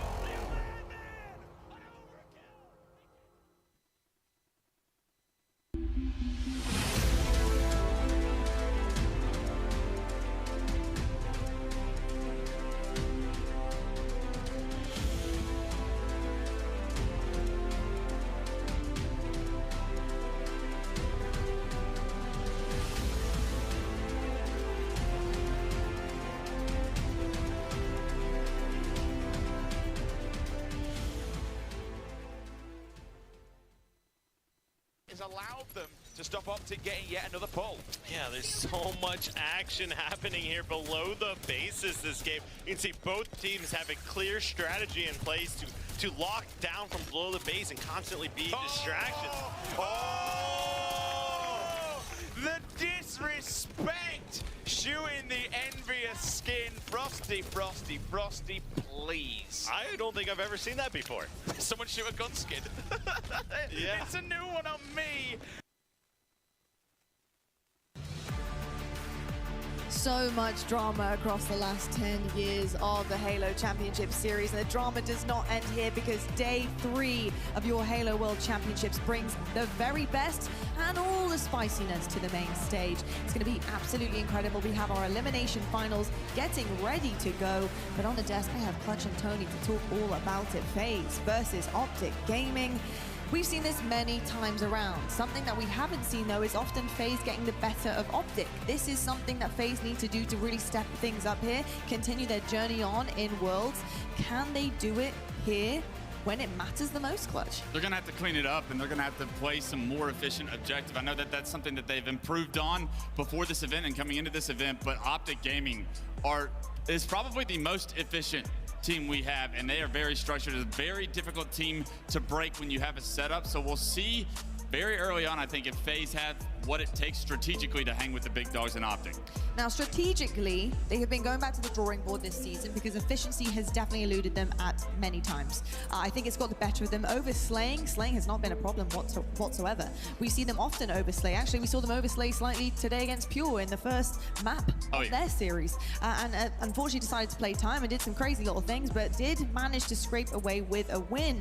Tony, what changes do you want to see from FaZe heading into this series to ensure they take it? Well, kind of what we talked about, you know, that objective efficiency has to be there because the Slayers we know are going to be important here for FaZe. They're 8-0 on Slayer Recharge. They're undefeated when it comes to Game 5s, but in order to get to that Game 5, you have to take at least one objective. So they're going to have to come out hot in that CTF Strongholds or Oddball. Otherwise, Optic are taking this. The big thing for me that I want FaZe to improve on is to stop letting off on the gas pedal. They have put themselves several times this weekend in prime position to continue to attack their teammates, to continue the pressure, the snowball, and the advantages they have. Sometimes they slow it down. They play time in situations where if they were to be aggressive like SSG does so well, they would have a lot more success and they would not find themselves in Game 5s that they have no business being in. Let's talk about the other side of the stage right now because Optic need a pick-me-up, and this would be the perfect one. Tony, Optic, yes, they didn't get it done against Space Station Gaming. Takeaways, though, from that series. What do you want to see them continue forward into FaZe with momentum and not let their heads get too low?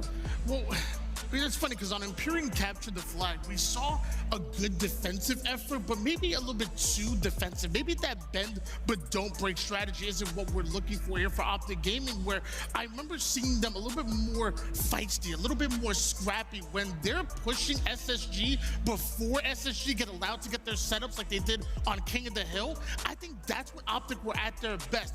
Get the team before they're able to set up defensively, and then once you slay out, now your offense turns to defense, and we know how good Optic's defense is. So I want to see them maybe take a bit more risks. We got some top slayers on the board here for both of these teams. I think on one side, you don't expect anything less from Lucid. That is exactly what he does best. He's also very much brains, not just brawn for his team. And on the other side, you could say very much the same for Snakebite, although not characteristically trying to pick up crazy weapons and go off with them. He's really trying to figure out how to win the game. When you're looking at this comparatively, what is this telling you about the story potential of this series? I think these two are about even, and it really is about how they go about their game plans here, because these games are so important at a World Championship. They will slow down. These will be the two players communicating the most about what is needed to be done. If they have a good read on the current state of the game, they'll give their team a massive advantage, but it's going to be chess between these two and how they move their pawns around. So I'm excited to see when the game slows down, how are these guys countering each other to find the successes. Talking about advantages there, Tony, looking across here, this map set and our records, how are you feeling about it? Well, this is what I was talking about before. Like, the reason why the objective is important for FaZe is because we know they're 8-0 when it comes to that Recharge Slayer. We also know they're undefeated on that live fire, at least when it comes to Game 5s. But It's the CTFs that are going to be tough. It's the oddball that's going to be tough. That strongholds right there, they need to win at least that one. That might guarantee them going to that game 5, and then once it gets to game 5, we know what FaZe do. Let's go, baby. They certainly do indeed, but can they get there? Will Optic Gaming give them a chance to get in? Will Optic Gaming be up for the task after what was an upsetting loss to Space Station Gaming? We'll have to find out, because your elimination final, Optic versus FaZe, starts right now.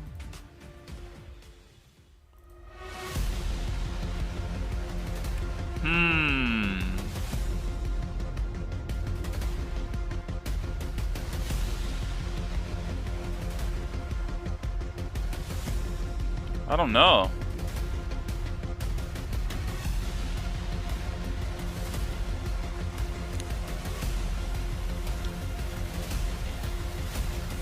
I probably have to, I don't know. I'd probably choose Optic, maybe. I don't know. I'm not voting on this one, bro. It's too close. I really don't know.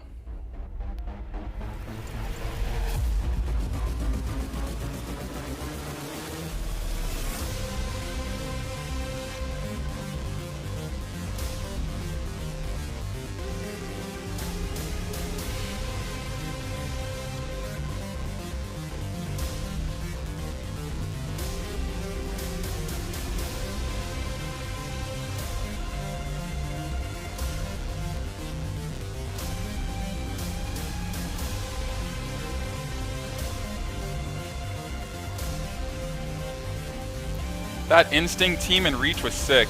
You guys remember Ogre 2, Pistola, Roy, and Lunchbox in Halo Reach? Holy God Squad, bro. That's when I first started watching like competitive, like when I was like a teenager.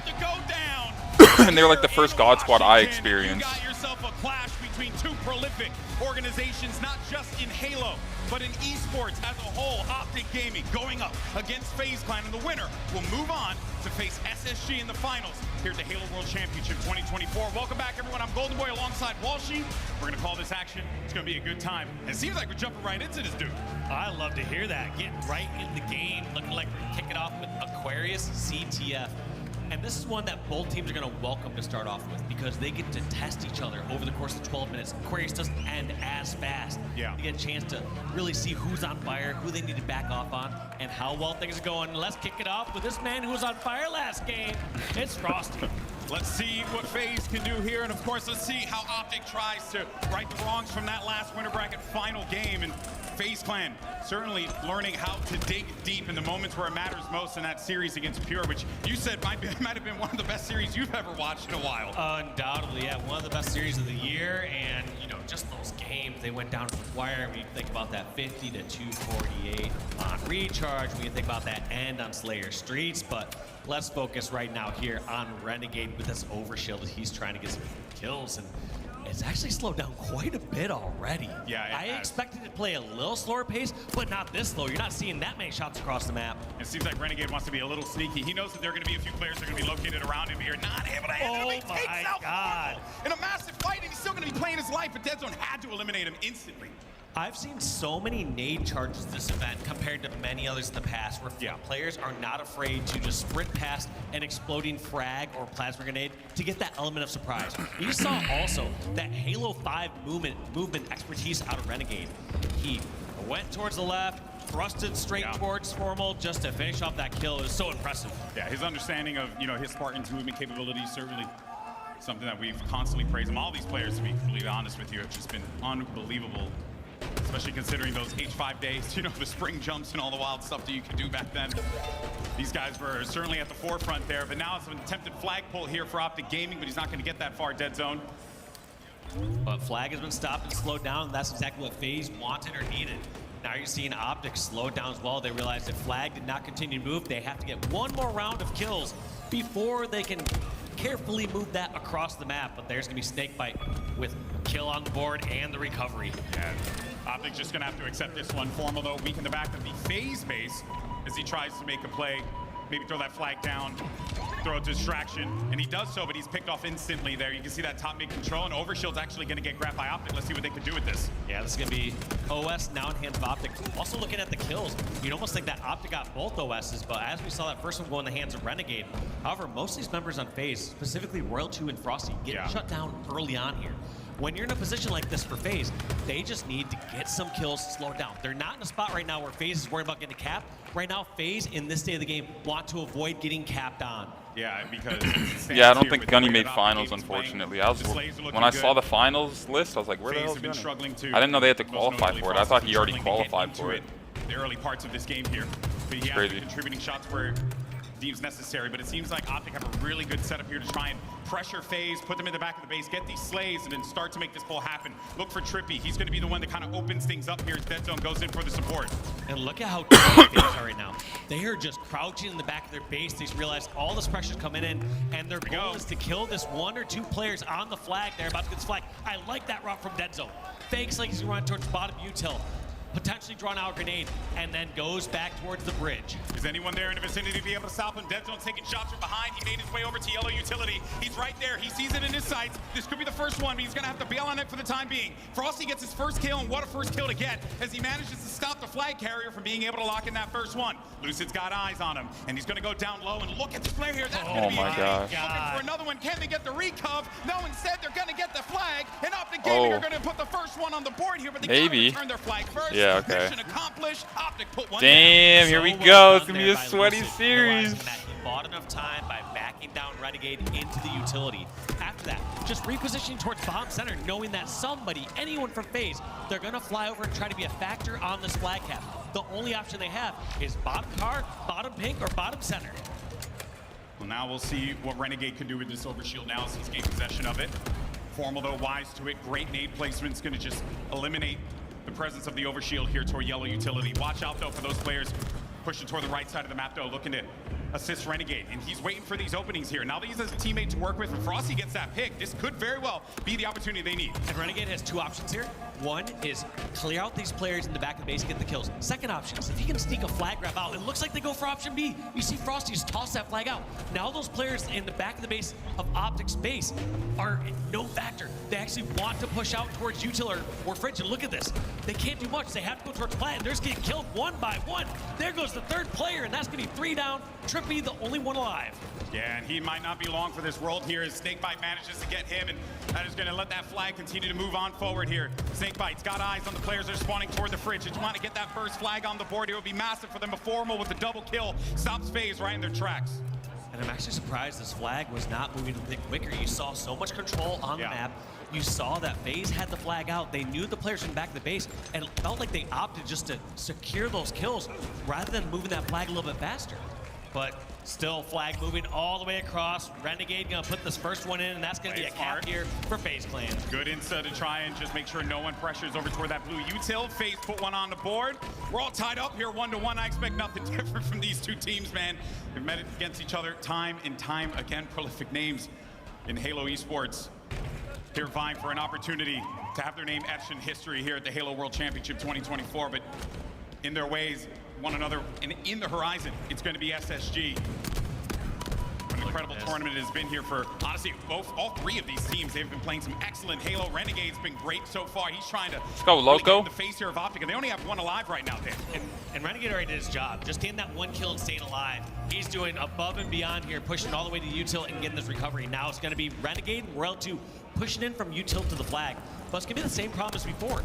Optic has such a strong defense in the back of the base that they're going to need bigger numbers in order to clear these players out, or they got to get the flag toss over to the courtyard. Let's see which one they opt for. Well, that big kill on the left side actually opened things up. Renegade goes in there for a couple of shots, and he manages to connect with them. World 2 actually is going to find no one's in the base, so hey, I'll go ahead and grab this flag. He brings it right across. You see where those spawns are starting to come out there, and where that shot connected with World 2 to the right side, so he's going to need to play this one smart, and he moves bottom mid to cut things off in case things get dicey. I also wonder about that pause in the flag run, but it looks like they still have enough control across the map. Optic not pushing up to take advantage of that. In fact, Optic still just getting outslayed. Yeah. There's a chance here that FaZe pull a 3rd flag. Could very well happen. You see Snakebite in that base. He's getting a lot of kills, and World 2's got the spawners here as well. So Formal and Trippy are going to be very weak. World 2, I'm sure he would have loved to have some grenades here, but it's not going to be available to him at that moment in time. But he's did his job already, backing down 2 players in a 2 versus 1 over towards the fridge. And it looks like he's going to charge in for the finishes. There's one, there's 2, double kill for World 2. Don't need no grenades for that. He's going there to do it the old-fashioned way. Big fight for Frosty in the middle to continue to stay alive. Flag gets returned, as you just heard. As we take stock of where things are, you know, go back to what the analyst was talking about earlier, what Tony and Wes were discussing about how FaZe are definitely going to need to kind of stake their flag in this Game 1 Aquarius CTF matchup. No pun intended, kind of. But it seems like it's working out so far for them, but they only have that 1 flag lead, and Optic could very well come back into this one. Plenty of time. Also, Wes talked about the objective efficiency. Right now, FaZe aren't heavily outslain. They're up by a couple kills throughout the course of this game. Think about how heavily they're getting outslayed early parts, and they stopped all those flag attempts from Optic. Optic were only able to get 1 flag cap during their outslaying spree, whereas FaZe have been able to capitalize and get 2 flag caps during their outslays. Well, now Frosty is going to be happy with this overshield grab. He's also got himself the thruster too, so he'll look to break some ankles in a few of these fights, maybe even make some space in case he's got to chase a kill down. And they're doing the work here. You got 1 player that's going to be sitting inside of that Optic base, making that flagpole happen. There goes Trippy trying to beat the nade there, but he can't stay alive long enough. Does get the trade, though. You trade that Trippy, to be honest. Trippy is happy to trade there against somebody who has some OS, someone who's thruster, someone's already at your base. Even if it's just a 1-to-1 battle, and you are a fresh spawner versus their full shield person, trading out works out in your favor. They're going to spawn way back further, and you just want to stop the closest threat to the flag grab. Just saw the #1 and #2 KD players face off against one another there, but the #1 came out on top that time around. Lucid, great patience to try and continue to march this one forward, start to get inside of the FaZe base and actually make this flagpole reality happen. You got a few players down here for FaZe, and Lucid and the company are going to be going real fast here, Dave. I like this play. Just don't even hesitate. That player in the back of the base is not going to be a factor here. Now it's up to the rest of Optic to hold them off and get a couple slays. One thing that's sometimes risky is run across that bridge, but the fact that 2-2, bro. Holy. Safe and secure. That's going to be the tying flag. I just don't know who's going to win, bro. This is actually going to be so tight. Can't take it. Snakebite having to deal with a few members of Optic Gaming right in front of him. Lucid's going to make short work of him as he was just Senor Bubbles. Thank you for the follow. I appreciate it. Welcome to the channel. Here, Dave. Feeling the momentum for Optic Gaming. FaZe now on the back foot, having to play defense. Big win here for Renegade to clear this player out of blue util. That's going to be 2 players down for Optic Gaming, and this is now an opportunity for FaZe to respond. And if you look at how FaZe have pushed into the flag almost every single time, it's generally been 1 to 2 players pushing across that util bridge. Was that flag already snagged there by Royal 2? That is such a fast pickup.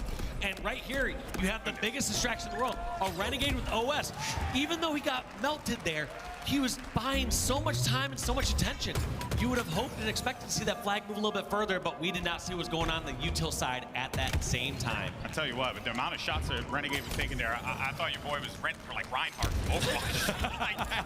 With how many shots he was taking, my guy was tanking everything in that instance. But Optic really want to get this flag back, and they have a body on it, so they should be cleared to do so. You can see where FaZe are going to be positioned off of those spawns now.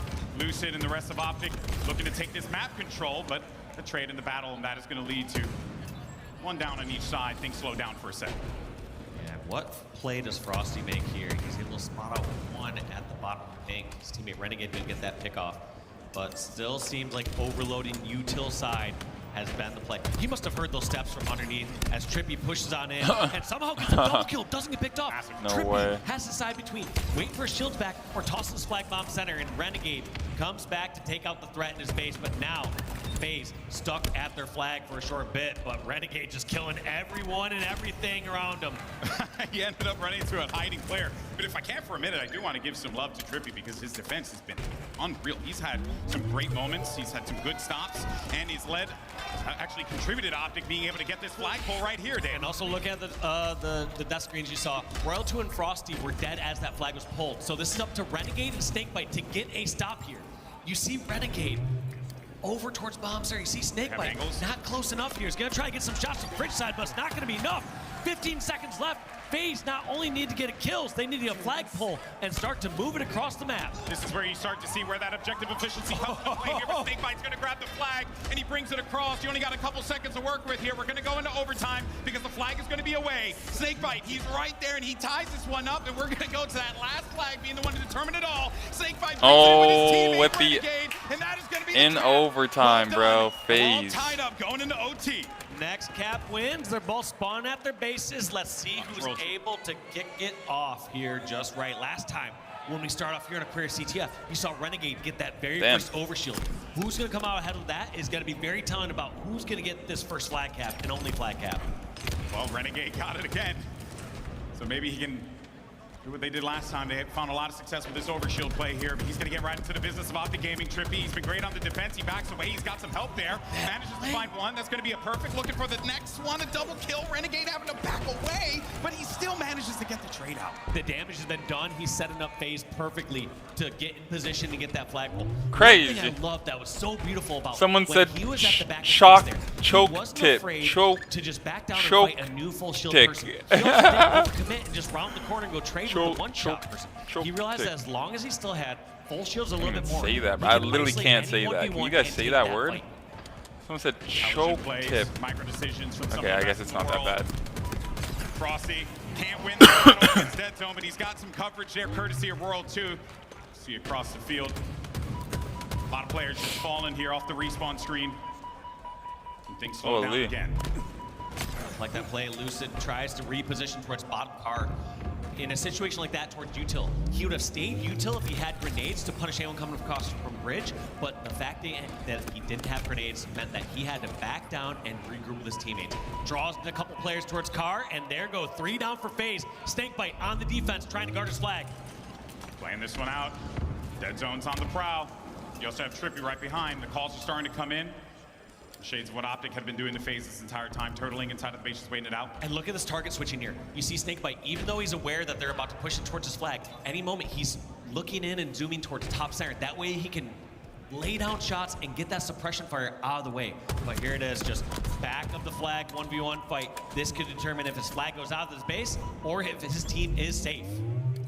We're gonna say though, the way that Snakebite has been patrolling this, and they get that overshield. Wait a minute. So well done there by Optic. Yeah. They put on that pressure, make it seem like they're gonna go in for the early flag, and that entire time, Snakebite stayed in the back of his own flag. And during that time, Optic bought time, grabbed the OS, and now they're going in for the actual flag grab they want. That's 3 down. Renegade, the only one that can stop that stuff. Oh, 4.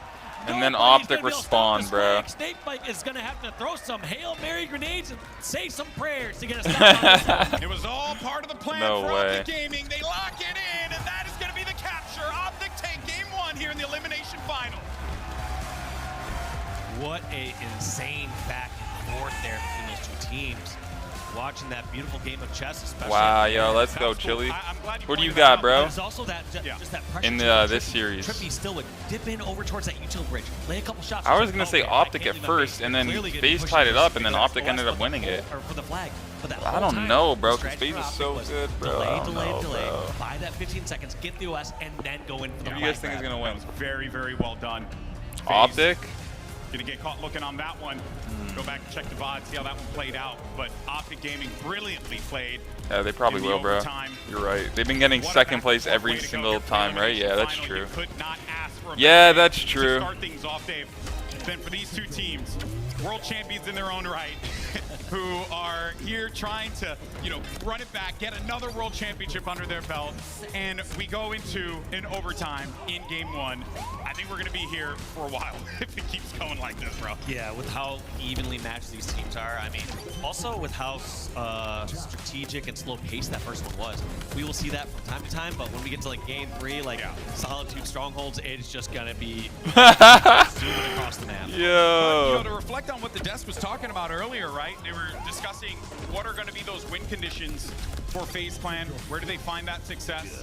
And it was noted that this particular game mode, this game, Map 1 Aquarius CTF one, was a pretty big game for FaZe. If they had been able to pick up this one, then you go comfortably into Recharge Slayer, where you're currently sitting for the Slayer game. That would be so hype, Mario. Recharge Slayer. This guy just spilled on the person in front of him, bro. Calm down. You would have liked game 1. So love the fact that someone's showing their signs. Yo, he's getting too hype, bro. The brick by brick sign, the other person next to him was just showing us their. Wait, was there someone just nah, showing us I fuck with the energy though. I fuck with the energy, bro. Okay. Slayer status from I fuck. You said deadly bite. Maybe not putting up the biggest numbers. Yo, that guy's eating that. Everyone's eating that sub, bro. His squad. Everyone's getting the butt. On the stage right now, we have 7 world champions. Dead Zone left. Yeah, Still needs to get that world championship. That's wild, man. Could be that event. Oh yeah, that's This true. could be, but That's like I very said, true. 3 or 4 world champions. Dreams are dying here in this series. And you're smiling, too. I'm Like, not, no one can see you, but you're smiling. Like, it's wild to think of that we have so It's like Walshy's like an top evil players fucking here villain. in Halo. These last few quads. And he goes, and you're smiling. That's the nature of competition. He goes, and you're It's been smiling. An incredible tournament, undoubtedly. Here in Yo. Just lucid signs. There was that one. Dreams are dying. Oh shit. Our lucid, and then Tommy Wilson. Walshy said, "Let's fucking go, baby." Walshy was so hyped about that. All right. Let's see what ends up happening here. Remember, as I noted, 8 record for FaZe Clan on this map in game mode, specifically. On the other side, for Optic Gaming, I can tell you right now, it ain't 8-0.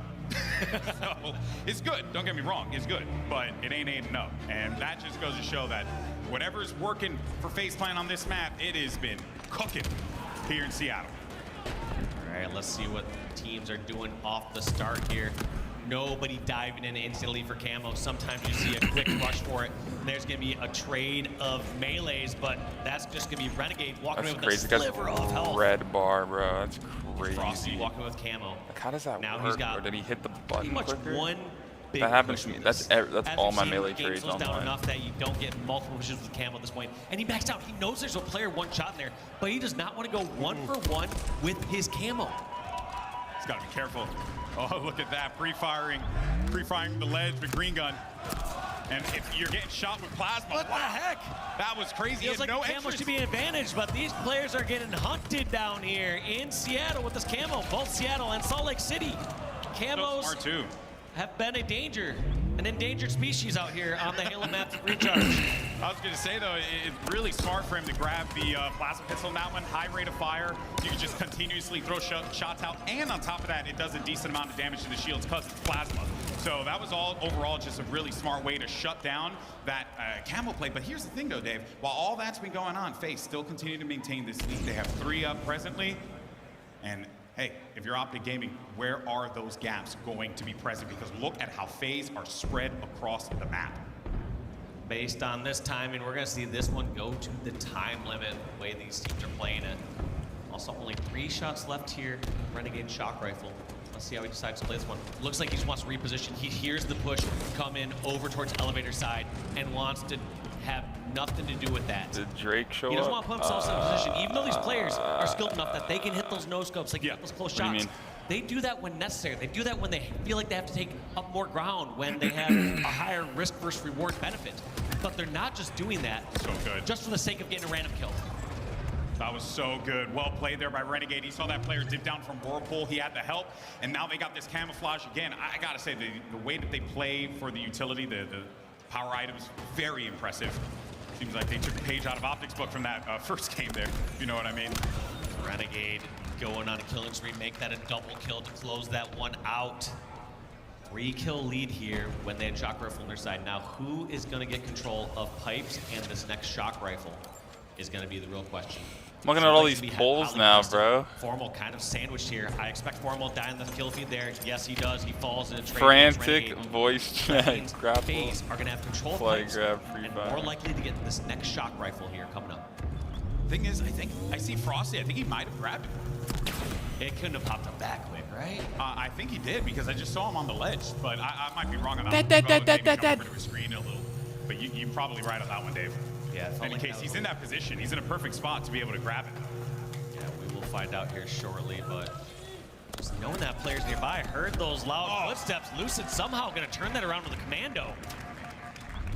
Sometimes the plasma pistol and that sound just kind of throws you off a little bit when you have that charge. I couldn't even hear where Lucid ran to. All right, we got Shock Rifle in the hands of Formal. Now we got ourselves a tie game as well. So we saw that FaZe were able to pull off a lead with Renegade Spree and Renegade getting that Shock Rifle. Now what are they going to do with this in the hands of Formal? Looks like they're just going to take it right out of his hands. Almost getting that second kill there. 2 down Snake for Bite, stopping that Shock Rifle from being able to get established in any far away position. Yeah, this has certainly been a bit of a challenge, Dave, for Optic Gaming to get back into this. They're so close, though, from being able to do so. But Renegade's hitting some shots. Let's actually jump over to the other side of the field. Go over to Optic Gaming and here listening with the green wall and see how they're going to fight on this one and come back into this series. I have smoke. Hold angles, guys. Hold angles. Go for it. You're good. I'm just gonna trying to get this, guys. Where? Seriously, I can't even say that.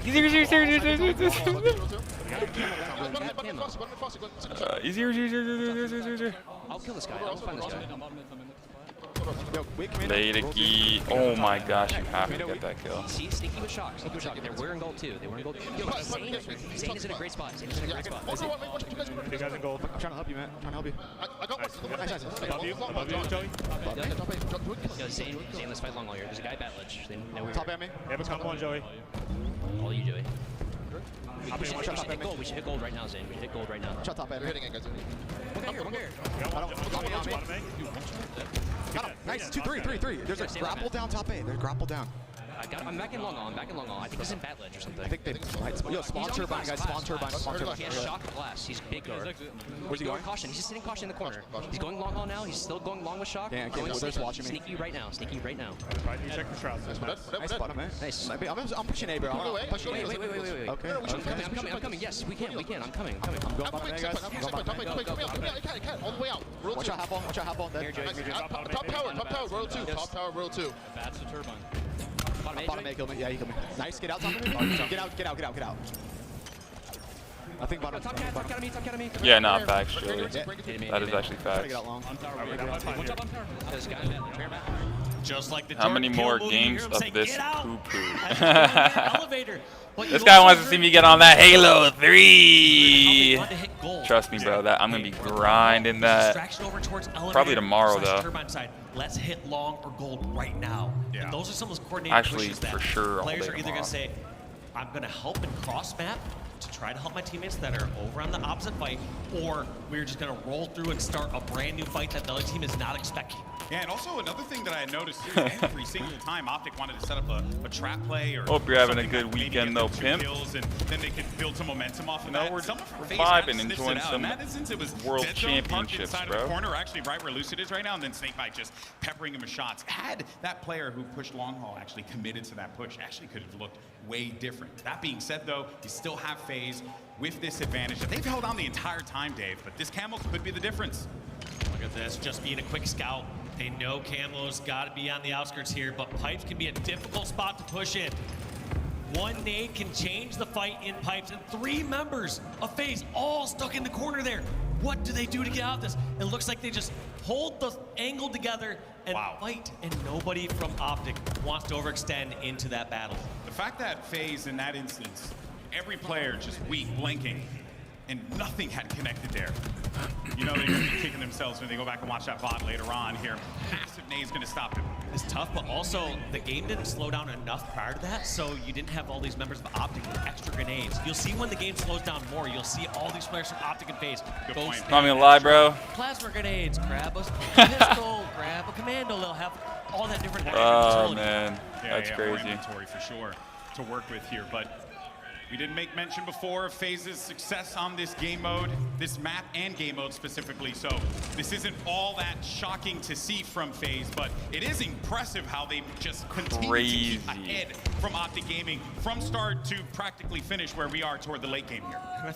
If I'm being honest, I'm thinking through like past games here on Recharge. I just think of so many standoff situations back when Renegade was on SSG. You saw so many times where he would just start a fight. He just grapple on in, kill somebody with a shock rifle, and kill all these standoffs. And look at him so far this game. 21 kills in 9 deaths. Put in some work, the only member positive right now for FaZe. They are setting him up beautifully. he wants to get a nice one thing that's also play here. so incredible about Renegade is as he navigates on these outskirts, he's able to somehow get behind enemy lines, isolate a 1v1, win that 1v1, and rejoin the fight. He also does it very quick. It's not like he's taking the slowest sneaky route and crouch walking. He's a lot of times running around there. So sometimes the opponent has a slight advantage against him in that fight, but he's just so good at winning those fights. Yeah, he pushes with a lot of confidence, takes fights with a lot of confidence. It's been Renegade's MO since we've first laid eyes on him in the Splice days in H5. The talent that this kid has, unreal. But of course, now the game slows down to a snail's pace here. 4 kills separate, but wait a minute, Frosty has a little bit of an opening here, and he gets himself a nice 2 kills. Oh, I thought he one. just picked up camo or something. First, and Frosty gets the second. That's going to put it down to 48. One player tucked in the corner. He was wise to it, and he does get stuck in the end, but that's only going to be one player left alive, and he chases him down with his own grenade, and that is going to be FaZe Clan getting that second game win, extending their success on Recharge Slayer to 9-0. Dominating performance there from Renegade. 23 kills, 11 deaths. Leading FaZe there to tie this series up. And I was surprised, you know, the game started off so slow. Usually you see the reverse of that. Game starts off a little bit quicker and then teams slow it down toward the end. FaZe, even though they had the lead, they realized they had numbers advantage and just wanted to end it here and now. They didn't want to wait a minute, let Optic set some sort of miraculous push up and see if they could make some sort of comeback.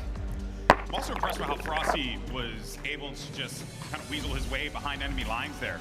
Stay hydrated, ladies and gentlemen. Had any inclination that there was someone on the flank based on how the play turned out. Yeah, bro, that one makes me laugh every time, bro. These setups, and they know the small opportunities they have to get behind these setups. Yeah. But as you look at the scoreboard at the bottom of the screen there, something that you should take note, at no point in time did FaZe lose that lead. They were in firm control for the entirety of that game, which again, after losing a close one in game 1, excuse me, in Aquarius CTF, Yo, Chili said, they'll struggle in those situations, right? They'll really be like, oh man, we could have taken that, you know.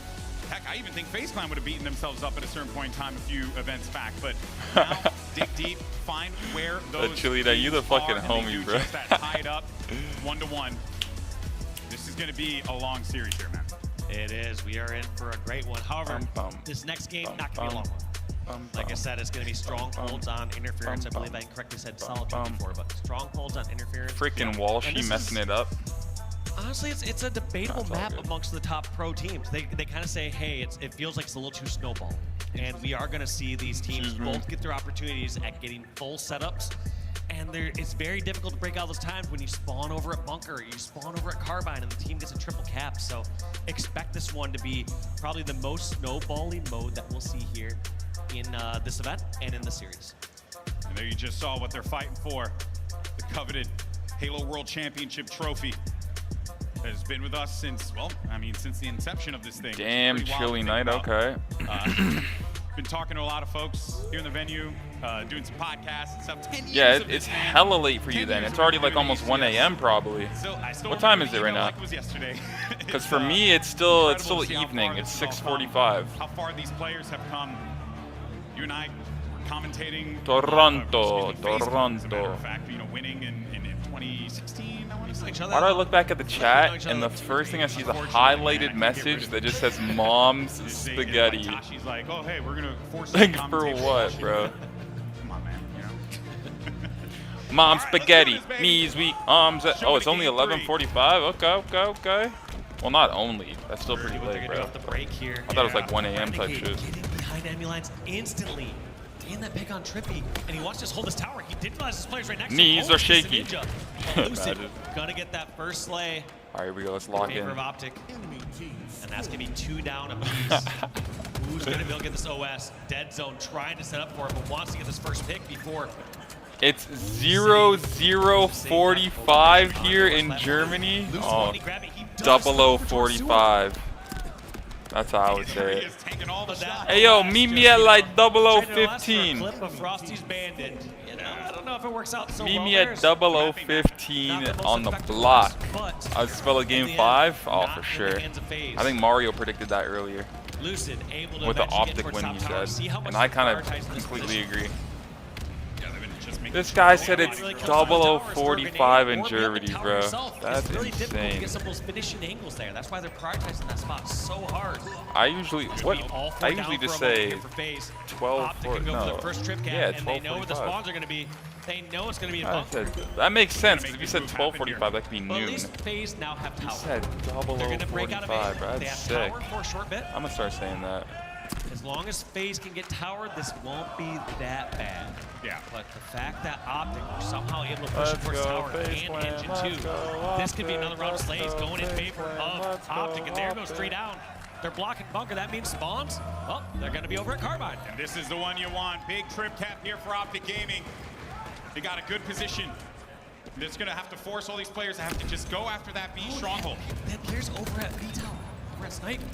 So able to flip B, didn't spawn over at Carbine like Optic and myself were expecting. And so not a full set there from Optic. But here comes another West in the hands of Optic Gaming. But getting peppered down real quick. Yeah, the overshield certainly has not been playing much of a factor here, but for Optic, at the very least, you keep it out of the hands of FaZe. That will be your, saving grace there. Not much that you can really take. Right. In that case, now it's going to be FaZe's turn to strike, because they'll get some time here with AB. Yeah, and honestly, not bad position for FaZe at all. Yes, they're down by about 60 points right now. The fact that Optic Patheticus! spawn slay and weren't able to capitalize on that. Now FaZe is few kills. Yo! I I swear to God, someone came in my stream one time and said that to me, bro. B starting to get the flip The patheticus one. Eyes on Lucid, Formal, The patheticus one. He said, yo, what did with the headshot there, removes him, and they can stop that. Yo, what did you say though? Let's scroll up. You said like, yo, what was that command? You said Renegade was wise. Thelonious. He was waiting it out to see where that player was, and also just to see if he can get his shield Thelonious, bro. With the flip now, you're good to Who's go on Thelonious, this one. bro? If you're Optic BC control and you continue to gain, you're about to hit that 100-point threshold. Optic Yo, I left a mark on your brain with that, bro. Patheticus. Whatever side FaZe pushes out, expect the other members of Optic to Yo, push don't on the fucking opposite kill side. So right me, here, bro. the push is coming through elbow. Trippy and Dead Zone to make a push. Yeah, I'm on glad top we were side. able to get it on Champ Sunday, Frosty's bro. going to make this one very difficult, though, Dave. Excuse me. As, I gotta read that, bro. Waits this one out. Frosty was looking for where that target was going to be located. There goes the flip. Trip cat yet again. Me and the other Legionnaires used to So well done there. You saw how Optic saw the push Nah, coming over from bro. elbow. Those players that were over at elbow and Hall just stayed alive. They backed down, and then you saw Trippy push all the way towards A, recap A, and give Optic Yes.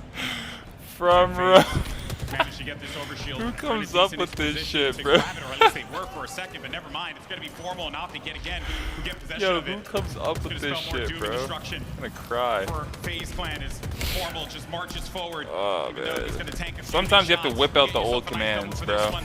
Job well done, and Frosty though, big kill. Clean up. Frosty taking it into his own hands, dealing with that overshield. You'll notice at this high level of play, these players are going to look for melee trades. They're going to look to lay down a bunch of shots. They realize that if they don't deal with OS, Yeah, I it's got just you, going to be a Chili problem for Knight. other teammates No to problem, deal with. buddy. Sometimes at lower levels low matchmaking or lower levels of play, you'll see players just only hightail it away from the OS, saying, I can't win this battle. Fucking made But my at some point, evening, you know? have to See deal what with other OS players. shit I got cooking And up these here. top teams are opting to deal with it immediately. Yeah, Thelonious is crazy. I might make that a command. He backs out though for a sec. Thelonious or some weird shit. The Dead Zone has no choice but to take this fight, wait this one out, and wait for his inevitable demise. Renegade, though, won't be able to stay alive long enough to benefit from that. And that's going to actually lead to a double kill for Trippy. So 2 down for FaZe. And I like the way that Optic, they've really just not let up on FaZe at all. And that is exactly what you need to do. We'll to save that for establish yourself in this Christmas. series here and be able to get that second win on the board. They've had such a good plan. He's got a big fat sack on his back. Good traps and basically rotate. I think Gun was the first one to sing that. I was fucking dying. It's such a fucking plot twist. Different than what we've seen over at something like Salt Lake City, where there's just it was Gun, bro. We were singing fucking Holly Jolly fucking Christmas songs. Guy goes, he's got a big fat sack on his back. That was a little risky of a play there. Tried his best, but wasn't able to stay alive for longer there. And not looking to cross that 100-point threshold themselves. But as it stands, they will be successful in doing so. You have an overshield up for grabs again. So the way he said it was so funny, on the map. And it looks like that's going to be got a big fat sack on his back. Because it's facts, bro, you know? It's actually facts. 5, I believe. Yeah. It's the one jug command. It's the water temple one, but God knows what number. Oh, yeah. I feel like it's number 14. And as they cleared out top, elbow, C was going to fall in their favor. So you didn't see. Okay, it's not that one. Hold on. Specifically formal. Decided to charge on over. Okay, it's not that one. Jeez, there's too many. You know what? Fuck it. He was just trying to block them from getting towards the B nest. That reminds me. I should probably hydrate. To get B for FaZe. The members of FaZe trying to keep Dead Zone at bay here inside of the loading dock, because if he contributes to that fight to the player on B, it could be very, very difficult. Stay hydrated, ladies and gentlemen. They are going to be able to get it and start to add some points to the board. Can FaZe Clan get themselves a trip cap of their own? FaZe got 3 down there from Optic. Expect them to try to flip this for a trip cap. Looks like they spotted Dead Zone. Kill him over at the Carbine, and they're going to be flipping C, but at the same time, looks like Optic might have a chance to flip A. But this is actually okay. As long as FaZe can hold this top tower, they don't mind Optic getting A for a moment, because they will have a superior position and be able to kill these players over at and at Engine 2. I don't even know what number it is, bro. So let's see when FaZe decide to strike here. Somehow also Optic break out and get broke out of nest. That's a bit surprising. As you see right here, they were expecting to keep them contained over here at Bunker and Engine. And Optic wasted no time, rotated out and got B. They realized A was a futile battle. They were not going to win at A fighting against Tower. Smart call, and we've been seeing those smart calls from Optic Gaming. Quick split-second. I don't know, bro. It's lost somewhere. The overtime victory in map number 1 here. See the overshield. There's a lot, bro. Stream, there's a lot, bro. Be able to get control of that, or will Optic usually when I get a raid from like someone new, I'll take a fat swig and see what people say. Optic, they're gaining points and they're gaining fast. But Frosty's got I'm just drinking water, but you know, I guess it's funny to people. Too little, too late. Not too little, too late. Not on this map and mode. Keep in mind, at any moment, if FaZe get that elusive trip cap full setup, they could carry this one out through the rest of the game. They could easily go on a 110-point run. He's got a big fat sack. Get them all 4 down right here. Trippy loses both health. Can they find Dead Zone and Formal quick enough? They find Dead Zone. Where is Formal though? Man, Frosty dealing with a lot of action over here, and that was a big win actually, a trade. Kudos to Optic for so many times not getting into all 4 down scenario. They seem to be choosing the right routes to rotate out, get away, and not just get pinned down. So great plays there by Optic. Let's go Optic, let's go FaZe Clan, let's go Optic, let's go FaZe Clan. Dead Zone getting a nice flank over here towards the hall. I would definitely be cheering for both. Over in connector. He's still alive. Gets the finish. No, Spike Grenade does not get the finish. Copernicus? Actually, I was talking to Aries earlier. He was telling me how you really primarily want to throw those spike grenades against Aries the carries, bro. End up doing there rather than against the floor, where it might not actually do the same amount of damage here. Might not. The spikes don't travel quite as far. Don't work quite as well. The cone of influence. But it's getting down to the wire. Only 5 points remaining. It's up to Renegade here, but he can't do anything about it. You got 3 points left. Is anyone in the vicinity? It ain't gonna happen. Wow. Optic Gaming 1 step closer to fighting for a world championship and the run back against SSG. But they started off that one, Dave, hot from the start. And you mentioned it, right? You were talking about how, interference. Feeling hot. Sometimes, be a detriment to you if you don't get that hot start. And that is exactly what we During saw. finals, I need to eat food.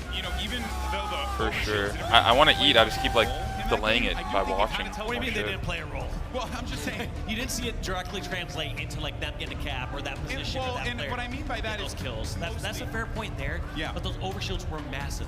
They never once allowed FaZe to but that was going to be my point, right? My point was that even though the overshields, they drained and they got shredded when they picked them up, FaZe never had that, which means FaZe never had map, which means FaZe to be able to stop Optic every single time those micro objectives were coming up. And then if they're struggling with that, well, it makes sense they were struggling with everything else as well, because Optic had unreal positioning. And really just, you can see even the way they take these fights. They never take the fight with one person. Very rarely would they seek to do that. And 9 times out of 10, they're going in there, they got one person for the initiation, and then they have another person following right behind. It's so well coordinated, and that's why they managed to snowball this one early on. Yeah, and also the bigger part too there from Optic is just there it is. It's first main. They did a great job of buying time, being in separate spots so they couldn't just all get collapsed on at once from FaZe, and never allowed an extended trip cap at all. And it was just, like you said, they were in firm control. It was a interesting game of strongholds and interference. Not the way I expected that to play out. Not at all. Not at all. But here we are, folks. Optic Gaming on series points to make it to compete for another world championship. Lucid Al-Gaib? Make it to another finals here. Lucid Al-Gaib?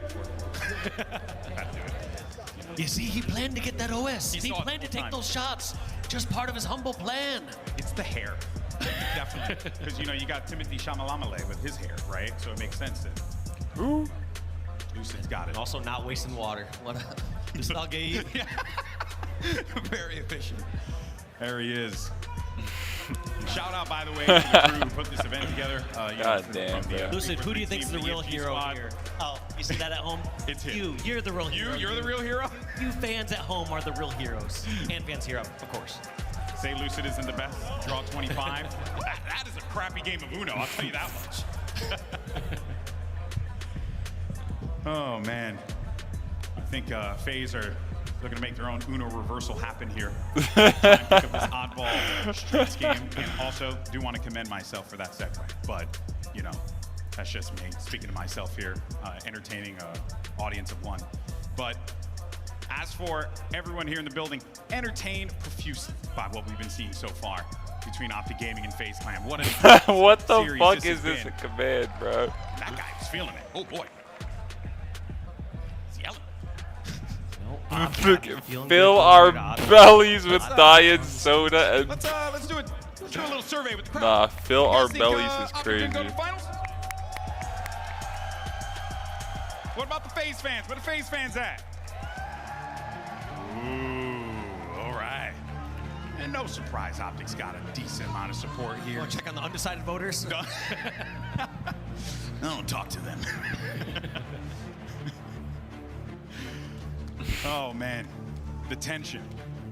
You could definitely feel it for FaZe. An opportunity for them to defend their championship is on the line. And here we go.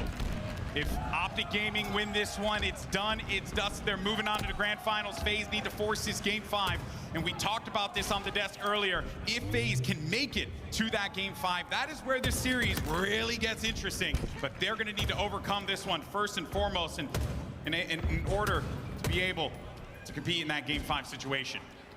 One thing I've also noticed that's been interesting here from Frosty on streets is every single time he goes towards back pizza and just does jumping shots.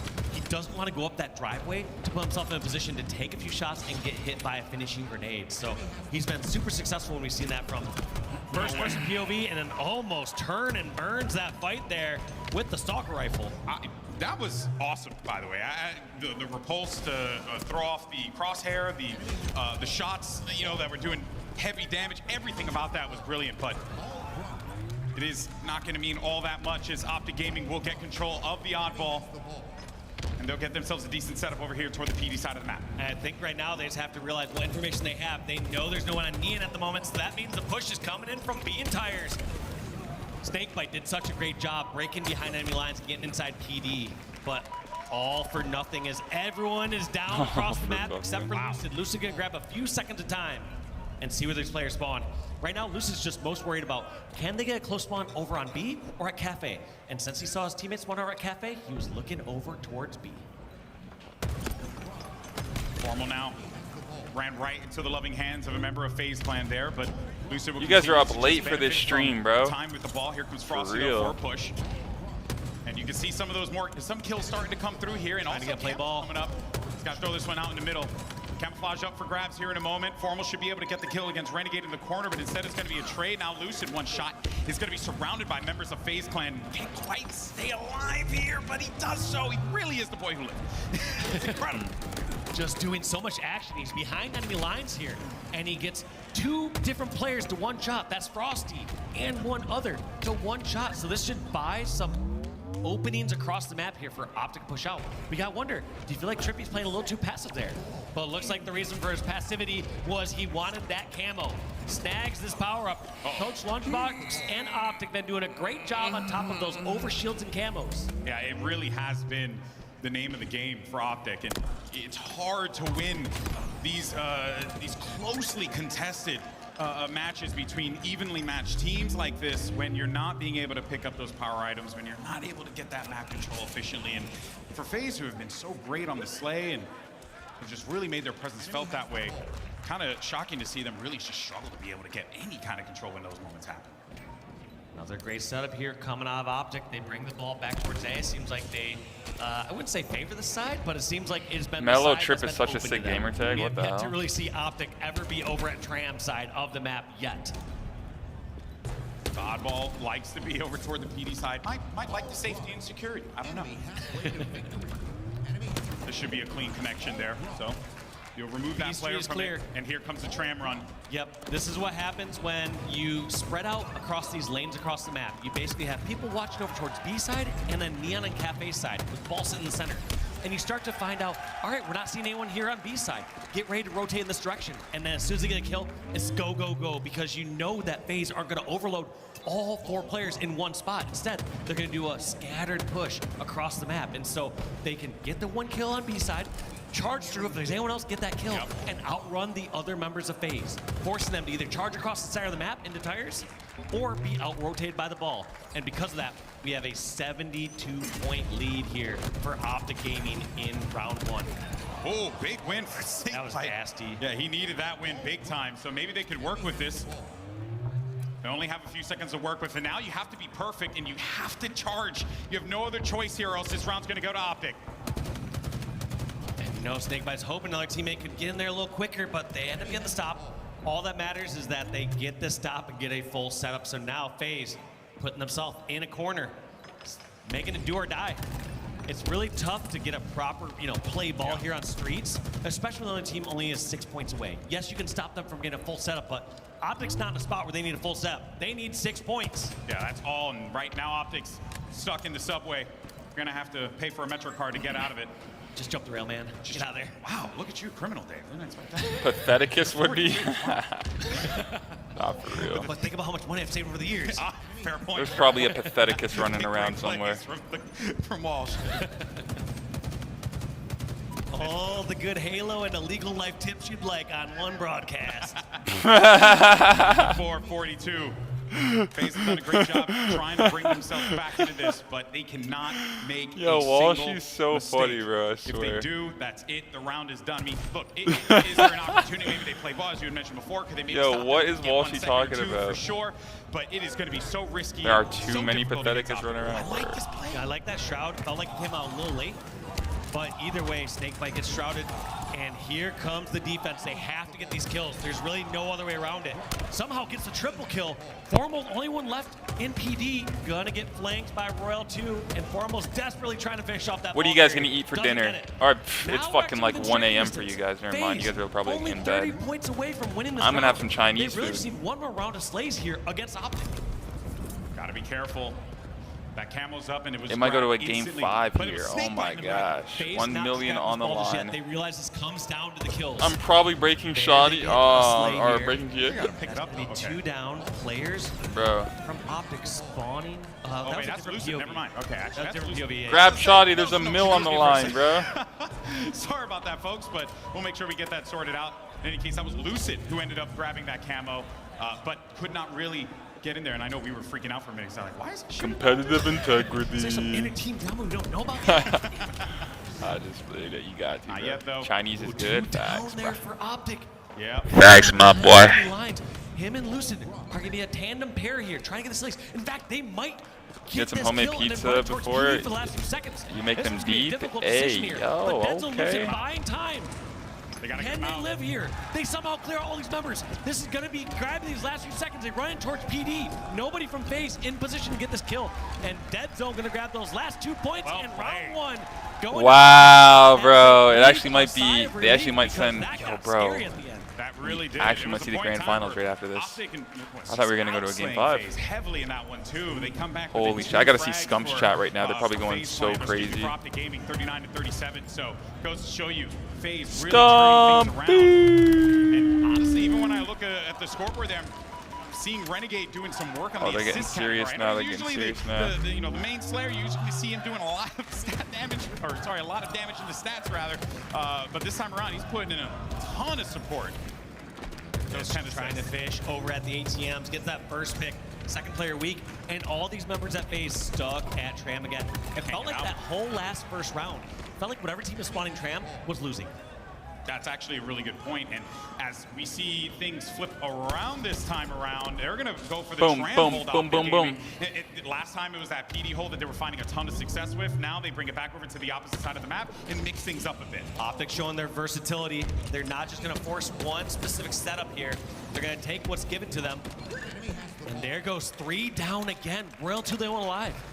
I would expect Royal 2 to wait for his teammates to spawn here before he tries to force a push. And yes, he's going to keep up a little extra ground. It looks like he found a fight. Hell yeah, on the Chinese food, we thinking alike. Okay, Nick. And this puts the other members of let's go. Extra pressure coming from yo, bro, the sweet and sour chicken balls, Szechuan chicken, beef and broccoli, chicken fried rice, chicken chow mein. I already finished my hot and sour soup. Nowhere really for FaZe that will go, that they can get to Optic without being peppered with a few shots or being met by another member of Optic, because they've just been doing such a brilliant job of holding hands and protecting each other. And Renegade's in no man's land by himself in a fight here, but he should have his teammates in a moment. Massive grenade explosion. It's going to remove that player from the equation. That was Dead Zone. He's got to bring this ball back over to the PD. Tosses that ball towards Flowers. What is Frosty gonna do? I feel like Slay is the play here in this situation. Just too chaotic. Renegade's already fallen. 2 players here on B Street. Frosty runs into a 1v2, doesn't wait for the death, and Trippy goes out towards caution. Chow mein is S tier. Remember, folks, I actually prefer the chicken fried rice. I would say chow mein is A tier. Dead Zone grabs that ball. Fried rice. Are just too good at rotating that ball that you're rarely gonna put them together. Ball carrier off guard.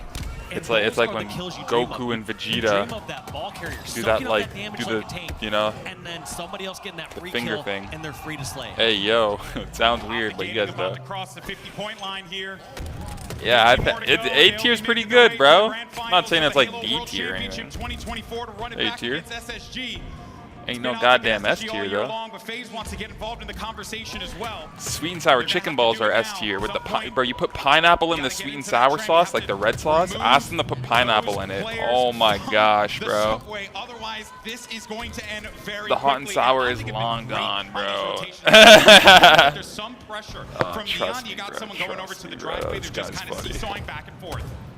Just look at this up. They've now recognized there's 3 players towards B Street. Optic is actually going to be not possible to rotate this towards Neon, so expect them to either toss us off balcony or just turtle up in the back of Tram.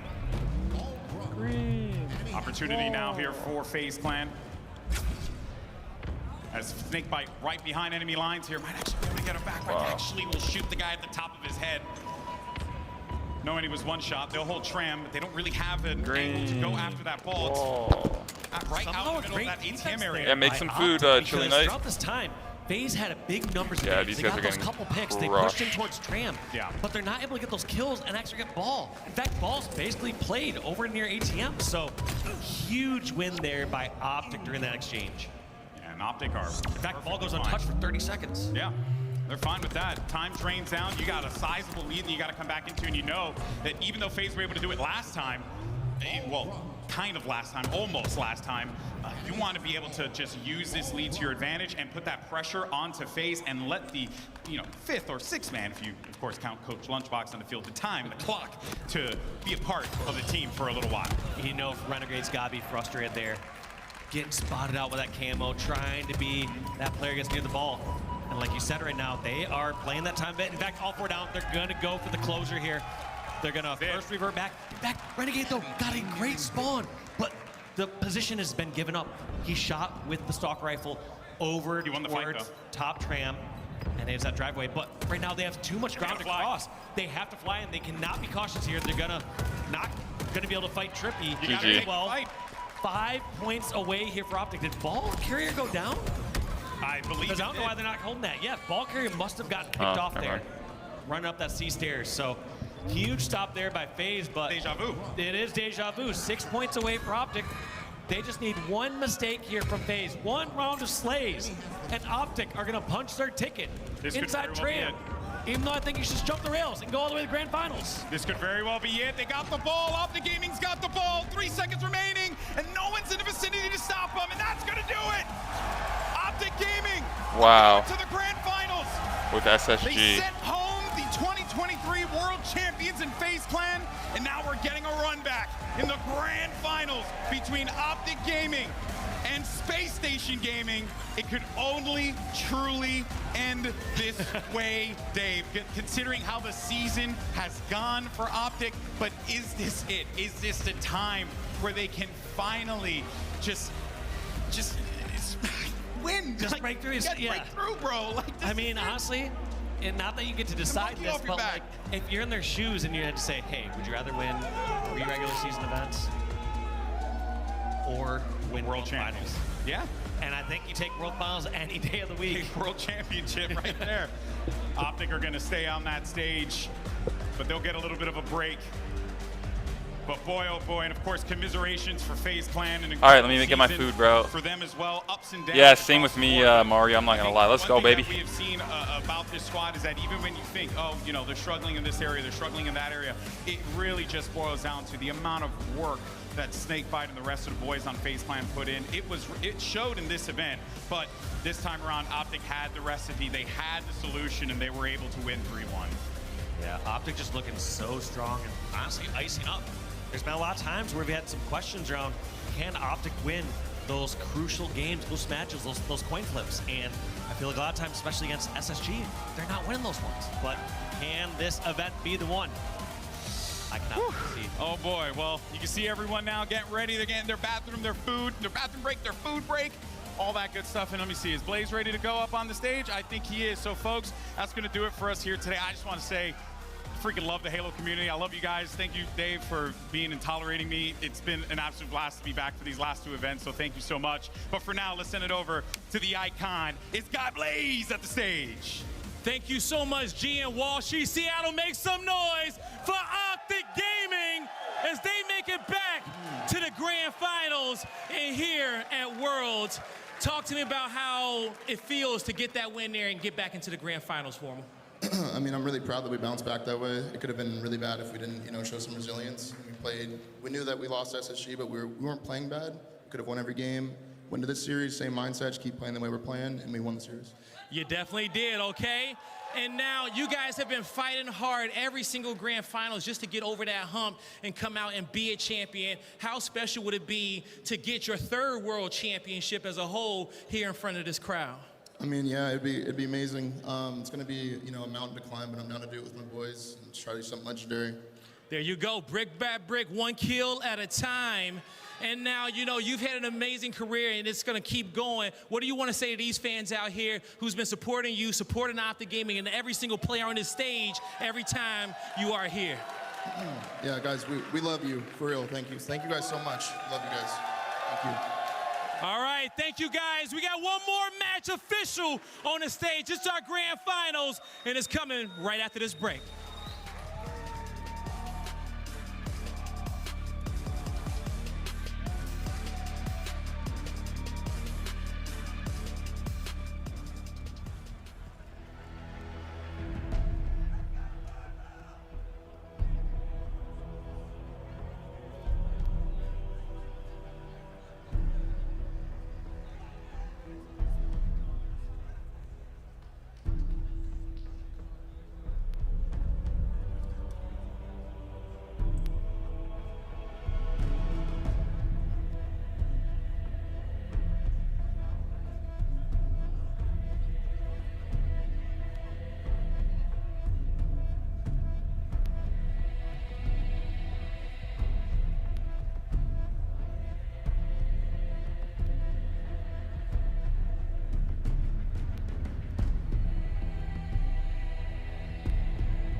Hello once again, Spartans, and welcome back to your Halo World Championships 2024. Now, you might notice that I do have 3 very special new additions to my desk, and I'm very happy about it. I have Pierre, the studio head, Chris, the studio art director, and Brian, our community director. Gentlemen, although I love having you on the desk, I'm a little bit confused right now because, Pierre, what on earth are you doing here? We haven't seen your face before. You're doing a debut, a reveal, so it has to mean something. So let me start with the good news. Thank you for having us, by the way. Of course. Yeah, it's not going to be a game announcement. Okay. But I think it is important that things which are pertaining to the studio, that I have a chance to really talk about this, and this is an opportunity for me to actually do this. But I'm the side story here. I think the team was really hard at work for the last 2 years, and you want to touch a little bit on what we have done and how we built the foundation. But I think Chris can talk a little bit more about it. Yeah, that's right, Pierre. We are extremely proud of the team of 343 and what they've been doing in Unreal 5. I'm very excited to find out what this could possibly be. Brian, do you have any more insight for us? Well, I can do better than that. Let's just roll the video. Okay. Woo! Chris Matthews, take 1. Mark. This is Casey Wu, take 1. Mark. I was told that I can just be my authentic self, Chris. For 6 years, I don't want to be in front of a camera. There's so much to do and so much fun to be had when you play Halo that I feel like I never run out of things to do. I love intricate stories that take place across lots of different worlds, have lots of different meaningful characters. What made Halo successful at the beginning? What is the legacy of Halo, and what's the soul that we want to bring forward, and what's the craft of making Halo games, and how do we set our studio up best to go deliver on that? We knew we had to make a change in order to take us into the future. When I first heard about Halo moving on Unreal Engine, my first thought was, this is going to be a really hard secret to keep. I think fans are going to be excited about the future of Halo because of the possibilities that are afforded us by using Unreal. Before, we really had to split our focus in thinking about building an engine, supporting it, being really kind of a tech company and a studio at the same time. Good night, Stream Punk. Since we've made the change to shift to UE, we can bring Halo forward in ways that people have never seen before while still being true to what Halo is. The Foundry project was an effort to show ourselves how far we can push things using Unreal 5. New studio art director, Chris, came to me and said, hey, I have this crazy idea. He said, hey, there's this thing called Project Foundry that I want to do. Let's make it happen. Foundry specifically is based around the same concept of the Foundry in Halo lore. It's the place where Halo rings are born.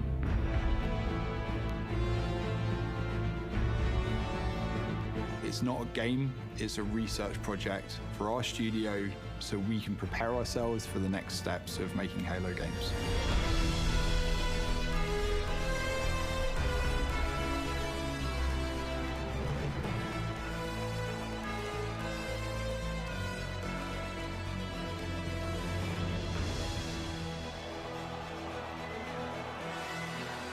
The original Halo franchise was a graphics showcase. It was best in class. That's what Halo was when it first was released, and that's what Halo needs to be again.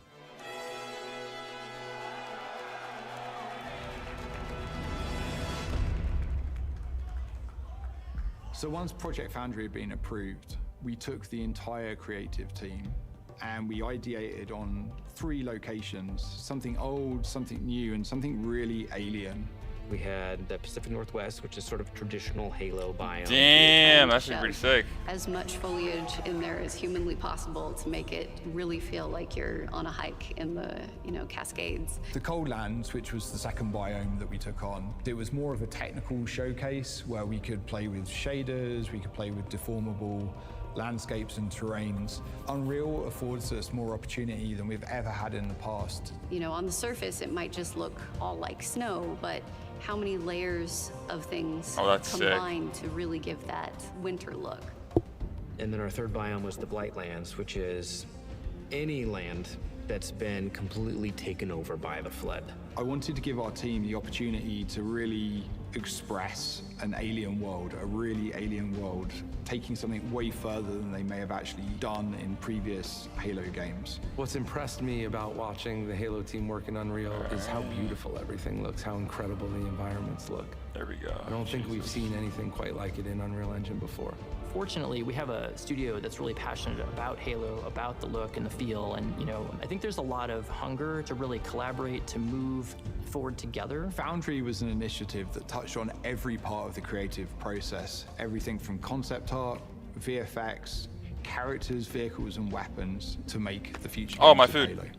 Creating an asset, taking this design, now we can really dig into material foundations. What is it actually made of? How is it physically accurate to the world? Now we get to take all the wonderful legacy assets that we have, bring them to life, and bring them to today's standards.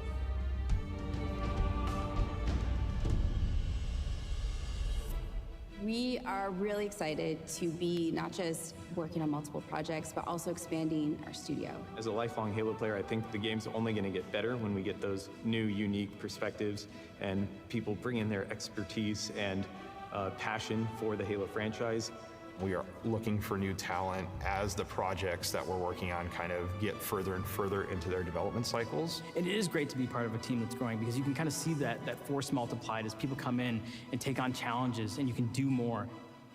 Imagine a place where you have the commitment that this is what we want to do, Halo games, and create those experiences.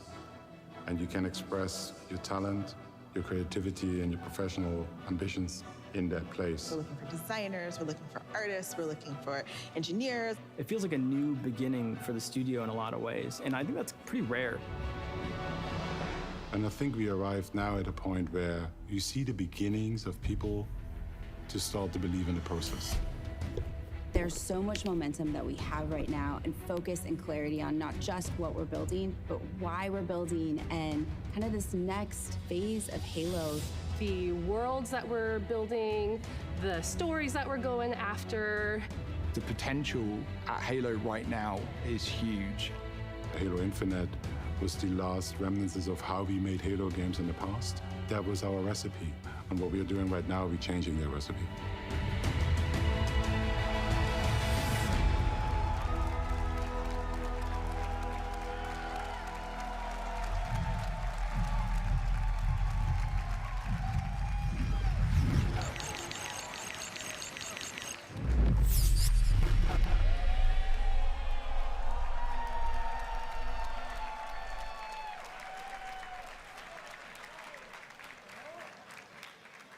Sufficient body chills have been in effect for sure. I'm sure in the whole of this room going crazy during that. Folks at home, it was electric in here, rightfully so. Pierre, that final screen, Halo Studios. Is this a rebrand? I would rather talk about chapters. So I'm very much aware that I'm standing on the shoulders of giants. We had the first chapter, which was Bungie, the second chapter, which is 343, and I think what you see is the beginning of our chapter, which is the Halo Studios chapter. But from my perspective, I think it is just an immense honor for me to be able to carry that torch and continue being representative for this amazing, amazing franchise. Yo, Halo Studios! Whoa! This legendary title. How do you see this change adding to that legacy? I think what we've started with, specifically Halo Infinite, was a path of trying to be more frequent where our players are expecting us to be, and more importantly, where we expect them to play in the future. So that means that's a perfect moment to transition onto Unreal, and the rebranding of the studio is a perfect moment for us to start that chapter, and I think everyone is very, very excited about it, and I think what we just showed gives you an insight of where our heads are. Let's get back to what we just saw, because there's so much to unpack here. Brian, first and foremost, Unreal? Oh my goodness. Okay, so many questions. The implications, how does this work? What does it do for Halo now? Well, I mean, on one hand, a lot of you, it's not our first time doing a little dance with Unreal. We actually have a little bit Unreal that kind of crept into MCC back in the day. I've been around Halo for a long time. I think from my perspective, what's most exciting is really unleashing the team to just be creatives, crafting experiences, and not having to be a tech company anymore, frankly. Wow, okay, some big words that, and talking about creatives and empowering creatives, what does that do for you, Chris, and your team? Yeah, well, obviously Unreal is an incredible tool in its own right, but for us, it's way more than that. It's about how we're working and about how we're projecting the future of making Halo games. Chris, Project Foundry, something that we just saw in this video moments ago, what is it, why? Well, it's a test bed that we put together so our own creatives could see what they could do when they were kind of unhindered by using a proprietary game engine and see what they could do in Unreal 5. And what was expected coming out of Foundry, Brian? You know, was this something that you guys wanted to work on further? You know, how did you envision it? Well, I mean, it was initially an internal-only facing project, right? But of course, I mean, I got to give the community what they want. People are hungry; they're a little thirsty out there. They want to see what the studio's been cooking. So, super excited to share a little bit of a look behind the curtain at what the team's been doing. Now, this looks like the most exciting time in the studio, Pierre. You know, what's the mood like right now in the camp? Hopefully, I can transmit somewhat of the excitement we have. I think the team's starting to believe in the process which we established over the last 2 years. I had a conversation the other day with one of my former bosses, and he described the situation as Pierre and the studio is pouring the foundation. That's exactly what we're doing, and now the next step is building on that foundation. It's an amazing, exciting time, but the studio is growing, and the team needs to grow because there are some things which I think I'm not going to talk about. I think I'll let you talk about. Yeah, team is growing, guys. What does that mean? Well, we have multiple projects in development, as we've been saying, right? So as we heard on the video, we're looking for a little bit of everything. We got job openings right now. We got more to come, but this is kind of us letting the industry know. We changed the recipe, as Pierre said. We're looking for people that are passionate about Halo to join us in this next chapter. That's right. We have multiple titles in development. There's a huge amount of momentum, and we are very excited. I think everyone else is too, Chris. They are unbelievably excited. When might we hear more about these projects? Well, I'll just give the old classic line, they're ready when they're ready. You know, we want to let the team have some time to kind of keep cooking. I do just want to kind of remind folks, though, still lots of cool things on the horizon for Halo Infinite. Our next operation, Halloween, is just a few days away. That's going to be a fun Halloween-themed. That'll be really kind of featuring the return of Survive the Undead. We got an infection update coming. And then later on in November, we have the winter update that'll have a couple new surprises, including third-person firefight. We're excited to bring a new way to play to Halo Infinite. Love that so much. Now, as we bring this chapter to a close and start a new one, Chris, how excited is the team to continue what they've been building behind the scenes here? Oh, incredibly.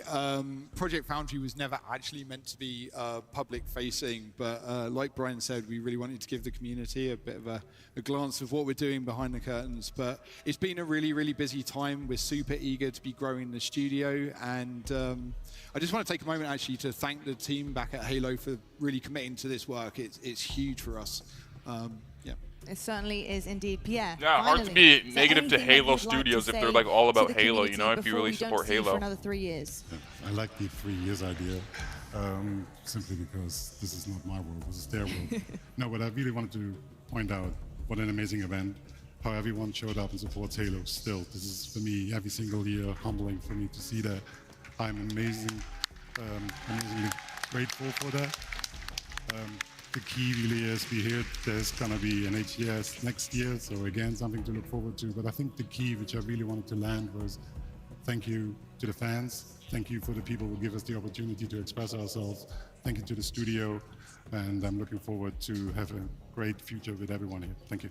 Thank you so very much. Lastly, gents, are you ready for this grand finals of another Halo World Championship? Heck yeah! All right, we'll have to get it started. Pierre, Chris, Brian, thank you so very much for that incredibly exciting update. Folks, I hope you are thoroughly entertained. I certainly am indeed. So much to look forward to. The future is awfully bright here for Halo. We're going to head to a quick break right now, but when we come back, you know what it is. It's grand finals time, baby, and we're getting that stage ready to go. Green, gold, Optic versus Space Station coming your way right after this.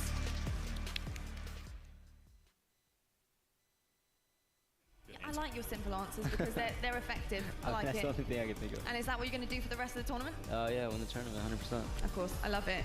Clutch, what about your highlight? He says 100%. We're going to have to wait and see. My highlight for today is having Lottie on the desk instead of Golden Boy.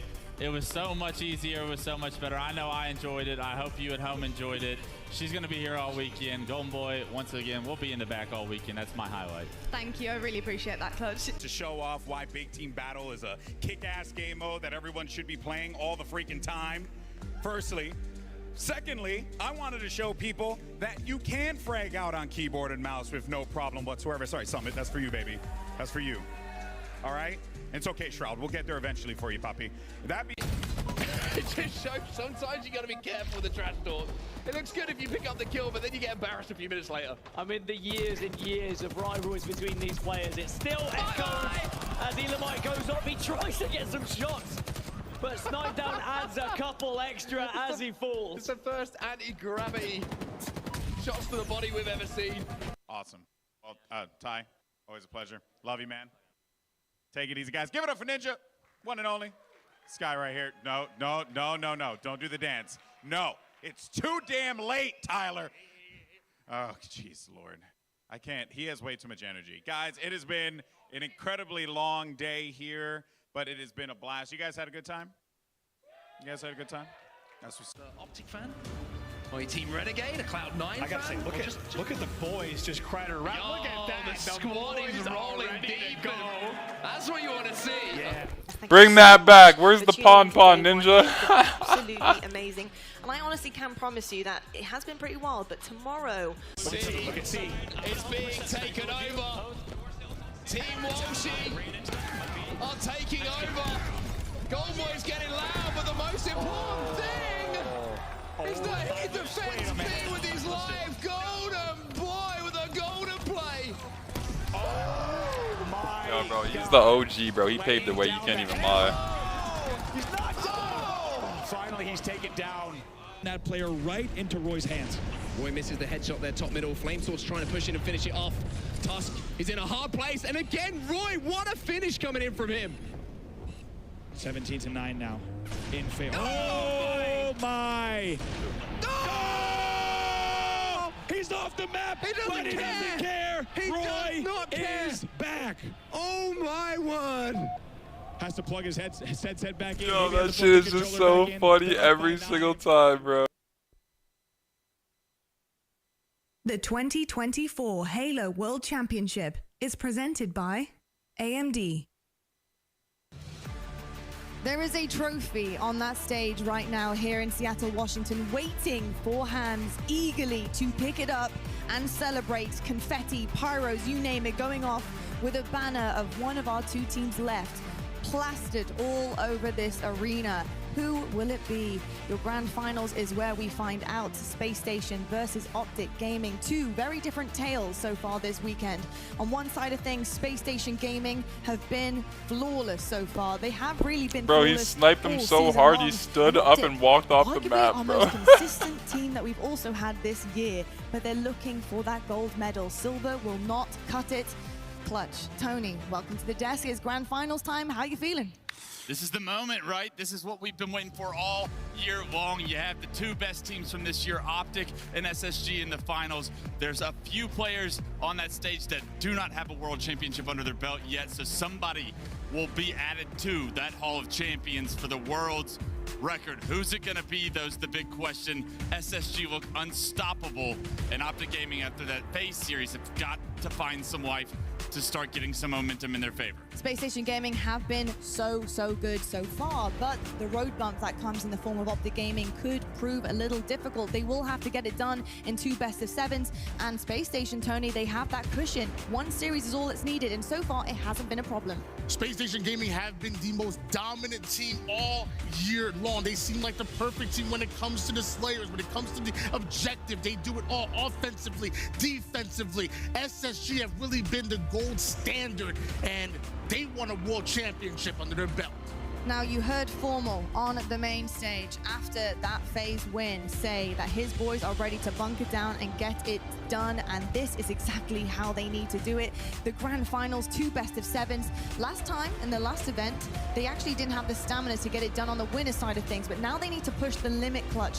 Where do you see them in this series? How can they manage to do this? It's a completely different position this time around. You are playing as a known underdog. You don't have the advantage, so you can play a little bit looser if you're Optic Gaming. But for me, they've got to find ways to shut down Stellar. Stellar has been way too impactful with these power weapons throughout these series, especially the one against Optic earlier today. If you are Optic Gaming, you need to prioritize where Stellar is and taking him out immediately. I think both of these teams love a good power weapon. They love anything that they can get off a pad, and you've got to take it out of their hands. I've heard all sorts of different strategies when it comes to Optic Gaming.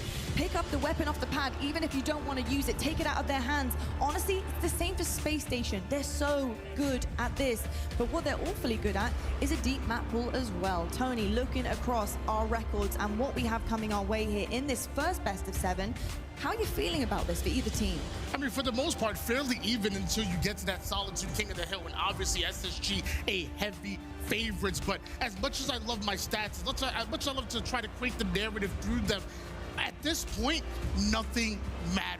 All that matters that you come into this grand finals prepared and that you're ready to win. It doesn't matter if it's your weakest game type or your best. I want to see both of these teams empty the tank and leave it all on the line. Yeah, when you look at this graphic, Optic see 3 out of the 4 in the first 4 of this series are going to be their best chance to gain the advantage throughout this best of 7. That game 1 is pivotal. If you can stop some of the momentum, some of the psyche that SSG already have over you by winning game 1, games 2, 3, and 4 are all your more favorable map mode combinations, and what it would mean to try and reset this bracket as quickly as possible for Optic.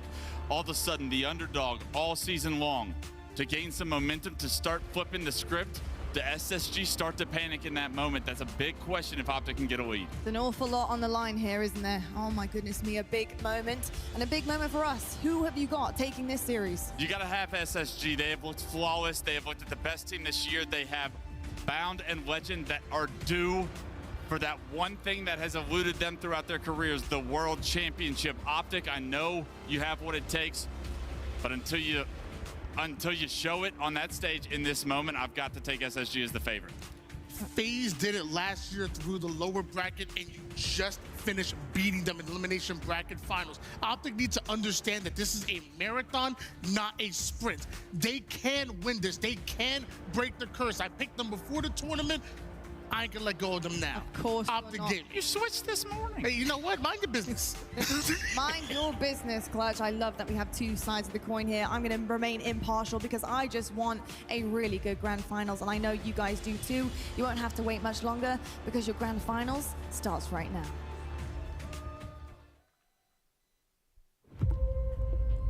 Oh, some good food, bro. Well needed. Everyone, it is our privilege, our pleasure to say welcome to the Halo World Championships. A little bit, but then as soon as you think you're safe, Lucid appears.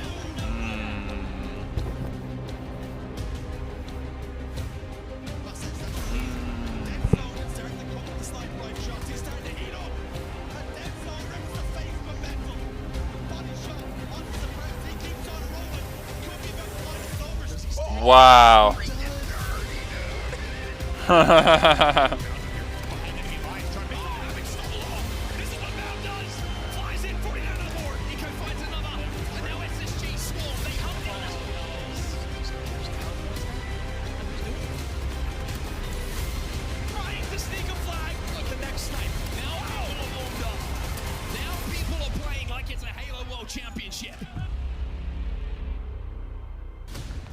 Ladies and gentlemen, what an historic season it has been. But now it's time to conclude it and ink our final chapter and crown a champion.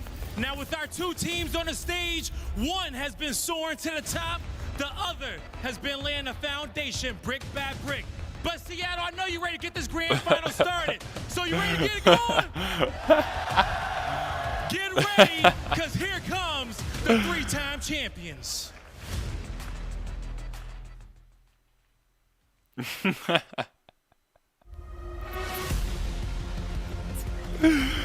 I can't with the main chat, bro. It's too funny.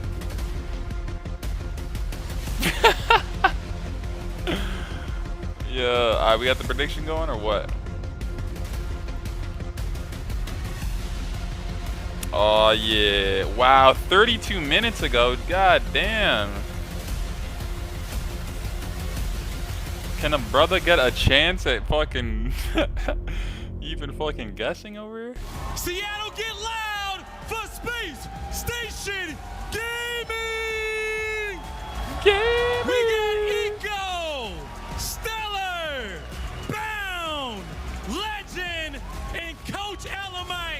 ready to get the big win of the season. You are my Let your voices be heard for Space Station Gaming. Now it's time to bring out their opponents. Get ready, Greenwall.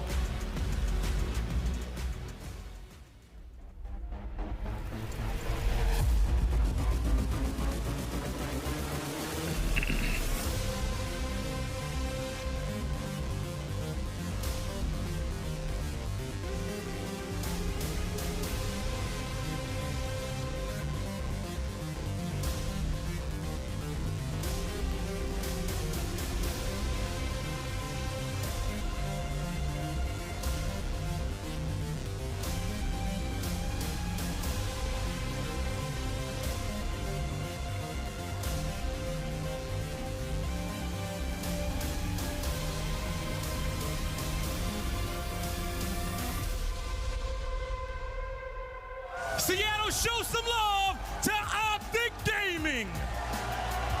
We got Trippy, Formal, Lucid, Dance Zone, and Lunchbox.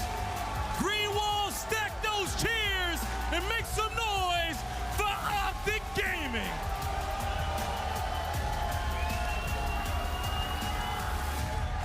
Now we have both of our squads here on the stage.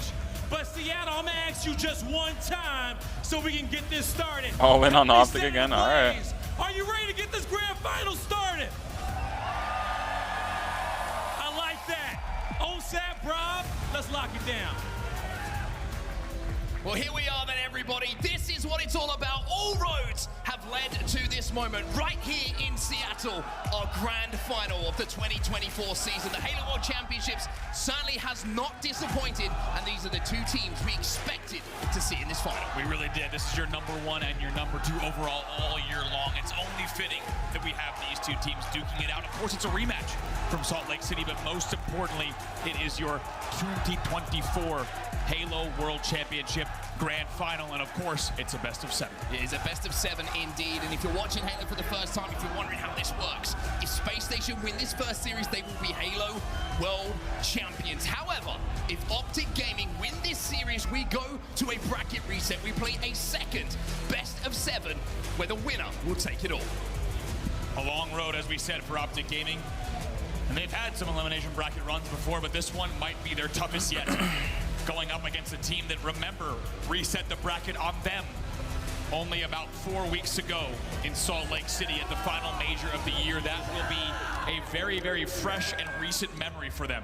And on the side of the stage here with SSG, they're also going to remember that they made quick work of Optic Gaming across 2 best of 7s. Now SSG only needs 1 to become your Halo World Champions. And becoming Halo World Champions is what this team almost needs to do. 3 out of the 4 majors this year have been won by Space Station Gaming, but it will be a footnote should they not manage to get over the line here in the biggest tournament of the year. On the other side of the stage, though, it is the team who has been the bridesmaid, never the bride so far this season. The second place curse has haunted them all year long, have not missed a grand final. However, have not managed to get over that line. Maybe here in Seattle, in front of a packed house, Optic Gaming will be able to get over that line for the first time and call themselves world champions. Let's not forget, with the caliber of players on that team, they have not been happy with the second places they've received. Yes, they've been top 2 all year long, but make no mistake, these are professional players who want nothing less than first place. It has been a frustrating year for Optic Gaming. There's been a lot to be proud of, but they have yet to hoist a trophy in many, many months now, well over a year's time. Let's take a look here at the map records. Close as fuck. Between these two in your first best SSG's looking nice, though. SSG's looking nice. Like, if it gets to the end, SSG should be able to just close it out, unless Optic just 4-0 them, bro. Argyle CTF, nothing between the two teams. Straight up. A little bit of an advantage in the next one, but then Space Station towards the back end of this series. So if Optic wins this first game and upsets them in the first game, they could, like, really do good. Optic Gaming needs to do this early, and they need to not get to those later games. Just take a look at the records. The charts start to get pretty one-sided, without a doubt. A 5-1 record for Solitude, King of the Hill for Space Station. Recharge Slayer goes all the way to 10-2. And Optic Gaming will want to avoid that at all costs. I mean, you look at the map records in general across 2024 at the bottom as well. 36-21 in those finals. SSG 43-14. That is a phenomenal record for them. But Optic have got to maybe take a little bit of solace in what one of their biggest rivals did last time that we were on this main stage in Seattle. The bracket can be reset. Yeah. You can win from this position. But this early momentum for Optic is so important. And the fact they just came off that big win, they should feel pretty comfortable on that main stage right now. Absolutely, and let's not forget, you saw the records in Strongholds Live Fire. They do favor Space Station, but let's not get ahead of ourselves. If Optic Gaming takes that game number 1, Street Slayer and CTF Argyle were essentially split in the statistics. If Optic can go up 3-0 here early on, we could be locking in for quite an evening of Halo. You look at the player stories themselves, there's a lot of players on that main stage who already have a World Championship ring, whether it be in Halo 5, whether it be in Halo Infinite, but there's a couple of players who certainly don't. That gentleman on your screen right there, before the season got underway, he didn't have an event win. He hadn't even been in a grand finals.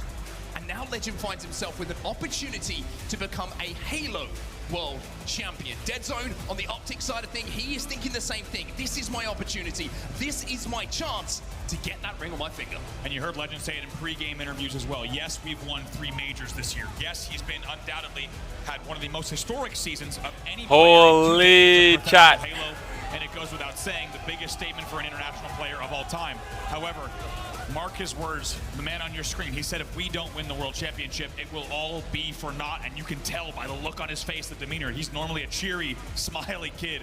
Right now, no, this guy's locked the fuck in, bro. What it meant to him as well. Sent him a message when he picked up the MVP trophy, little DM, said, congratulations, man.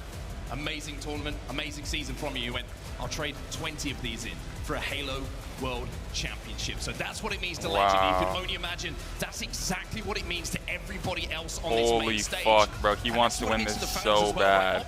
If you're a world champion, that's like, yo, bro, you have a ring? That's something you have forever, bro. Like, you're a world champ. They want that, bro. He wants that bad, bro. Towards that trophy. Holy fuck, here we go. It really does. A man that Optic Gaming wants to see a lot of in this series. How special would it be for the Green Wall, the fans on your screen here in Seattle, to see their team hoist the first trophy of the season and have it be another Halo World Championship for Optic Gaming. Look on the Space Station side, so many players just with highlight moments throughout the years, Stella being one of them. The question is now, as we head towards our grand final, the road has been a long one, but will this road be one that is paved with bricks from the Green Wall, or will it be lined with the stars?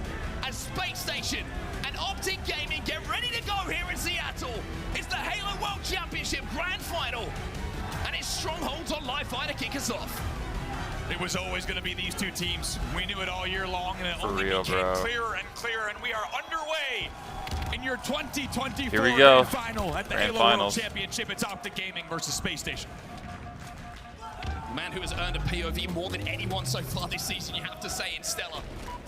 Won't get his hands on the sniper rifle to start, but one player who will, though, is going to be bound immediately.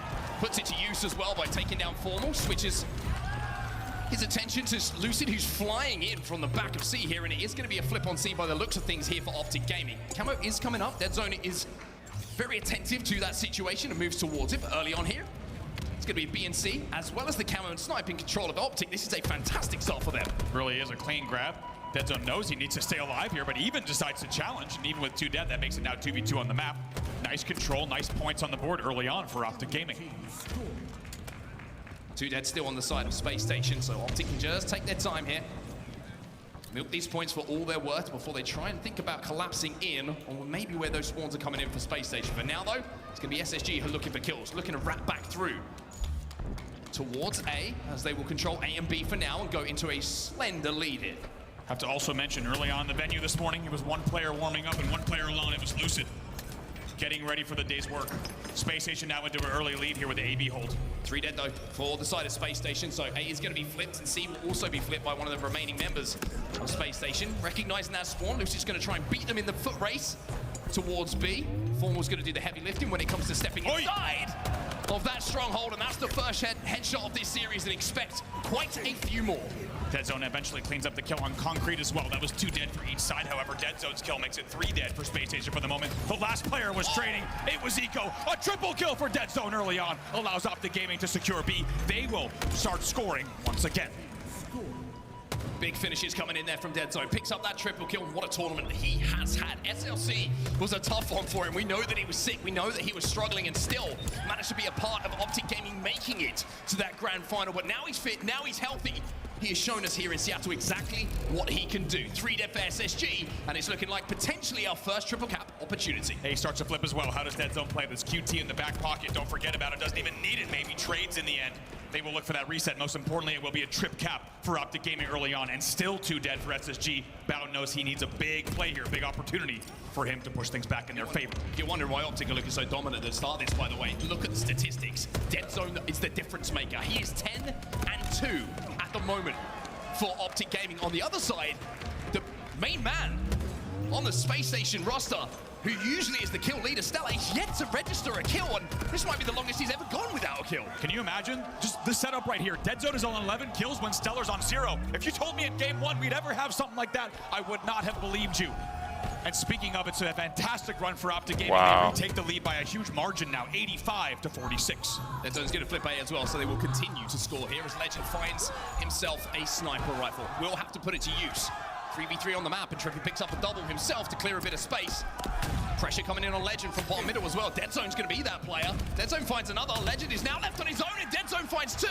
That was essentially a staggered 4 dead situation for SSG, and Optic will continue to score. The triple cap was momentarily in, and now they're flooding, trying to split these spawns. Stagger spawns indeed. Lucid somehow picks up a kill despite getting, I think, team naded in the end. Finally, he's taken down, but as you say, it was a stagger 2 dead, so Dead Zone and team are going to take advantage of that. They will flip A as a result.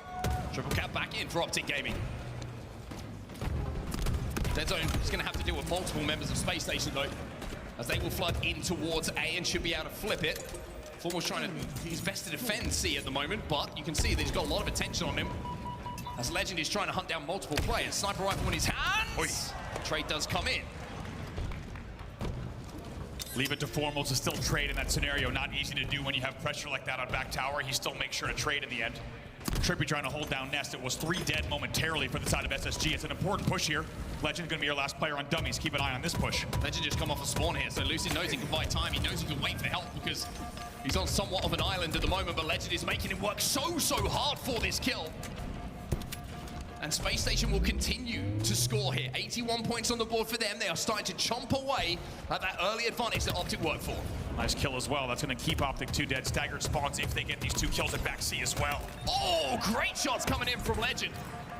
Trippy was flying across with the G-slide, and still Legend managed to make sure that his bandit reticle did not leave his body. Stella will find another one as well. And all of a sudden, Stella finds himself on 4 kills. After a slow start, it's Space Station now, who will continue to score and have the AC hold. Now it's 3 dead again. Notice that Lucid stayed alive in back tower. He was a staggered death, and he's going to get taken down here again. It's unfortunate series of events for Optic Gaming. It's been continued staggered spawns. Also a lead change now off of the triple cap. Space Station now firmly back in control of not only the game, but also the scoreboard as well. Wow. In the hands of Bound as well, so he can have a little bit of fun. Dead Zone has no idea where he is. Formal, most importantly, will pick up that kill for Optic, and now Bound has to change his decision, having seen multiple members of Optic Gaming flooding in towards that stronghold. Now, AB has been flipped by Optic, so they will continue to score.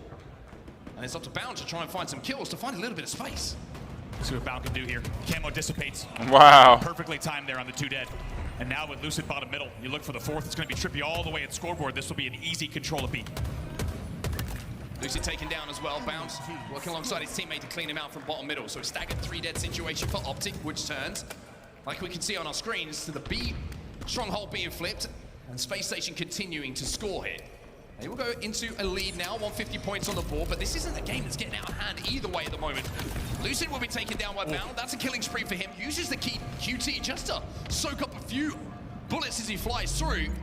Yo, Loco with the raid. Appreciate it, bro. 3 dead there for both sides, actually. And now as Formal gets a very important kill on Let's C. go, Loco. Hope you had a good stream, bro. At the 164 to 130 mark. Let's get into a listen. Keep up the grind, homie. Still back green. Still back green. Still back green. Still back green. I killed one. Last guy A, guys. Last guy A. He has a repulsor going bottom mid, it looks like. He's going rat. Hey, we should just leave B. Leave B open. Cuts, on OB. On mid as well. On OB solid. Nice shot. I'm looking at you. So 2 volts inside. Yeah. Stay down. Watch your mid door. Mid door. One guy A plat. One guy A plat down. He's key door. I'm backing up B. I'm getting up. Cuts.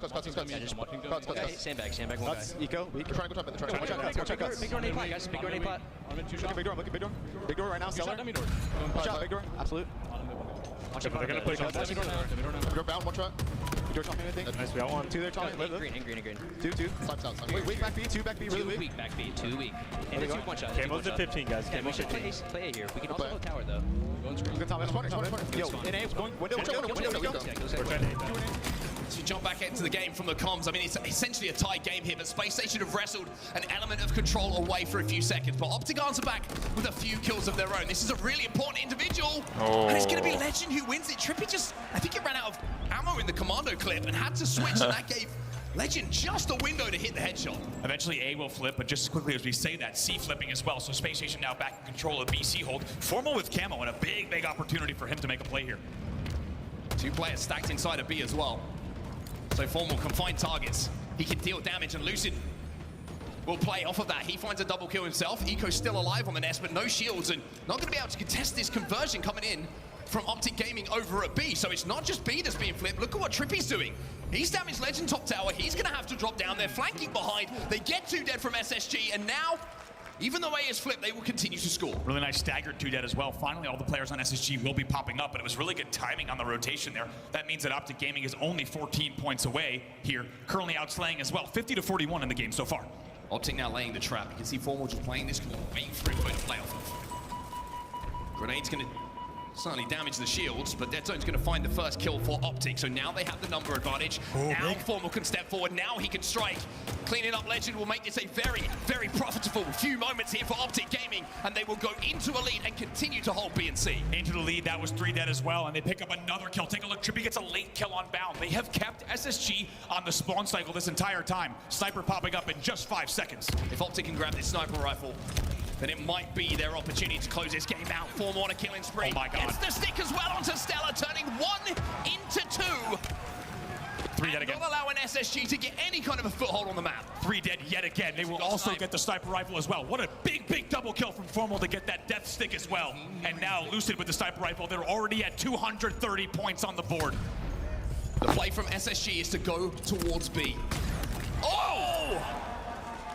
I've seen Lucid in this spot before. Oh, I was 2 dead for SSG, gonna but say. they do manage to flip B.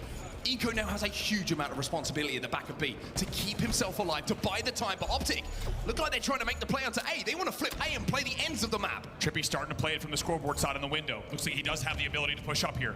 Lucid knows he has to watch the nest push, both high and low pillar side. AC hold for Optic Gaming, and shots like that keep SSG in the death screen. Bound going to challenge this time, stays alive. Lucid trying to close this game out with a few more kills. It's 240 points on the board here for Optic. If they can hold for the next few moments, then they will go up by 1 in the series. It's going to be Camo picked up. It's going to be points continue to be scoring. SSG are making desperate plays in and around those strongholds, but they've lost 2 members. Keep an eye on A. A gets reset. A gets reset. Optic Gaming at 249. 2, make it 3 dead. Wow. And that will be the first game going to Optic Gaming. Wow, I didn't think Optic was going to win that one, to be honest. And I've got to say, there was an element of control in that game that But then halfway through, they were outslaying them, so I mean, I guess. Play their best Halo. And if you were wondering if Optic Gaming came to play, let that game number 1 be the answer. They outslay in the end 65-44 and outscored SSG 250-196 to, in the end, comfortably take game number 1 in a game that they trailed significantly and were underneath a punishing triple cap. They find a way to slow the bleeding right around the 180 mark as we take a look at some highlights from that fantastic game number 1. And as we said, absolutely outslay their opponents. How about Dead Zone? 21 kills, 10 deaths, 10 assists, leads the team and the game in both kills and assists. Unbelievable from him. Phenomenal. Game 1 coming in from Dead Zone is the reason they picked him up.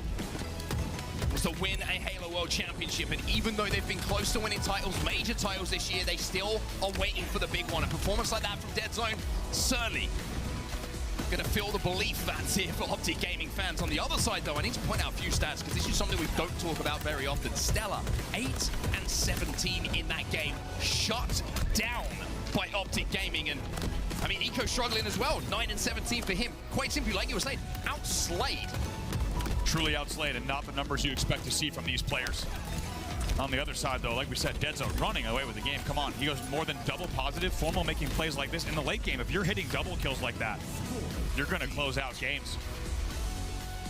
And Optic Gaming starting with the way they intend to continue. It's a Game 1 win, and they now take a 1-0 series lead. Most importantly, let's go back to the series layout, and what did we say? If Optic Gaming can take game number 1, where they were heavily unfavored due to game type records, they now set themselves up for a very, very strong path through this first best of 7, because we essentially have even records on Slayer Streets as well as CTF Argyle. The Optic fans, with, like I mentioned, something to smile about here. Game 1 goes their way, but it is just the first step in that long path. But game 2, we're looking at the records. Wes was saying it on the desk. If Optic want to go to that best of 7, the second one, the bracket reset, and like you were saying, it has to be done early here. They have to use the momentum coming off of that elimination bracket final win to start this series off hot. One man who didn't, like I mentioned, Stella. A little bit cold in that first game, but expect him, like I said a little bit earlier when we saw SSG on our screens, at some point he will heat up. The key to victory there for Optic Gaming was notice how they kept SSG on the spawn cycle. When they had 2 dead, they would get 3 dead, and inevitably in the feed, they would find their 4th and sometimes 5th kills. That was the key for them. They were dictating the pace of play. They were being the aggressors off of the advantages.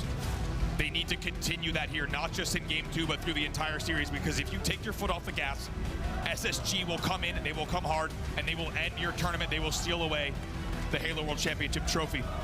Can Optic Gaming do it again? If they do, it's a 2-0 series lead. However, SSG, they're going to look to tie up the series 1-1. We're underway in game number 2. Starting off with Deadzone, why wouldn't you? What a performance it was from him in the previous game. It looks like this might be a little bit of a false start, so we'll get back into this game as soon as we can, but it gives us an opportunity to continue just talking about what we've seen.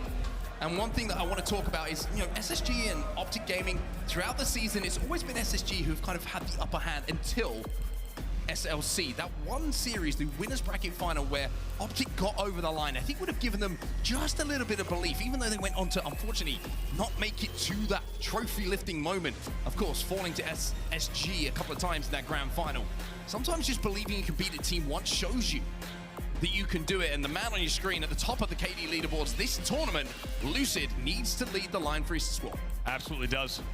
1.25 at the Halo World Championship. Not easy to do when you have the best teams in the world here fighting for a $1 million prize pool. Quite a KD from him. Deadzone, of course, also on this leaderboard. Worth noting, as we heard mentioned earlier, Legend, the only SSG player on this KD leaderboard, all the way at the bottom here. Still a top 5 performance, but you could just tell off that game 1. Lucid and Deadzone are bringing a different level to this tournament. One of my questions coming into this event, when we were talking about our predictions, right? I said it was going to be, I felt it was going to be an Optic SSG final based on what we've seen this season. The reason that I was coming into this and saying I think it's going to be difficult for Optic is someone has to match what Legend and Bound, even Legend and Stella are doing in these big moments. The fact that they can be 2 dead SSG, but if one of them has a snipe, it becomes 2v2 almost immediately. Yep. Lucid has been that player for Optic who can make that kind of magic happen, but who else is going to stand up alongside him to produce those magic moments for Optic? Well, we've seen in that game number 1, and we've seen this tournament, that Deadzone is stepping up to that mark when it matters. When they are in a what looks like a perilous position on the map, somehow he's eking out a double kill. Somehow he's getting that first pick. And I think if there's consistency coming in from Trippy and Formal, that he could be the man who steps up alongside Lucid to match the firepower that is on the other side of that stage. Absolutely, let's not forget, look at Deadzone on your screen. He had 11 kills when Stellar had 0. I know that sounds insane. I feel insane saying that, but that's where we were in game number 1. So I think we're going to look for 2 things, right? Can Deadzone keep that up? And also, how does Stellar bounce back? Because, you know, like you said, it's not a question of if he heats up, it's a question of when he heats up. And Optic Gaming needs to be ready for that as well. Fantastic game management all around, though, from them on the Optic side in game number 1 to close that game out pretty comfortably in the end. Beating their opponents by over 50 points in a game 1 stronghold, where, as we said, they were not favored statistically. Setting us up here for a Street Slayer, game number 2. something to just note from that first game as well. It felt like Optic were the ones controlling that sniper rifle for the majority of that game. Keeping it out of the hands of the big firepower players on SSG is a surefire key to success for anyone, let alone if Optic Gaming could put it to use themselves. And even though Optic were not favorites in that game, number one, if you're looking at records so far this year, they certainly will be happy knowing that they have an advantage here, even though it's just a slender one in game number 2. As we said, games 2 and 3 will determine likely where this series goes. If Optic can take them, they'll set themselves up for a bracket reset. If SSG starts to pull away, it could be a pretty quick night for the Green Wall. Game number 2 then, Slayer Streets. We've seen some fantastic Street Slayer games so far this tournament. Yes. Game 5s, Game 2s that have swung series back and forth, as Dead Zone, still, quite understandably, has his POV to start this one off. If you're just joining us, 21-10 for this man in game number 1, unheard of in a grand final, and he's doing it. 3 dead off the rip here for SSG. Bound last alive, 4. It's another kill. It's a 4-0 start here for Optic Gaming. The opening strategy is perfect. How about it? If you wondered what Optic Gaming you were gonna get here, and if they were World Championship ready, if they were Grand Finals ready, let game 1 and the opening of game 2 be another reminder that this team is here to play and here to challenge for the trophy. They lead 4-0, Lucid with the camo. First kill here for Stellar in the game, first kill for SSG in the game, but Lucid has the opportunity here to sneak behind enemy lines. If he can find a little angle, if he can find someone to back smack, then that single kill will become a double kill very, very quickly. He knows someone's around, he can hear him. And as Dead Zone finds one, he'll find another, and 3 members of SSG hit the black screen once more, 7-2. This is almost an electric start from Optic Gaming. What a start here. It's been tactical, it has been surgical from them. A perfect opening, as you say. It's not easy to get a clean wipe on a game type like Street Slayer, a map that is so segmented. You can usually keep those deaths in check, but not when you're going up aggression like this, 9-5 now. Great push coming in from SSG, by the way. Lucid finds himself as last alive, and it looks like Stella knows exactly where he is. A couple of grenades going to go his way. If they didn't know, they certainly do now. Bound finds that first pick, and all of a sudden, we have a game on our hands. Eco finds another, and the lead is now just 2. Stalker rifle also in his hands. Nice shots coming in from Eco here with the Stalker. And that's exactly what you want to see. Yeah, it was an early lead for Optic Gaming. It was 4-0, but right away, as you said, in the tug-of-war battle, unsurprisingly, Space Station, they answer back. They bring the game back to 10-7. Camo coming up as well in just a few moments. That's why the attention is being dragged towards bottom middle. Eco can lane with this Stalker rifle, so anyone who goes for it's going to be chipped away in half shields if he hits his shots. Interesting to see that SSG timed that push just before the camo came up as well. Something we see a lot of teams doing now. Look at Lucid. Oh, Eco was ready for Lucid on the laundry, but Lucid with the fadeaway, help from Trippy on pink as well. However, Stellar's right in the mix, goes right around benches. Trippy with a very important kill. Even though he gets taken down, he essentially burns the camo. Surprising to see Stellar and SSG take that battle at Neons when you think maybe they didn't need to. Yeah, you will happily take a trade if you're in that situation. You are the player without the camouflage and you see someone with camo in front of you. Get that thing out of the game. Make it a non-factor as Optic Gaming now restore a 2-kill advantage. Not a frag. Legend learns that he's got spikes in his hand, not the frag grenades like you say, but it doesn't matter because he's outputting so much damage. Every single player on Optic Gaming in the last 15 seconds has had their shields ripped away by Legend. Unbelievable damage. I don't know how he stays alive, even with a little faux pas with the spike grenade. He's still just dealing out damage. Might even get this kill on Trippy as well. He can't be stopped. Like you said, he shot every single player on Optic there, and in the end gets away with it. Game still within 2 here, 15-13 in favor of Optic. Lucid now trying to survive. His shields are broken. Trippy should be able to keep him alive for a few seconds. And now Legend, moving forward, looking to take an individual fight himself. Optic laying that trap once more. 2 players here from SSG. They know. Trying to create something, and yes, indeed, they do know. If they can get out of this without a trade, it will be great. But Dead Zone's being a nuisance. And we'll at least get one for Optic. SSG, though, bring this within 1 kill. Dead Zone does very well to make sure he trades. SSG also does well to make sure that they do the back tower corner. The damage, though, output, as you said, from this man has been insane in this game. He's 5-3, but much more importantly, he has just been an absolute turret. More damage, more kills. Will only be 1 as we traded out almost immediately. 17-17 now as the camo becomes the point of focus once more for both teams. Shroud down. Should be a free pickup here for Eco. Oh, spooky time! Optic Gaming jumps right into the Shroud to neutralize the camo. They do lose the lead, however, for the first time in the entire game. SSG will now, off of the camo burn and the control that followed, take the lead 20-18. Legend pushing forward, finding one. Optic a little bit trapped at the moment, in and around the tower. Lucid takes to the skies, but the air gets in very, very quickly. And he'll run out of breath thanks to Stella. And the bandit shots that come in, another player going to be flying at him. Is going to be Trippy, but that'll be traded out almost immediately. You would expect. Eco gets that kill, and now we see a little bit of a gap starting to open. Indeed, a nice kill coming in from Bound as well. Eco picks up a double kill. That brings Eco to 7-5. Legend is 9-4. And for the first time, SSG's up by 5 at 26-21. Let's get into a listen-in with Space Station Gaming. Dead it. 2, 3, 4 tower. We can reset. Yeah, I have to live on. Remember. Watch over. Two spikes weak. One's weak. Yeah, Brayden is hiding. Get ready to fight driver. Your driver. One's B. They can be flanking your sheet. One's B. And B. Pushing B out. He's in arcade. Legend. Watch this. Arcade. Watch that arcade. Watch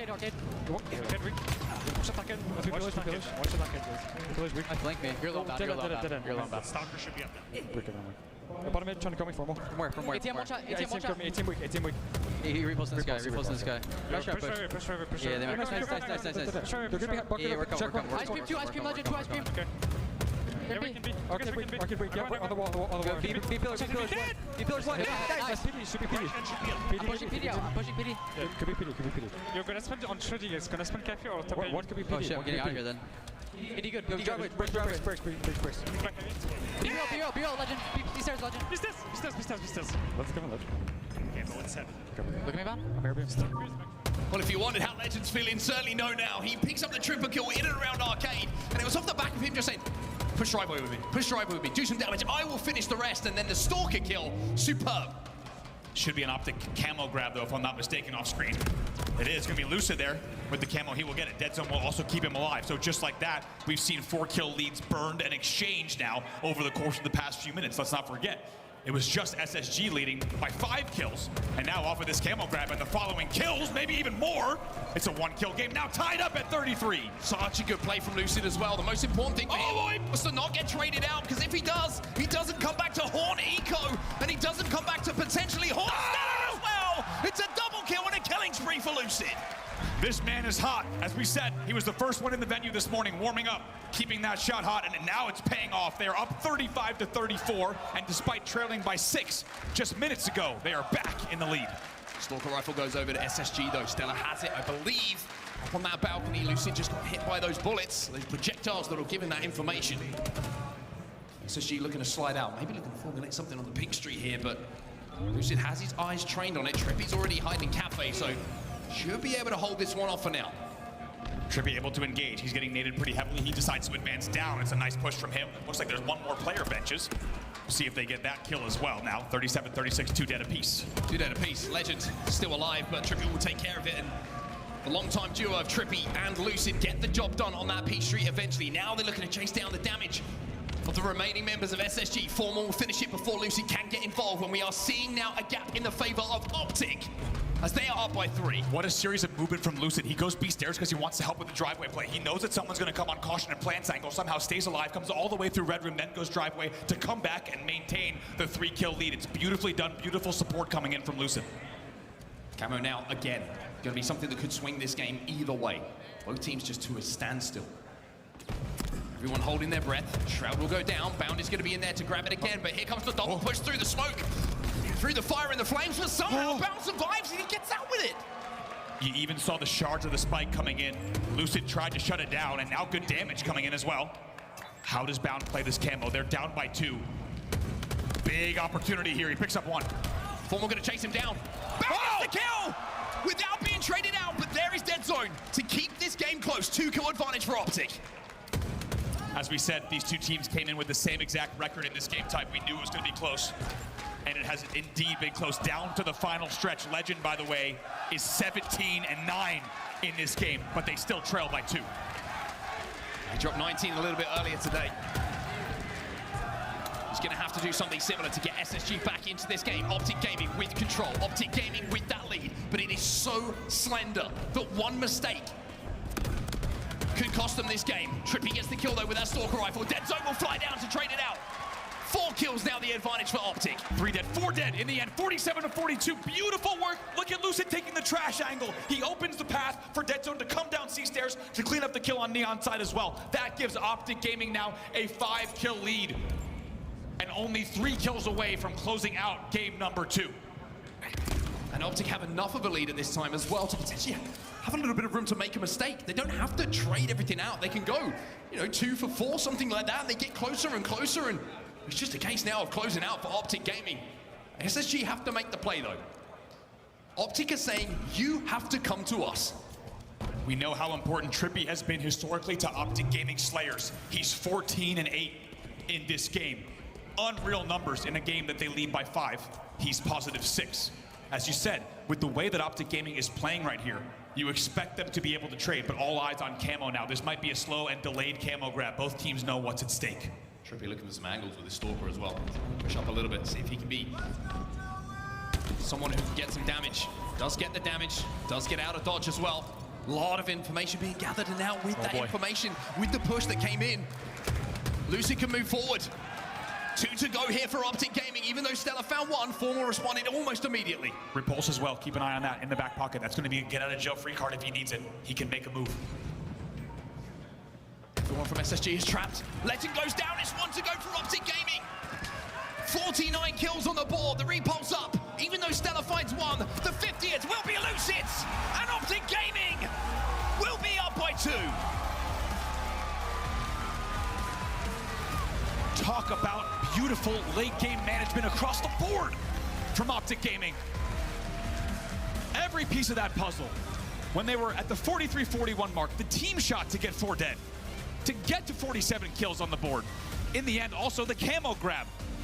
The way that Lucid is able to pick apart kills a driveway, and the second he went front C, you knew he was gonna repulse up to take the express route up to the balcony, catch Bound off guard, and it brings Optic Gaming to a 2-0 series lead. Let's take a look at some of the highlights of that game, and when we get to these grand finals, when we get to these Slayers, you can feel every single decision and the weight that it carries. How one decision can completely change the complexion of how this game looks.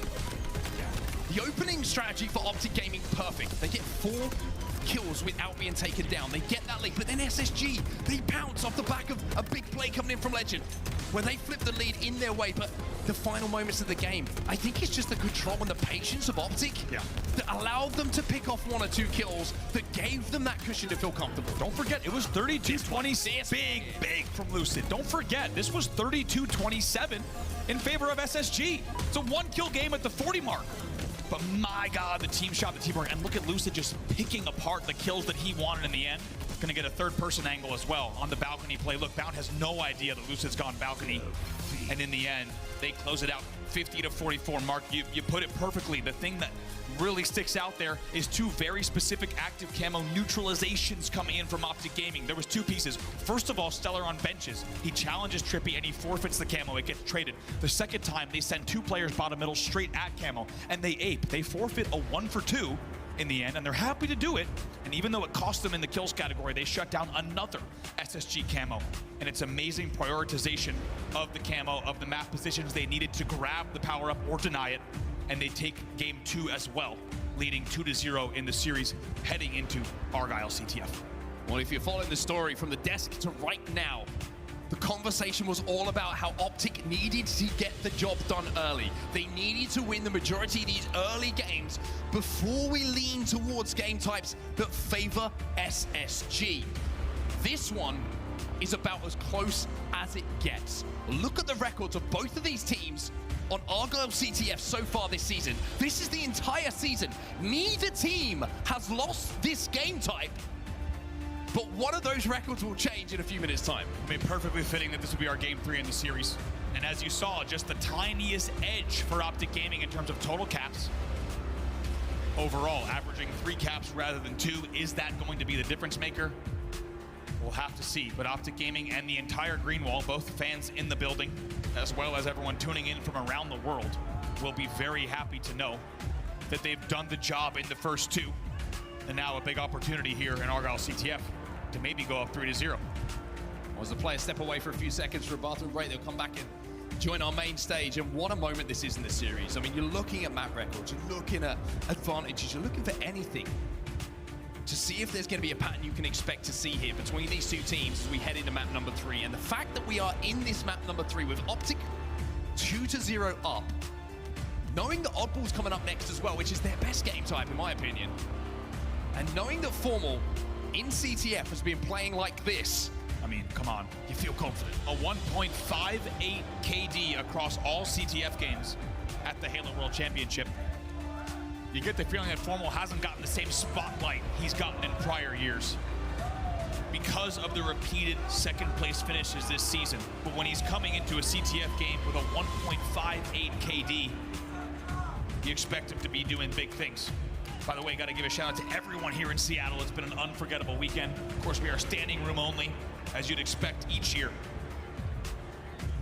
at the Halo World Championship Grand Finals. Let's take a look at these two. This is CTF stats on the other side of the stage for Bound and Legend. Both of them over a 1.2 KD. Both of them with a huge amount of damage per minute. And it's Legend who does the majority of that lifting when it comes to running and capping those flags. I think the difference here for SSG is they need to get Stellar warm. They need to get that snipe in his hands and get him feeling comfortable to hit a few big shots. Stellar 12 and 13, which doesn't sound crazy in the previous game, but yet to go positive in the first 2 games. Optic have completely neutralized him. And if you can do that, you are going to have success. Not the stats you expect to see if you're an SSG fan. Stellar going negative in both games 1 and 2. By the way, also Bound 7 and 16 in game 2. Eco also goes negative. Legend goes 17 and 11, but it was not enough. As Optic Gaming, as we said, executing fantastic discipline. And I mean, if you shut down 3 out of the 4 players on SSG in any game type to make them go negative, that is a statement. And I think everyone's starting to realize that if you thought that this was going to be a predictable series, or maybe it was going to go the same way as we've seen them go before, think again. Optic Gaming off to a hell of a start here in your first grand final. The man who has learned a lot of lessons this year, usually pretty good ones. He's going to have to maybe step into a little bit of a role here to get his team rolling again. Legend, who has been an integral part of the success of SSG, now finds himself in a situation where everything this season has been pretty rosy for him. Right. Now it's a different situation where maybe he can spark SSG back into this series. Game number 3 is upon us. Argyle capture the flag. And an opportunity like this does not come along very often if you are looking to send us to a second best of 7 in this grand final. Optic up by 2. But neither team this season has lost this game type, but one of them. That record's going to change. And Optic fans getting loud here as the green ball chant emerges ahead of game number 3. And I couldn't agree more. You get the feeling with the veteran experience on the Optic Gaming side, they're realizing the opportunity here that they are going toe-to-toe in a game number 3 with even records, that if they could take this game, they almost guarantee a series win, but they know they need to do it here. They don't want to make this a 2-1 series. Formal with the snipe off the rip. Love the Formal went for the sniper rifle as well. He's so consistent at holding down lanes for Optic Gaming, and also it's just the experience, it's just the bravery in these moments to say, give me that thing. I'm going to pick this thing off the rip and I'm going to hit some heads. As Stellar, I told you one of the scariest sights in Halo, well, that's exactly it. Formal versus Stellar sniper battle to open things up. We love a 2-snipe map, and I will take this battle any day of the week. Unsurprisingly, slow start here. Good damage coming in from Formal on Legend says, nope, is the eject. And he zips right out. Still alive, by the way, Legend. Here's the insta as well. Still alive? What? That's what he does. It's just what he does. I don't know how he doesn't take nade damage. I don't think Formal knows how he doesn't take the nade damage. He steals the snipe out. Take a look at this. It's an Optic Gaming sniper in his hands. I wonder if it was the insta-splode from him that sent the other nade back. I don't know. We'll have to watch that one back, but Formal will finally get that kill. Stellar moves up to mid-map, though, and this is dangerous times for Optic, but they managed to pick up the kills in and around their base. But here is a last alive player who will put numbers back on your side. Oh, man. Finds one, but Formal shuts him down. Big kill from Formal there. Not only the revenge kill on the snipe, but he also gets the follow-up kill as well. It's just like you said, Mark. Optic has to be careful. Stellar was the last player alive. He gets the first pick. He almost gets the second one. It took 3 separate players to take down Stellar as the last player alive. That's how dangerous he is. Formal back with a different snipe in his hands. We'll see what he can do with this one. This game is being played inch by inch on the map. Everyone is worried about poking around a corner because they know there's snipes at play. Stella will find one to create a little bit of space here for Space Station Gaming. Eco finds another, and now it's Formal's time to hit some shots, and he has to. Finds one onto Legend, Lucid finds another, and all of a sudden it's a little bit of calm now for Optic. Oh, Formal is ready for it. Ooh, gonna be a pop for Eco. We'll keep a very close eye on that. Bound is still trying to poke and prod into the Optic base. Formal's aware of it. Good map presence here from SSG though. Even though the shields are going to be broken, Formal now is going to be pinched. Manages to just about use the G-slide to get out, but Legend finds one. And Optic are under pressure in their base, but there is Dead Zone again, just to quell those flames. Finally, Dead Zone's taken down, but as you said, just absolutely shuts it down. Formal does not trade in the end. Trippy from the elbow will make sure the trade comes in. I believe that other snipe had a bit of ammo in it as well. Trippy with the first snipe. This is the way that Argyle's being played right here. I think the only word you can use is respect, right? Teams are trying to kind of very carefully and very conservatively poke into the enemy base, but it feels like both snipers on both sides, especially on Optic, they're hitting everybody and often headshots as well. So it's been this beautiful back and forth with no one gaining an advantage so far. Legend pushing onto the PCs though, maybe he can create a bit of space. One player who doesn't need to be asked twice to take an engagement and try and create something. Formal shuts it down though, and now Trippy might have an opportunity just to step forward alongside his teammates. Dead Zone has a little poke on the engine. He knows that Eco's here somewhere. He's trying to bait him out for Trippy here. Dead Zone saying, come here, come here. Gets the kill himself, Trippy doesn't have to pull the trigger. I mean, this is testament to it. How often have we been watching this game type from the snipe stand, looking down long haul? That just tells you how slow and how deliberate, methodical this game is being played, and both teams realizing what's at stake.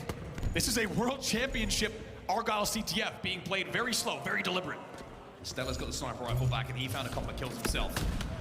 Somehow hits the body. What? From distance.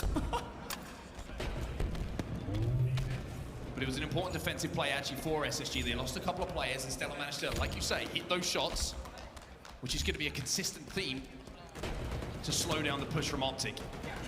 This is one of the most tactical Argyle CTFs you're ever going to see. Everybody, like you say, playing with so much respect because they know what can happen if they lose these numbers. 2v2 on the map. It's going to be a momentary 2v1 in favor of SSG. You do get the feeling with the way the game's being played, the second something opens up and the second someone actually gets an angle, whether it's beautiful. Gosh, the speed of that kill's wild from Stellar. He's going to look to do the same thing again. Optic will pick up their sniper, but you get the feeling that the second something opens up, the game might blow wide open. Grapple towards top middle. It's going to be Eco who finds a kill. But again, Stella just does not want to move forward, does not want to expose himself to Optic Gaming and give potentially that sniper over to them. Dead Zone taken down. 2 dead here for Optic, and now is the signal to push.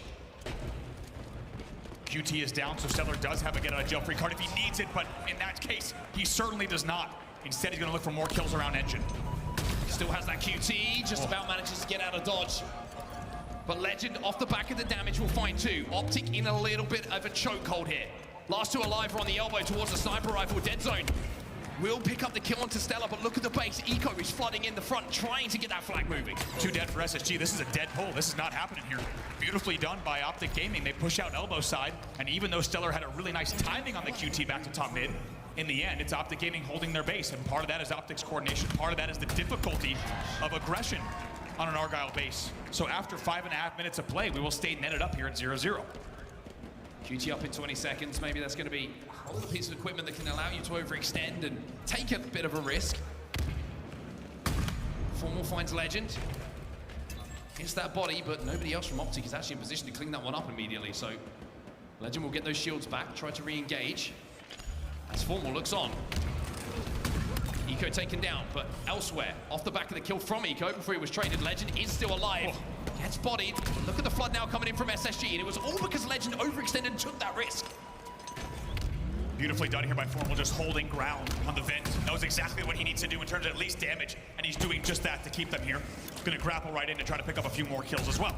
There's one. Doesn't know the Stella's there though. Stella with a sniper rifle of his own. He's gonna hit the shots. Doesn't get the finish onto Lucid though. And we have, once again, a stalemate as the defensive play is made. Beautifully done from Formal as the last player alive. Hits the shots he needed and finishes the kills he needed. By the way, the teams are tied at 31 kills apiece. 0 flags on the board, just past the halfway mark. This is a dream of a game, a dream of a matchup between these two. Let's get into a listen in here with Optic Gaming. Yeah, I'm looking for the middle. Yo, long me's in, pistol maybe? Yeah, probably our left here. Watch out right here, look at this right here. Two there. Pushing Joey. Watch out the frag, Close to you. Come in. Watch out then. Nice. 2 dead, guys, 2 on 2. Yo, let me screens. Wait, frags, they're close. 2 here. Two, look at me. They're both weak, our elbow. Our elbow sitting on the brick. Our elbow brick. Snipers are coming too. 2 dead. Look at him for Joy. Snipers in 15. 2 dead, guys. Yeah, he's still there. Watch out. Absolute commando jump. Should kill this guy. Look at him. He sucked me. They're vent, guys. Okay, Quantum or sitting there. There's two. Grapples up on the 20, guys. Grapples up at 20. Screen's weak. Inside pop. Shut the screen. Snipers down the front base. They don't know. They're gonna try to kill me. They're gonna try to kill me right now. Look at long haul. Yeah, they're center. I'm front of the base. Yo, they're vent. I drop. One's a vent. Sniper. They have numbers right now. Yo, they're main. Really weak. They're main. Yo, I'm E1. Bottom guys. I'm going back. I'm going super cool. 1 bullet our cool. Watch out. We got one.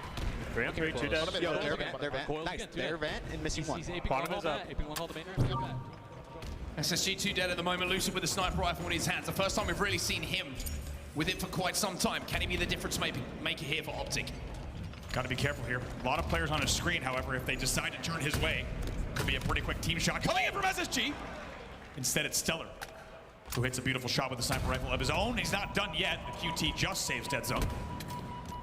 It was only 2 alive for both sides. We'll see how Stellar rotates out of this. 3:32 left on the clock. 2 dead here for Optic. Formal with an important kill himself. Formal now taken down. Lucid gonna challenge. Always a risk. Here they come. As we see SSG stepping forward into the base. Dead Zone with a defensive kill himself, trying to stay alive. But Stellar all of a sudden, he's getting aggressive with his sniper. He only has 1 bullet left. That's why he's pushing into the base. He's not worried too much about losing this because of the lack of ammo. But it's Optic again at the back of their base who clear it out successfully. Stellar goes bottom base just to kill that Dead Zone kill that's bottom engine side. It's interesting though because it costs them quite a bit of time in the end. They get pinched from the engine side. They cannot get out of the back of the base. And really, as anyone knows who's played enough Argyle knows, you need to be so efficient with 0 time wasted on your Argyle pulls. And it looks like they just take a little bit too much time there to try to clear out the base. And Optic Gaming takes advantage of that. And will still be netted up here at 0. Kind of a little bit of a base trade. 2 dead at the moment for Optic Gaming. I might be going crazy here, but I don't think at any point we've had a 3 or 4 dead on map. It's been a 2v2, maybe 3 dead for a second, but an instant respawn. Or no one has had full control at any point. Or Formal hits the body shots, for example, when he was the last alive in the vent, right? There's only been a few moments where we've actually seen 3 dead, but they've been shut down by either side repeatedly. 4 dead here. 4 dead for SSG. Right, I'm trying, everyone. We're manifesting here some advantages from either side. No guarantees. Of course, from us. 2 minutes on the clock. It's the 2-minute warning here. We'll see if Optic can keep the aggression going. It's the first 4 dead, but all it does is earn Optic halfway up the map. Stellar going to be challenging. Dead Zone is trying to buy time here. You can see he wants to wait for Dead Zone to come in on that flank and deal with Stellar, but instead it's going to be Dead Zone who is taken down. Did he get that sniper off the map? That's the question. I think Stellar was going for it. He's going to hit the grapple. Whoop. Eventually gets taken down. Would have landed. SSG now. They did have 2 dead. Let's get into a late listen in here with SSG, see if they can get a pull going. You get to go. Go, Peter. I'm looking at pieces behind your bomb. Plasmas. They're long haul torpedo. Going our top right. Our top right now. 1 on top left. Top right and top left. They're 2 are vent. Our frags, the window. Frags, the window. 2 are vent. And top left. Pushing Kevin. He got me. Our window right side, I think, guys. And our PCs. Our stickies, Braden. Hitting our frag left. Lift to lift. Stickies, watch out. Try and live. Watch out our stickies. On our base, weak. Alright, let's go, baby. I'm locked. I'm locked, baby. Nice. That's 2 dead still. Looking for 1 or no? I'm pushing that Peter. On me one. He's on our base? Yes, he's our back player. He has grapple unless it's us. He's lifted. Nice shot. Yeah, listen. Do we have grapple? Yeah, I do. Yo, minute left. Let me play sneaky. Gonna break my heart if SSG. Oh wait, let me read that. Gonna break my heart if SSG get 3-0'd. Isn't it best of 7 and then it resets? It's best of 7 and then it'll reset, bro. That's not easy, especially when you have additional. This guy loves the patheticus, bro. To keep them alive here. Oh, I wish I remember what you wrote before, like Theodore or some shit. On the side of SSG, Optica moving forward. Holy chat. Out here from Formal, we are going to be going into added time here by the looks of things.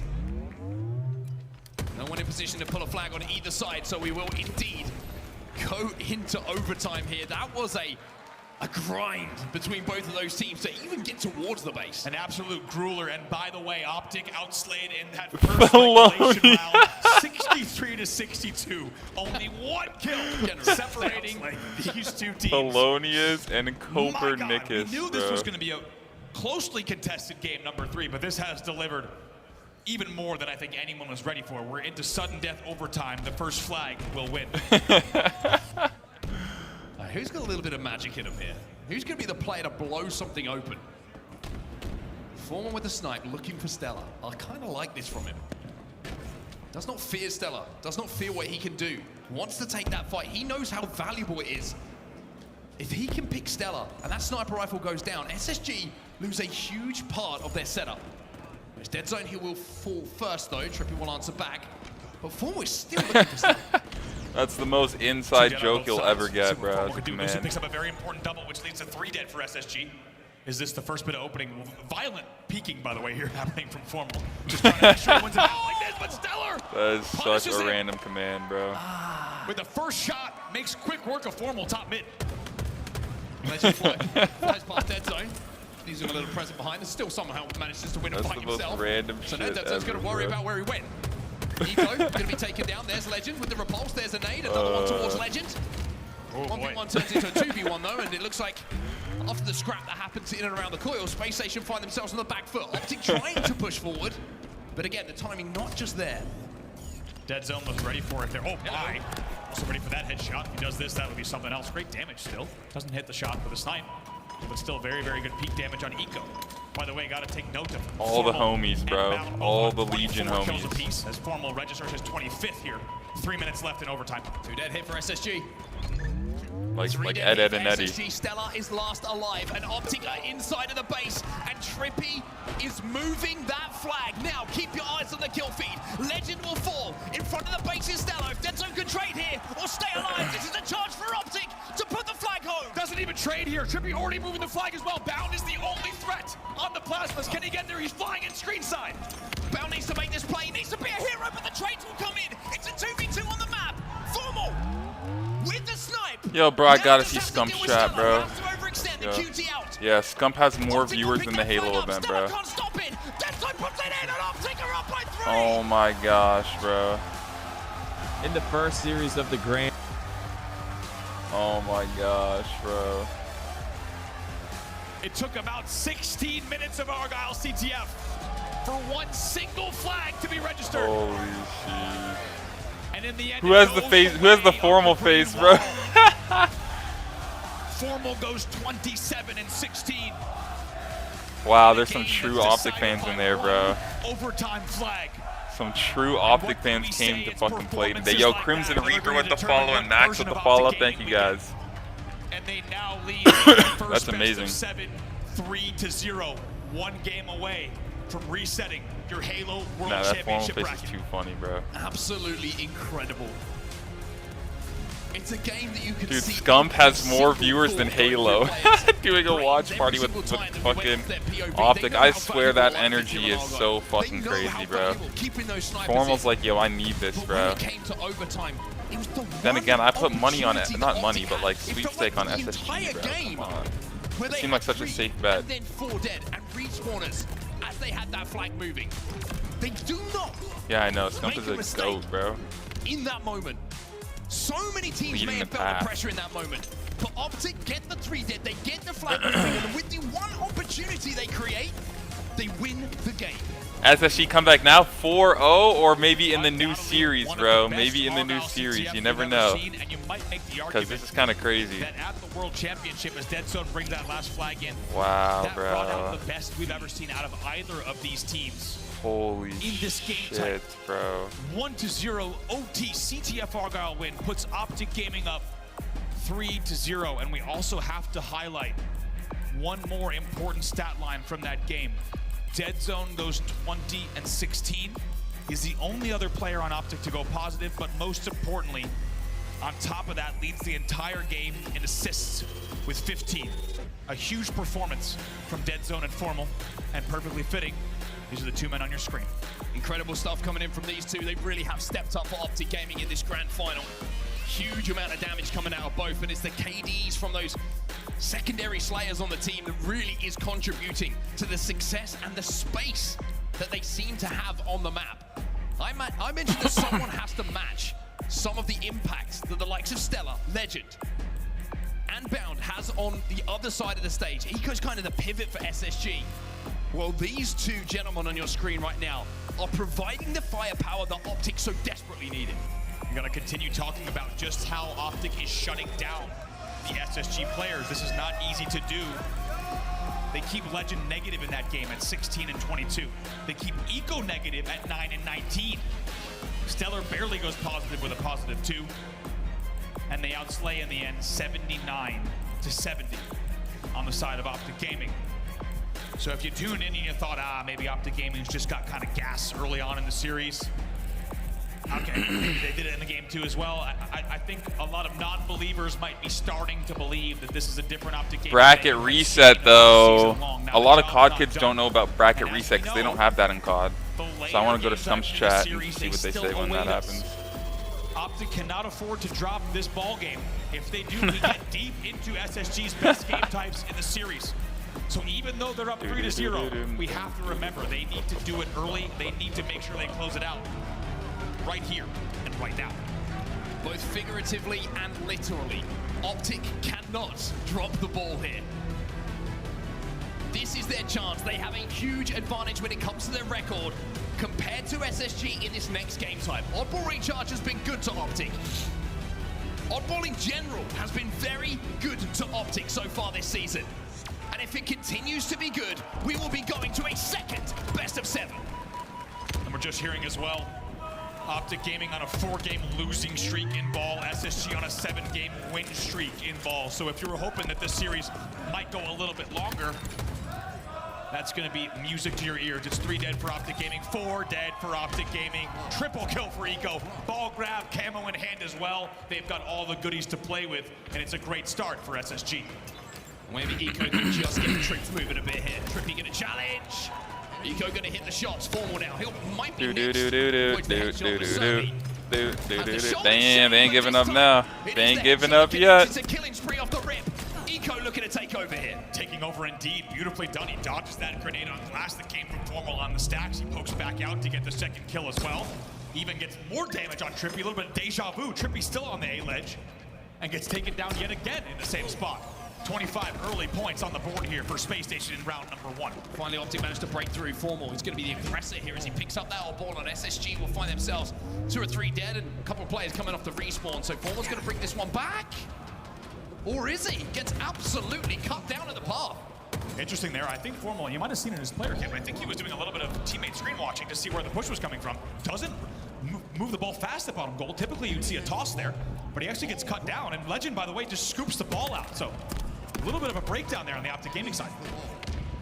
He managed to reset momentarily as Trippy will get the odd ball in his hands, and SSG will again find themselves 2 dead. The Stellar outputting a huge amount of damage. Look at those shots coming in from Formal. The smallest of crevices through the turbine towards the Mangler pit.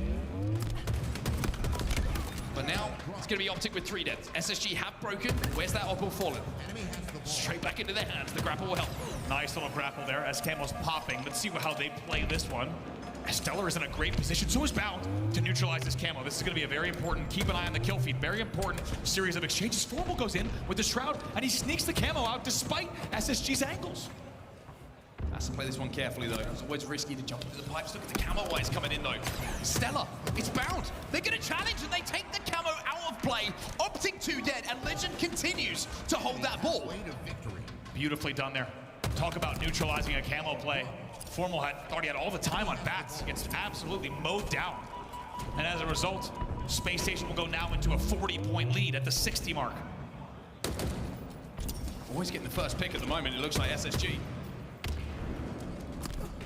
You can see Dead Zone in the moment. He's just trying to find someone to put damage onto, but nobody from SSG is showing until you step through one of these chokes. And then all of a sudden, it's not just one bandit that's on you, it's two and a back smack. 3 dead here for Optic, and SSG have woken up.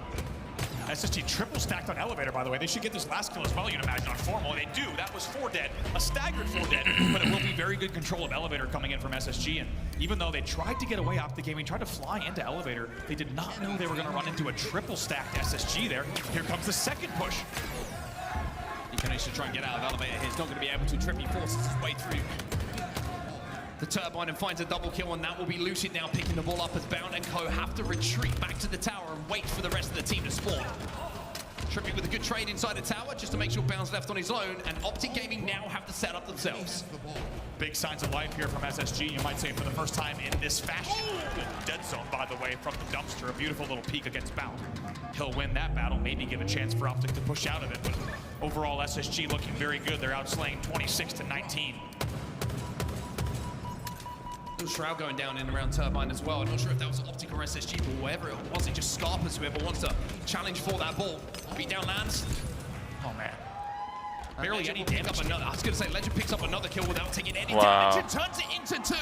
78 points, by the way. Legend has at ball time, and he's also double positive. That is why we make a lot of plays like that, taking almost no damage in that first 1v1, paves the way for them to get 4 dead, and paves the way for Camo, and now the final 10 points of round number 1. SSG look like they might be waking up here.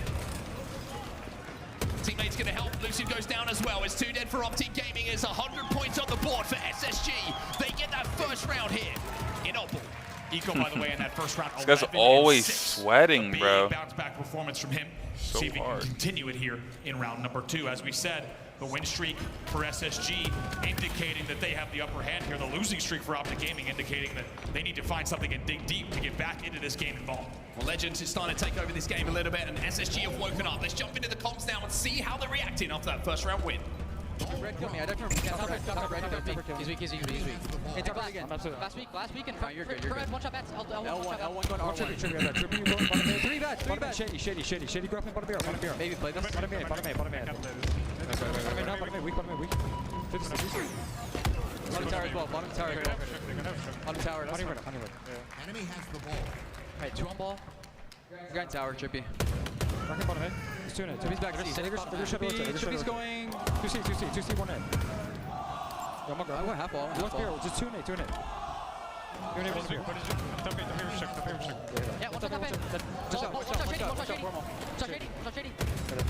One's up here. Right back to ball. Yeah, ball's in a good spot for us. This is good. Trippy. C play. Top cat. Triple sack. Stacks, 2 shots. Kill that guy. One shot top tower. Keep living. Go ahead, Legend. One shot long. Spawn grab. Sticky. Sorry, Legend. AP weak. Triple sack weak. Could be in one. Suck triple sack, Kevin. One shot. Bottom A, top A triple. Hear that. Maybe Thor, Lucid. Top A shotgun in one. Bottom A. Nice. Fuck that. Last shot quick. Have grapple. Look at that BR, bro. That's such a sick BR. Once you play. Long on now. I'll try you. Good, they can go bottom A. Make sure they pick it up. Well, it is going to be Eco, who stepped up right at the start of this game. Remember, he got that camo, went on a little bit of a spree, then led to the run from Space Station Gaming. Well, he's continuing that kind of momentum and that form as he goes on another little spree here, controlling the cross-map angles with this BR in his hands. Optic Gaming have done well, though. Let's keep in mind, when we got into that listening, it was 4 dead. It was camo control early on for SSG. And now somehow the game is still just tied here at the 20 mark. So Optic Gaming, despite being pretty just not favored in that scenario, they somehow stay alive, and now they actually go into a lead in this game. Camo being effective here for Formal. Should find a second kill once a Legend, although he's peeking and prodding. Finds 2. Gonna be challenged with 3, thanks to Formal. The work that he does now. Trippy flying inbound doesn't full though, and it won't be a trade going his way. Denzo's trying to fly in, but that keeps the ball out of the hands of Optic comfortably. One kill can make all the difference. What a big win there from Bound in a battle that you thought you would at least see a trade out of from Optic. Instead, Bound stays alive at back elevator, and to be honest, it's the worst position he could be in on the map for Optic Gaming to still be alive back here. You can just tell how he's absolutely holding down not just the spawn, but also the pipes angle, and they continue to bait the ball in Whirlpool. Keep an eye on the kill feed.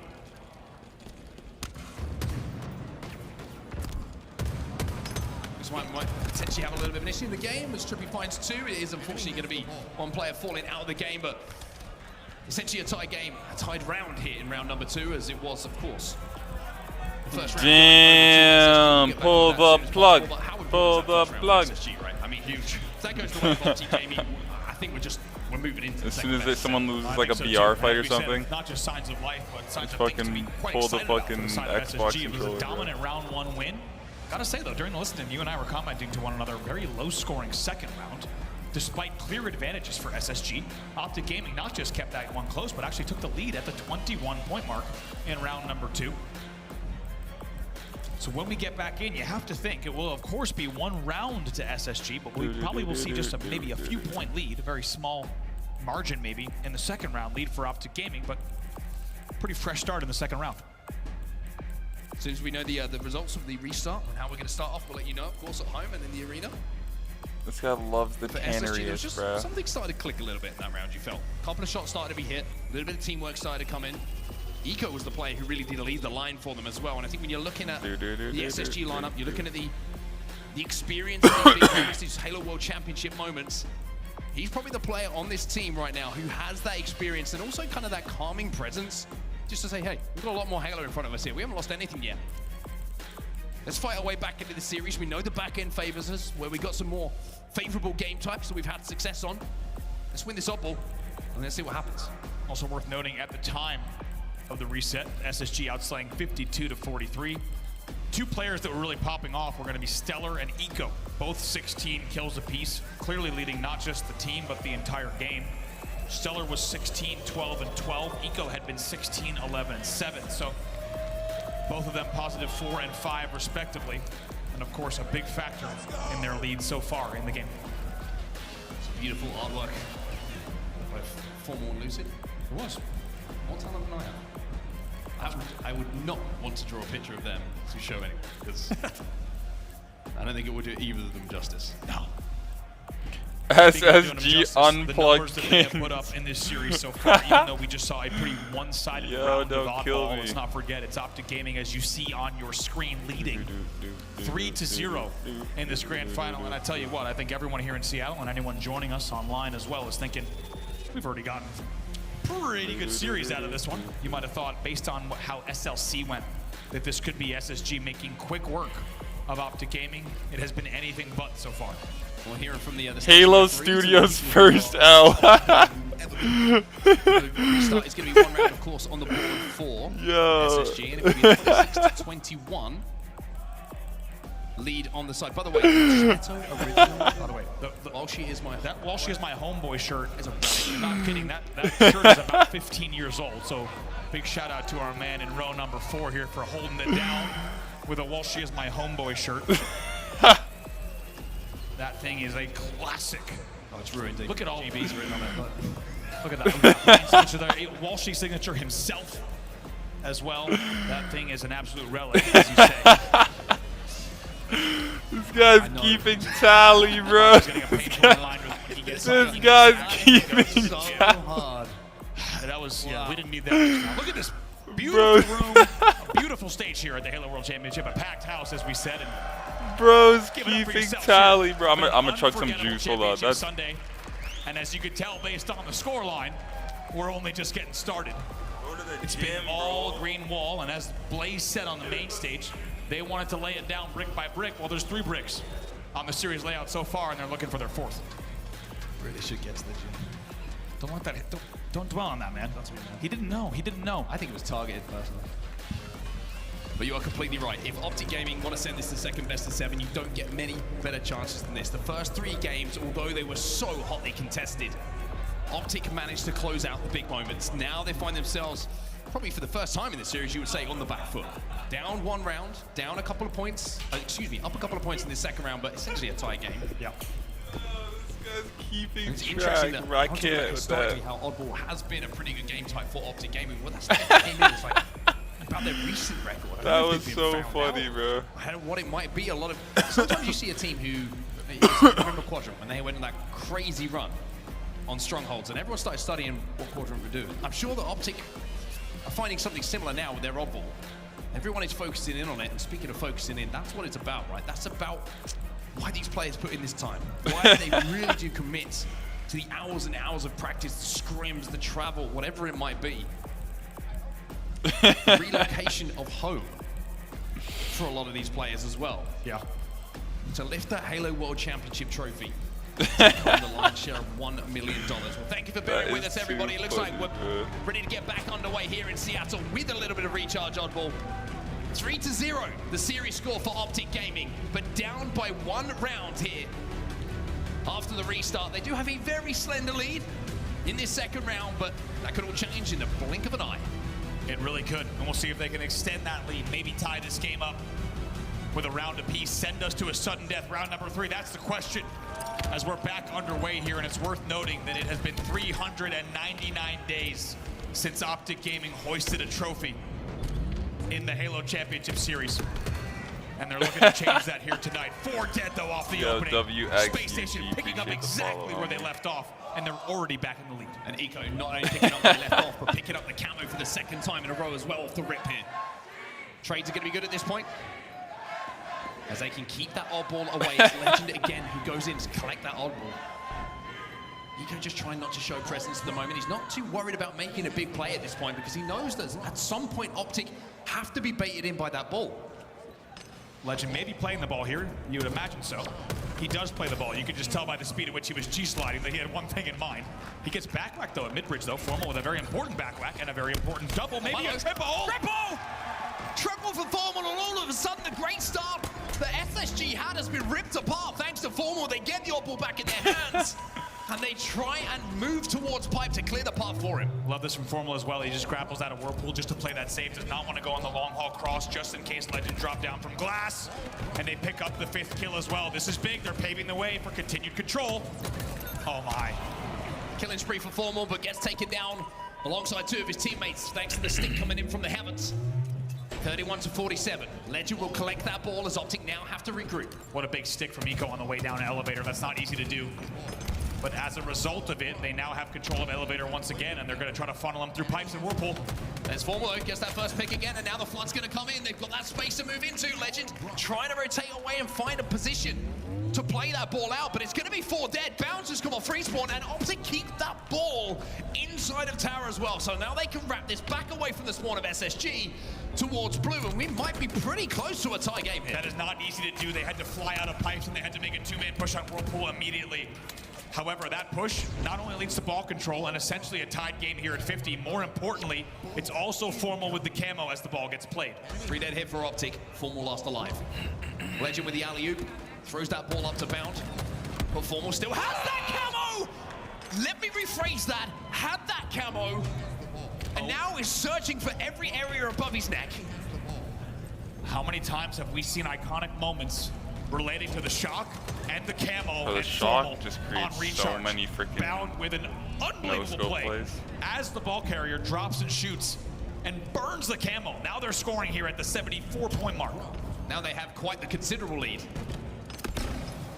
Shock rifle still to play with, lots of ammo here for Bound as well, and when he hits a shot like that, he usually just gets the confidence going. Not that he needs much. That kill was worth so much more than it might just appear. In the damage on everyone, by the way. Fucking finally gets taken down. 3 more dead. Legend was your last player alive. He should be killed. No trade, by the way. That's big as well. 3 bodies getting hit by Bound there, but not connecting with the headshot, and everybody else on SG had already been taken down. Now it's Formal's go with this shock rifle. We'll find 1 kill, but Trippy with that ball is trying to run away towards glass. Eco's going to cut him down. It's 4 dead for Optic. Lucy's just come off spawn. He's being 4 here by Legend. He gets that kill, and now SSG will wrestle control of that ball away once more. It's 77 on the board. This might be the last push for Optic Gaming. And even though Formal has double the kills of anyone else in the game at 12 and 5, Only 15 points to go for Space Station to close it out. That's such a big kill, though, coming in from Trippy. Now he's trying to chase the ball down. He should be able to get some damage, but he knows there's multiple players still alive here. He needs to kill that oddball. Deadzone will get the kill. Bound will go down as well. It's a 2v2 momentarily. Although Optic all of a sudden have 3 on the map. Legend and Stellar are last alive here for SSG. Need to work together. Stellar gets one big kill with the first insta. Stella! He gets 2! He gets That should be round. That should be game, sorry. And somehow... All right. That's one. That's one. SSG will grab that oddball. That's one. We're going to be tied up here. At 1-1. A 2-0. Sorry, excuse me. They will get their first game on the board. It's Stellar with that big play that solidifies things. Wow, a play like that from Stellar on the sneaky to hit the insta, getting not just 1 kill, but 2 kills. How about Bound? Wait, is that got a guy in like a corn? Just when you think Optic Gaming, gonna get 4 dead for the first time in the reset, they push out of stacks, almost got camo, and you think, okay, here's an opportunity for Optic to get back in the game. Instead, Bound drops the ball, not only gets the double kill, but also neutralizes the camo completely and continues holding the ball on glass. They make quick work of Optic in your game number 4 and start to claw their way back in the series. Yeah, apologies to SSG fans there. It was the go to the gym sign. It's still playing on my mind. I need to get that one out of the back of my head, but it is SSG who answer back, and all of a sudden, we have a series on our hands. You might be looking at this if you're just joining us and going, well, you know, it's only 1 game on the board, but knowing what we saw in that map layout, the series layout, knowing what's to come and how it favors SSG historically, we have some more Halo to play here, and Optic will know that more than anyone. And you have to start to ask questions about momentum. I think for the fans of the green wall, brilliant triple here, by the way. After that triple, that's when Formal managed to get the camo as well. And here's the play, and I'm so glad we're gonna see it. Formal decides to shoot there. And look at this play as well. Bound just staying alive, long haul. This is what I mean. Look, insta from Stellar. Trippy tries to challenge as well. Oh, look at that strafe, bro. To get the double kill, look at that strafe. He hits SSG to win 2 rounds to 0, despite hits Formal his going head on the 12-6 top in of the the reset. thing. They just need to win 3 SSG straight. Prevent the sweep with an oddball recharge as we get ready for Slayer on live fire. And to be honest, we should look at game time records of these last 3 games, because that could get pretty big on these next few. Well, let's take a look at some of the live fire Slayer stats from this season for both teams. Both teams with the same amount of losses, but Space Station with more wins. The average margin for both teams in those wins is pretty much exactly the same. There's not much between them, as you would expect. It feels like, just like as we were going to go into Argyle Slayer, neck and neck on the stats board, which is how you want us going into each of these game types. And it's unsurprising with our number 1 and number 2 ranked teams all year long. Let's take a look at the bar graph, because as we said, it starts to go one way. Oddball recharge was heavily favored for Optic. Yeah, that's what I mean. That's what I mean. If they made it to the end of this, SSG is going to be their game type. Needed to go 4-0 for Optic if they wanted to avoid the absolute gauntlet that awaits them in the last 3 game types. But that's where we have arrived. They do not win their favorite game type. Instead, we go to Live Fire Slayer, where SSG is favored. And if SSG wins each of these, they continue to get deeper into territory that will favor them statistically. Wow. Something to keep in mind. But maybe it's just going to be a little bit of solace. Firstly, you're up by a considerable margin in the series. Secondly, you won the game number 2. That was the last time we saw this game type in the series on Slayer. Live Fire Slayer, again, I mean, just look at the records, right? Same amount of losses, and 2 of the players who are on those iconic banners here in Seattle will be looking to be the players to make a difference. If it's Stellar, who is the one that we're talking about at the end of this game, then you know this series ain't done yet. However, if it's Lucid we're talking about, we're probably thinking about a series reset. Take a look here at some stats. Halo chat is horrendous. From Stellar, bracket pool versus pool play here at the Halo World Championship. And when it gets to the sometimes you gotta take the positives and, you know, leave the negatives and just enjoy what you can. Start to the series for him. But the kills per minute thing is something that always jumps out to me. That means that Stellar is engaging with just multiple targets. It's never just one. It's very rare that you'll see this man on your screen, and the same could be said about everyone. You just want to see a good game? But he is so exceptional. I think these next potentially 3 games are going to be really good. But if Optic wins one of them, then we're going to a bracket reset. So either way, we're going to get at least 3 more games for sure. either SSG is going to win these next 3, or Optic's going to win 1, and then another team's going to have to win 4. So we're getting minimum 3 more games.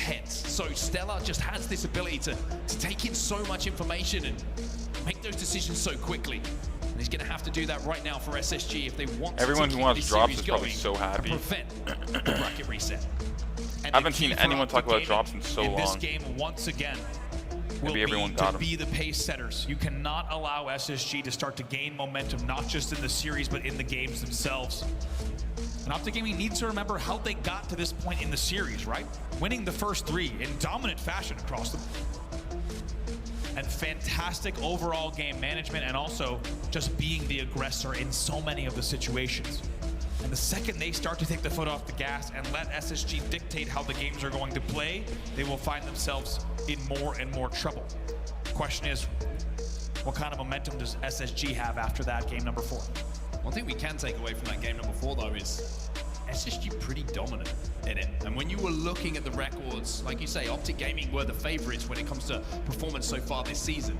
But SSG being able to take that and win a game type like that in the way that they did, it really does change things here for them, because they would have been going, we can't get 4-0'd. Let's just focus on not getting 4-0'd this first series before we maybe look ahead to a bracket reset. Now you get that game on the board, the mind starts to think about, let's win the next 3. Exactly. Let's win the Halo World Championships here. Let's not even think about a bracket reset and playing some more Halo. No more Halo than we have to play in this situation. All of these things you don't see and you don't feel in the gameplay, but you certainly do feel as a player sat on that stage. And for fans of the Green Wall, I think they're maybe going to find a little bit of comfort in that. Like we said, Optic Gaming came in on a 0-4 ball streak, whereas we had a 7-game win streak for SSG. And Optic Gaming fans might be thinking, okay, that one was not our game in the series layout. That was never our game. But we're now back into live fire. And despite statistically this leaning towards SSG, as we know here at the Halo World Championship, and for that matter, any given Sunday, anyone can take a Slayer. If Optic Gaming wins it, we go to a second best of 7. If SSG wins it, we stay alive here in the first grand final. Will we be talking of bracket resets, or will we see this series continue? A huge moment in this grand final is in front of us right now. As we see the man who hit that crazy, crazy shock rifle shot that really did close things out for SSG in that last game.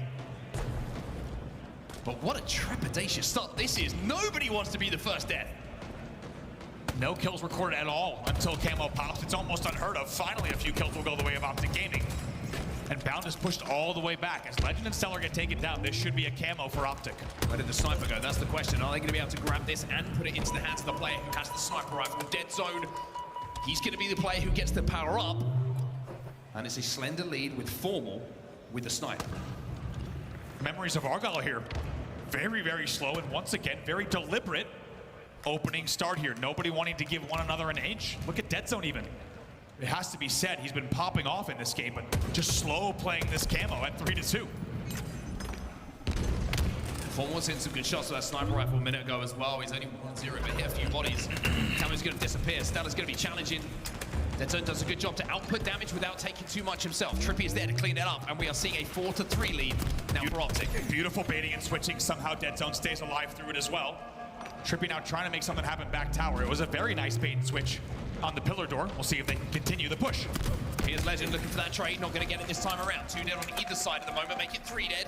Eco is last alive.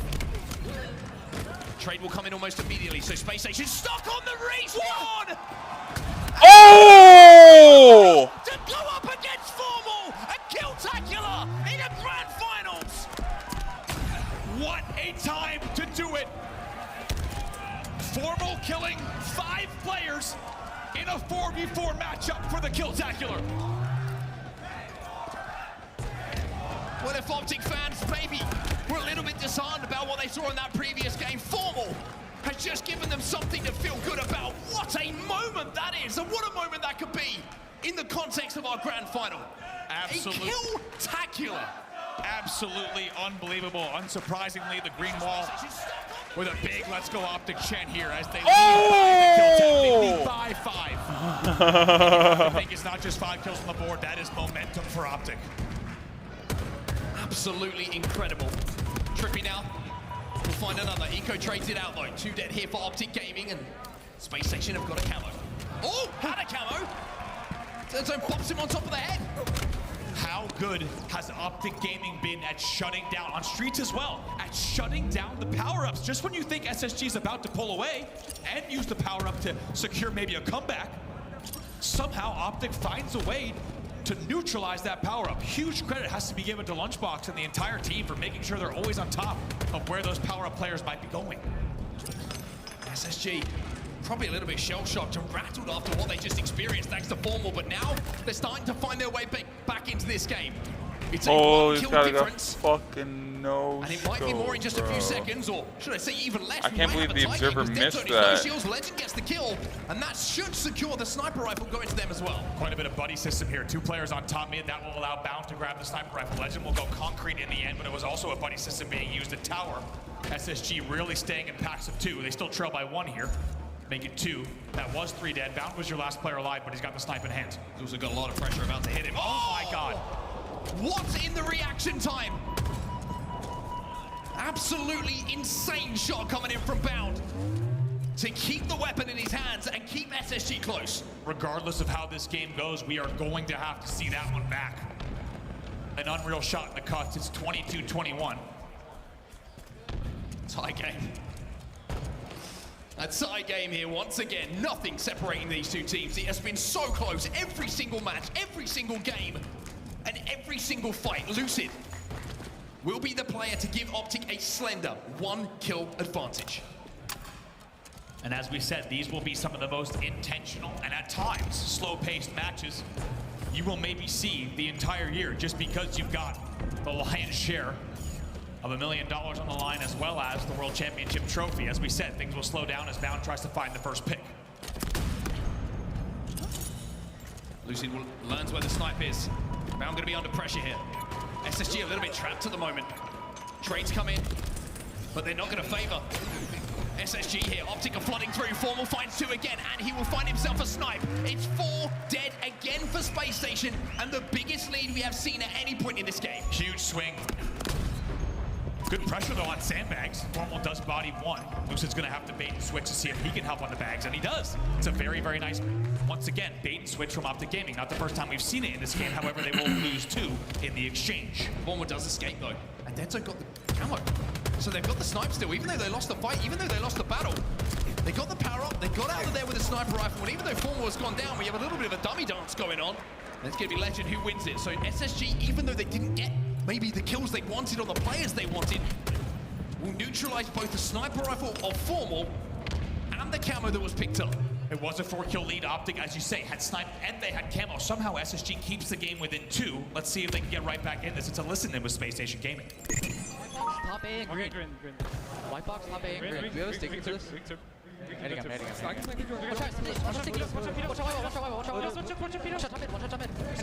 out, training coming. Watch out, Pilos. Yeah, combo on me. Combo weak. Break snap. Go live. White wall close. No, he's nest. Good. Two shot white wall. Come back to A with time. Back to A. What's back there? No, we should run around. We should run around. If we go to mid, probably win. I'm here. I'm pushing on this.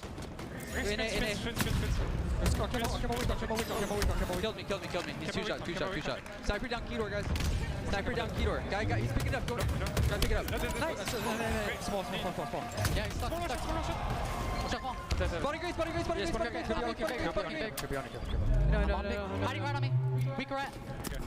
Watch out, rat. Watch him run. Watch out, rat. That's one shot. Nice. Nice shot, nice. Probably. These next game types favor SSG, bro. Oh!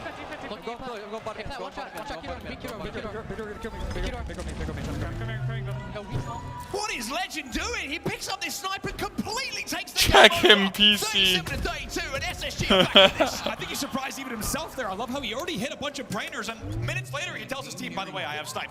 Unbelievable to stay alive back green through all of this, and just like that, SSG's up 41-33. Before the listen-in, Optic Gaming was leading by 4. Legend has 16 kills to his name. Formal, gonna challenge, get a body, gonna lose it. Camo still available here. It's 17 kills for the Frenchman. What is he doing? He's gonna get another one here? Ooh. Finally, it's taken down, but not before, as you say, recording 17 on the board. Now, the game's not over yet, but off of that spree, off of that control, SSG has paved the way now to only be 5 kills away with a camo in hand as well. This has gotten completely out of hand. For a second there, I thought Dead Zone had managed to sneak Bound. He uses 2 spikes, another one's gonna go in. But Bound will fly in himself. He just wants the trades at this point. He knows it's only 4 to go for SSG to make Optic start to sweat in this series. What a spree there. A piece of snipe control from Legend in a game that felt so close throughout its entirety is now separated by 7. Here comes the collapse. Here comes the pinch. There comes another kill. Here comes a triple, surely for Bound. Oh my it's gosh. It's going to get taken away by Stella, but it's 1 to go here. It's 4 dead. It's 50 kills on the board. And SSG are now within 1. Legend was 1 kill away from a killing frenzy at the end of that game. That is 9 straight kills in a game that they only win by 11. You talk about difference makers. You talk about players who know they need to earn their world championships. How about Legend stepping up in the end of that game? He goes 18 and 11 with 11 assists. He leads the entire game in both kills and assists. I think it's only right if we all just sit back and enjoy these highlights, because there were some of the most insane plays in one game that we usually get from an entire tournament. We see Formal. That's the overkill. This is the kill tag. Holy and fuck, at this point, you're like, bro. what else do we have? There's shots like that from Bound. Legend was going crazy by the way, too. it was a great jiggle peeking and teamwork to neutralize that. Camel. Don't forget, this game was 33-31. This Just one was before, nasty. look at this second shot. Boom. What is that? What's that, brother? A 9 spree from, and then this is what, I mean, like you said, we have to sit back and enjoy, because Legend just put on a world championship performance in that Slayer. And we had said he has otherwise, and a lot of SSG in the first 3, you could easily say, has been quiet. And then you got Bound walking in with all the help here. And in a game that not only felt close, but felt like Optic was leading for so much of it, instead you end up with a 50-39 blowout in favor of SSG. And that is what Space Station is capable of. When you think a game might be close or even won, they will steal it out from underneath you. And what did we say? The series layout was going to get dangerous, and the games have not been close in the end, in games 4 and 5. Where did the success come from? This is the interesting thing. In those first 3 games, it was shutting down the big players of SSG. Now they're starting to wake up, and boy, do they look well rested. You've got Legend going on that sniper run that we just saw. You've got Bound picking up those big moments at the end of that game as well. And you are now seeing an SSG, a Space Station Gaming, that is all fired up. We are into the depths here of this series. Solitude King of the Hill is next. And the record is all Space Stations. And even with the records on the screen that you just saw, you start to wonder where the mentals are for all 8 players on the stage. Because yes, Optic Gaming is still only 1 game away from a second best of 7. But you know in the back of their minds, they're thinking we were up 3-0. Halo 5 on and now it's MCC? 3-2. They That's know funny. that they need to close it out. They've needed to for a long time. It feels like 45 minutes ago they should have Those closed it out. foam fingers And for are SSG, so funny. keep in mind, because they have a second best of 7 as a backup, nothing to lose for them. Yeah, and they're going to keep riding this momentum. And what did we say? You cannot give SSG an inch, because you just saw in that Slayer what happens if a player like Legend simply gets to snipe. It's exactly as you talked about, Mark. Well, here we go then. Map records have been interesting to talk about. We've also seen that at some points during this tournament, they've meant absolutely nothing. And Optic Gaming will have to keep that in mind if they want to reset the bracket here. SSG, very, very good record here on King of the Hill Solitude. And if they win this one, then they will be 1 game away from crowning themselves the Halo World Champions. And here we go, getting underway in your King of the Hill Solitude in just a moment.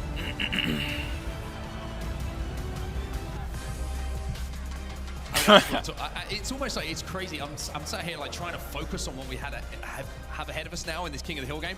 All I can think of is like what plays we just saw in one game. Like honestly, in one game. Yeah, for real. It started the legend run, by the way. We really listened. That was a lot of good snipes, bro. If we saw that full formal kill stack, that'd have been lit. But challenger play, we were like, what?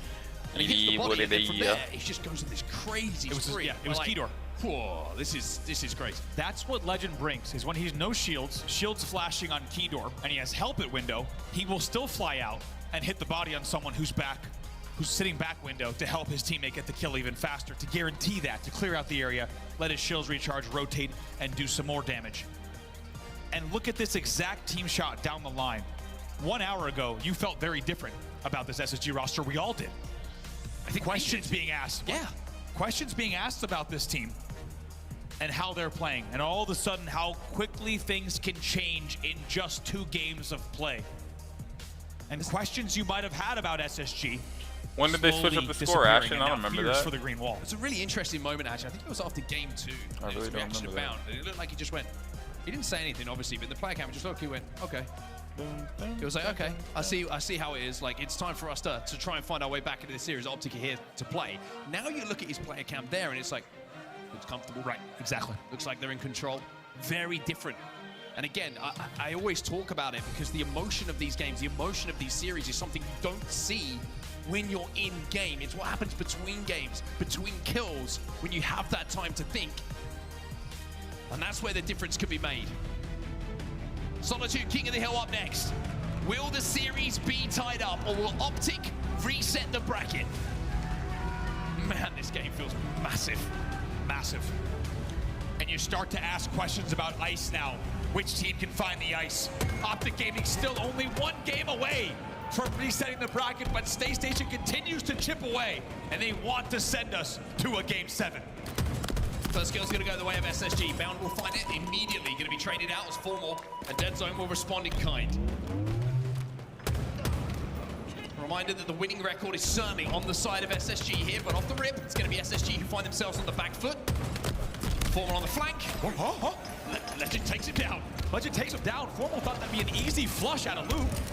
And despite 4 dead, there's no camo grab for Optic. There's no time in the hill. And even though they had every piece of the puzzle, it's 3 dead again. We'll see if they can get camo and hill off of this rotation. Ooh, Trippy. Big double kill coming in from him. Camo is still available top middle at the moment. Stellar's flanking. I'm not sure if Trippy knows it at the moment. He certainly does now. He's going to have to hit a big shot. Can't quite connect. And now, with Optic Gaming 3 dead, make it 4 dead. Stella's got a double. Lady Key, game 7. Stella has the shock as well. Man, just not the right place nor right time. Back-to-back 3 deads for Optic Gaming against SSG. They don't get the camo, nor do they get any hill time. Not a good start for Optic Gaming, and SSG already with a lead. Bound's going to have to settle for the trade. I was going to say, looks to settle for the trade. For what was a 4 dead situation with SSG with camo. Optic are in the hill and SSG at 3 dead. Just back and forth. Oh no! A killing spree for Stellar, a man who we said had been silenced early on in this series, is instead 7-2 in game 6. Last alive when it's Stellar means something different.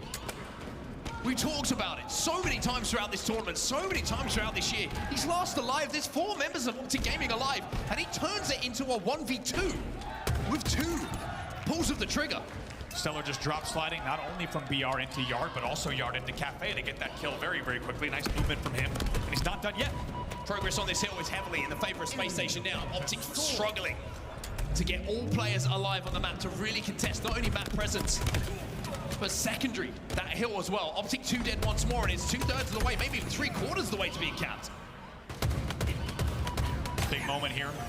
Lucid versus Bound. Lucid will get taken down. Help from Eco comes in just in time to keep the camo player alive, and Bound will continue dealing damage. Take a look at the hill progress. Only 1 or 2 more ticks to go.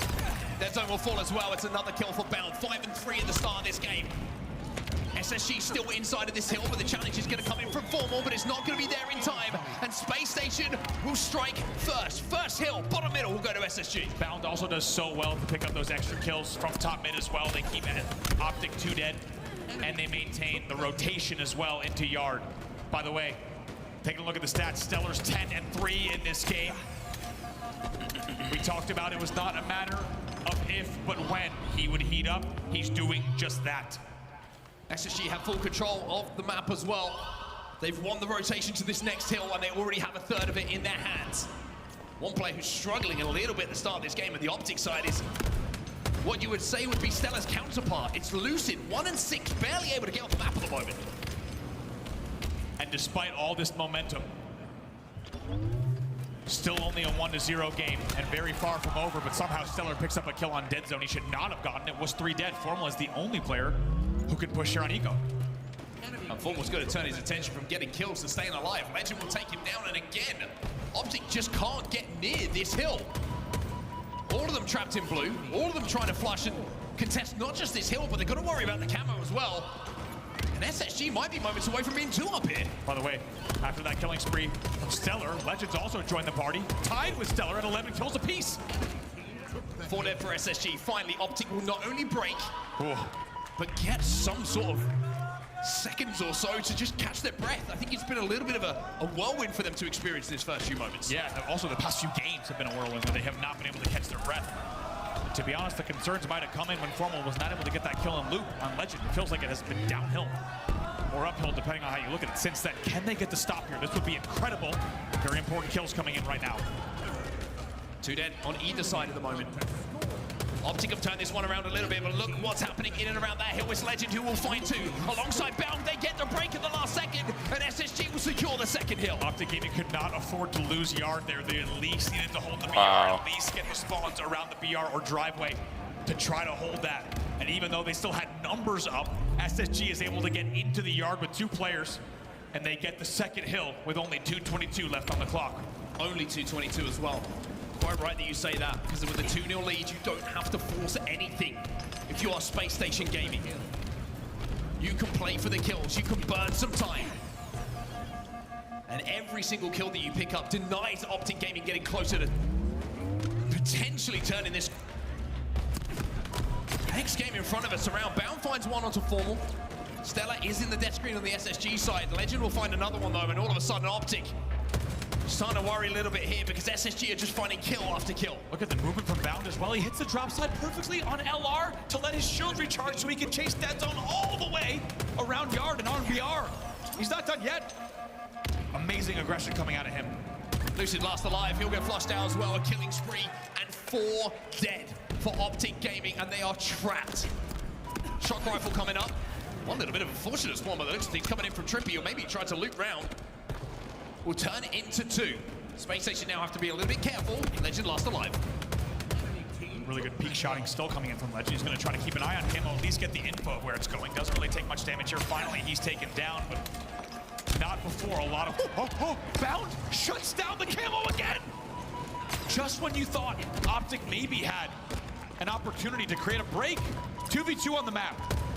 But SSG, look at the stats on the right side, on the top right. They're outslaying 49-37. Even Eco, he might be negative, but he's got 12 assists in the game. Huge damage coming in from Eco that everyone else is playing off of. Optic have capped half of this hill, but there's just over a minute left in this game.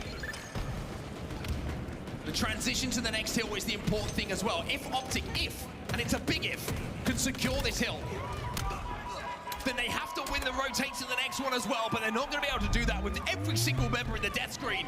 SSG get the 4 dead. Optic have to fight a free spawn. An absolute stranglehold in this game, just completely being outslayed, and once those first 2 hills got recorded, you could even argue once the first hill got recorded, no room for Optic to push whatsoever. There's 34 seconds left on the game clock. Well, SSG are 2 dead, and even though it's only 30 seconds, we know that clock will stop when you stand in that hill. And Optic are looking to force this, but Eco is going to force them out of the hill himself. Stellar gets his shields back. He knows that Optic have to go for this hill. He knows that they've got no choice. And every single member who steps into his zone, he's just chopping down at the moment. The kills are getting out of hand on the SSG side. 10 seconds left on the game clock. They're going to let the clock burn. Optic Gaming, a reminder, we're 3-0 up in this series. And even though they're desperately trying to show some life at the end of this game, they're going to concede it. They know that it's done. And Space Station Gaming are now Game 7. Holy shit. From completing the ultimate reverse sweep and becoming the Halo World Champions. Blink and you might miss it. SSG wins 3 games straight and reminds us what they are capable of, and not just wins 3 straight, but the way they've done it has been decimating. We'll take a look at highlights from that game 6, but it has been all SSG for the past hour of Grand Finals play, and plays like this from Stellar made it impossible for Optic to make anything happen in the game. One thing I will say, Optic kept fighting until the very last second then. They wanted to try and force this game as deep as they could get it to go. But SSG just looked like a different team to what we saw in that first 2 or 3 games. They now know the Optic are rattled, the Optic are on the back foot, and they are 1 game away now from winning the Halo World Championships. This has been an incredible first series. Incredible. But we also have to remember, if Optic win this next game, we go again. And at the same time, if SSG wins this game, it will only have ever been a first series, and there will be no second series. And not just that, it'll be a heartbreaking reverse sweep from the side of Space Station Gaming to potentially put the punctuation mark on not only their year of wins, but also of heartbreak for Optic Gaming. And the stats haven't lied. The stats haven't lied. When it comes to the game types, when it comes to the records, when it comes to the success of who has managed to take those game types away, this was the run from both teams to get here. Remember, Space Station knocked Optic Gaming down in that winners final with a 3-1 victory. Then Optic had to run through FaZeClan to get here, to find themselves in this final. And at 3-0 up, you thought maybe, just maybe, we're going to a second best of 7, but how long ago does that conversation feel like it was? Because now, the conversation is if Space Station Gaming win this next game, they're champs. Stats from the entire grand final so far. Making popcorn, baby. Despite Optic Gaming's opening, a few players that are jumping out of I kind of want Optic to win, bro. I kind of want more games, bro. 1.21 so far. Kind of want more none of those games, stats matter to any of the bro. players on the stage right now. All they're going to care about is the final score of your Game 7 Slayer, because it will determine if we strap in for another few hours here this evening, or if SSG steals the series and the World Championship trophy out from underneath Optic Gaming in just 1 series. It's favoring and if you stepped away to grab a drink or get a snack, as Optic Gaming takes a quick breather off the stage. We've seen this before, by the way. We'll talk about that in a second. Somehow we now find ourselves at 3-3. Popcorn. One final game to decide if we continue playing or if SSG are your world champions. That must be very strange to be on either side of this stage right now, and even a fan of either of these teams here in Seattle. If you're a Space Station fan, after 3 games, I doubt many people were smiling. And now, fast forward an hour or so, you're probably thinking this is it. There's no way we could lose this. For Optic fans, they're probably thinking this is the run we needed. This is what we believed we were going to see from this team. And now, you're thinking, surely, not again. Not a second place once more. But as the players step away, as the team step away, and Optic stepped away, we have seen that conversation before. We have seen these moments before. Where Lucid, Formal, will be speaking to Trippy in Dead Zone, and they will be speaking back in response and saying exactly what they need to do in order to reset mentally, in order to remember it's one more game of Halo. And this thing is not over yet. hundreds of thousands of dollars on the line in this Game 7. Of course, if SSG takes it, they'll take not just the trophy, but those hundreds of thousands as well. So much riding on this Game 7. Optic wants to send us the distance, but they have now been against a grueling gauntlet of losses, 3 straight.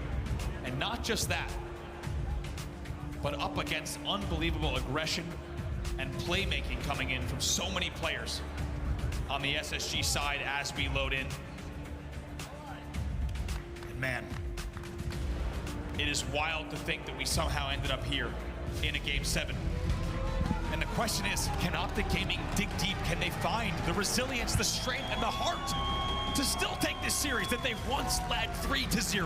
Well, here we go then, Seattle. This could be the final game of the Halo World Championships, the final game of the season. Thanks, Julie. If Space Station Gaming can win it, they will complete the reverse sweep and be your champions, or will Optic still have something to say about it? Ladies and gentlemen, we're underway in a Game 7 in the grand final. You don't always get one of these. They only come along a few times a decade. And we're so happy to have you joining us here. Formal turns on Eco to get the opening kill. No objectives to worry about. It's all about the kills. It's all about your shots. And it's all about control of things like the camo. Trippy gets the first one here, and a slender lead is in the hands of Optic. Unsurprisingly, it's going to be another one.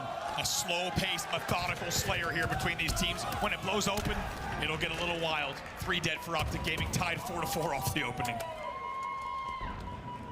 Camo not too effective on the side of Optic. Legend and the rest of Space Station baits it in beautifully, managed to turn it into a trade instead of anything more damaging for them. A complete split across the map, with Optic Gaming owning the pipes and gold area. Blue and Elevator belong to Space Station Gaming. But SSG want to make the play. They're trying to push forward. They want to be aggressive. Really nice job there on the double long haul push. That was not easy. It's a very good push. They're going to continue here at gold. Damage is coming in as well. You can see the Legend is waiting for Eco and Stella to play off of it. And Eco doesn't need to be asked twice. 2 no shields. Oh boy. Not for him, but it's going to be 2 kills, 3 kills, 4 kills for SSG as they flush Optic out of pipes. They made it look way too easy. It's a double long haul push coming in with additional damage coming in from glass into batteries and into the pipes. As a result, they're easily able to push it deep into pipes and get all 4 kills. And even though we saw a small lead for Optic early on, Space Station gets 4 unanswered. They lead 9-5. They also earn the shock rifle as a reward. And it's a full shock rifle as well. And Optic will have to show, because the camo is up in a second's time as well. Trippy pokes, and Stella folds him up. 11-6 off the opening. What a start here from SSG somehow. Stellar also manages to stay alive. We'll see if he can do so on glass, eventually taken down by Dead Zone. We'll see what Eco can do from pipes. Really big moments here for Optic though. They pick up the kills. Eco's last alive. Trying to retreat back to his teammates, but he won't be allowed to get away. Trippy gets the camo. And the Optic fans start to believe once more. The green wall chant starts as Optic, with this camo, have a chance to tie this game up. Oh my goodness, I think we were all Trippy in that moment. As the nades come in a whirlpool, he somehow stays alive with the camo. Trippy keeps his teammate alive, but then he whiffs. He whiffs, he connects with nothing. And Stella and Eco come out of that situation with 2 kills. Optic find themselves 3 dead. And SSG keep this 4-kill advantage, make it 5. Oh my goodness, just once again, the camo not as effective as Optic Gaming needed it to be.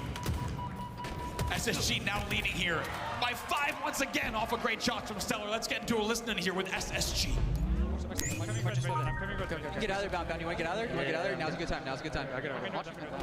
Yeah, you stay. Yeah, you sit there, Bound. One glass, one trippy corner. Yeah, there's one guy who's one shot, Bound. I can't really watch you. Maybe in the corner. I know. Maybe from Zach. I don't have any cross. You bottom mid, one guy. Bottom BR kill me, Bound. He's Mangler. Triple stack, bottom tower. He's bottom A, he went bottom A, Bound. He's bottom A. He's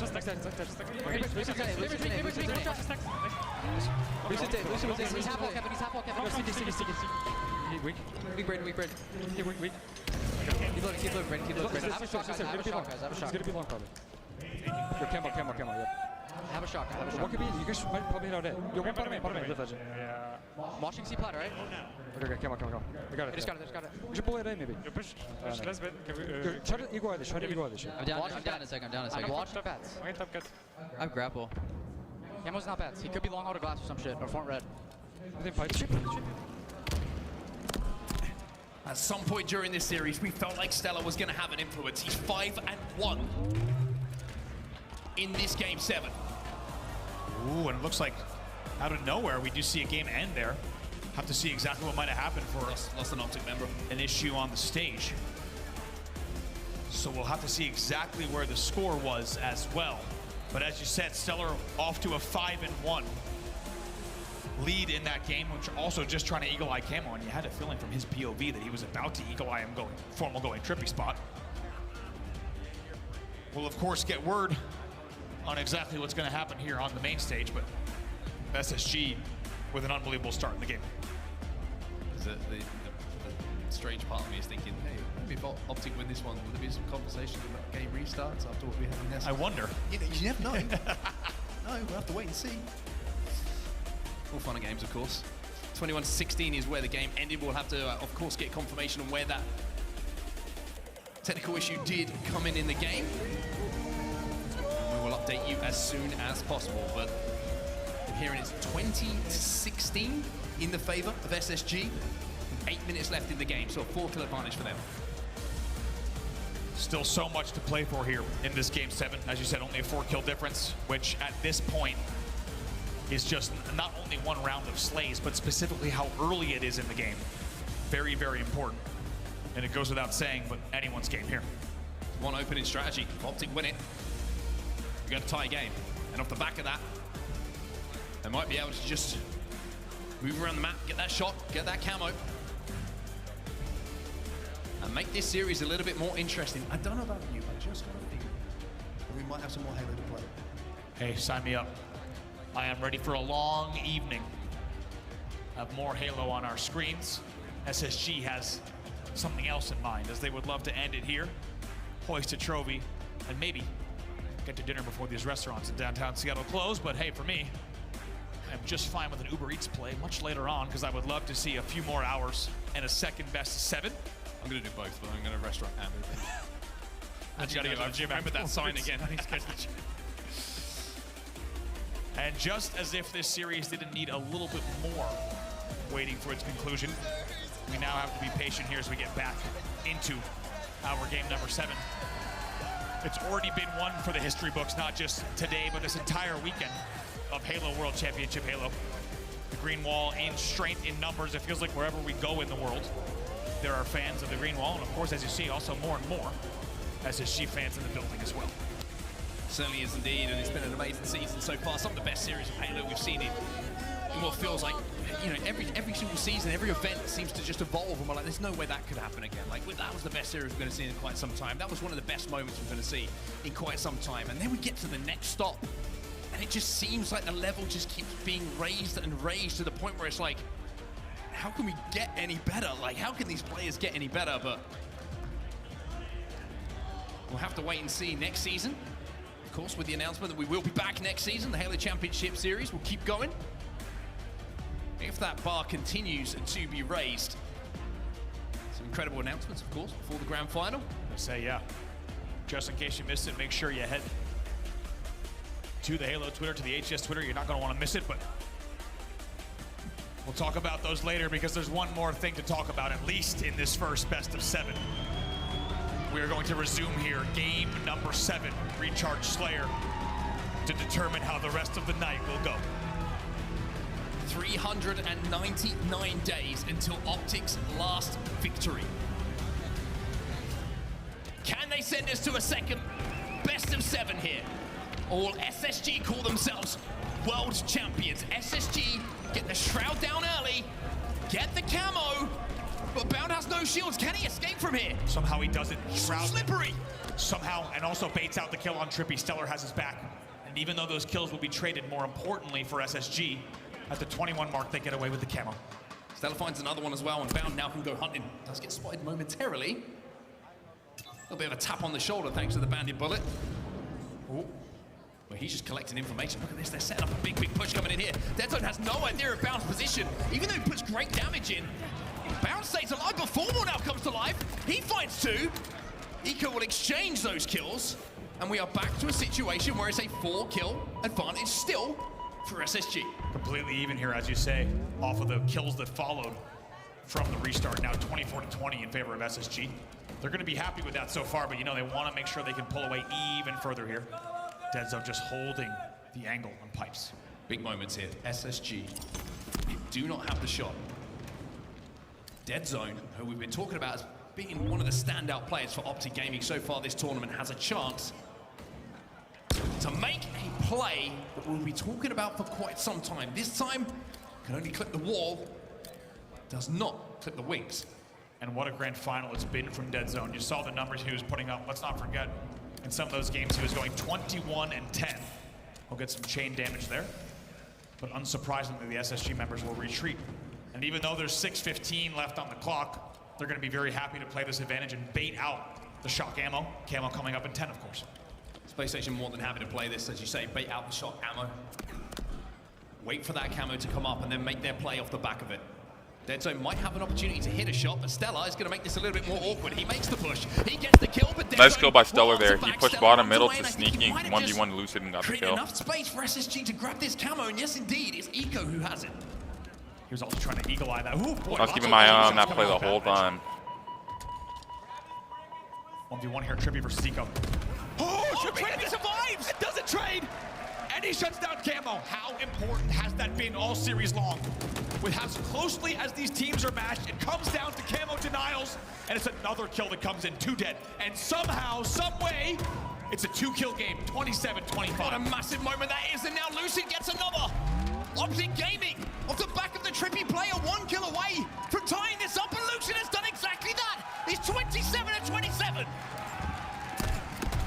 Oh my word, 4 kills straight for Optic Gaming. And they tie the game off of an unbelievable series of plays, and Trippy just pulling out all the stops. They call him Game 5 Trip. Here he is, Game 7 Trip. Brown gets the kill though, gets the second. Trade coming in. Optic find themselves 3 dead, and for all the hard work they just did in the last 30 to 40 seconds, it's SSG who still have an advantage here. It's only the 2 kills. Stellar's not going to make it more. Deadzone's going to back him down. Nades will not catch. Stellar knows he needs to get out of there. Had a chance of being in a 1v2 in pipes. And as you say, despite all the great efforts of Optic Gaming, oh boy, this is a dangerous one. Somehow that Nade does not catch either Lucid or Deadzone enough to take them down. Heavy team shots coming in from Gold and Pipes from all of Optic Gaming. And at this point, we also have to remind everyone there's only 4 minutes on the game clock. We may not see this game go to 50. And as we were a few moments ago, we have the same position on the map, we have the same setup, and we have the camo, which is going to be the point of contention, but SSG, again, make the play just beforehand. They get the 2 kills they're looking for. A 3-kill advantage here, and Stellar has the shock once more. Bound on camo again, shrouded camo. He's going to get it. He's going to get away with it as well. Even though he's taking a little bit of splash damage. Legend's going to move in to clean up some of this damage. 1 kill for Legend, 2 kills for Legend, and with that it's a 4-kill advantage once again for SSG. And he keeps holding forward as well. He's not done yet. He's going to keep just poking and prodding and at least getting info, and somehow stays alive as well. 1 more bullet and he was gone. But he times it perfectly, escapes at just the right time. Stellar still with the shock. SSG was still a 3-kill advantage here. As Stellar now relocates himself towards the turbine, away from that back ledge angle to try and catch some Optic Gaming members off guard. Oh!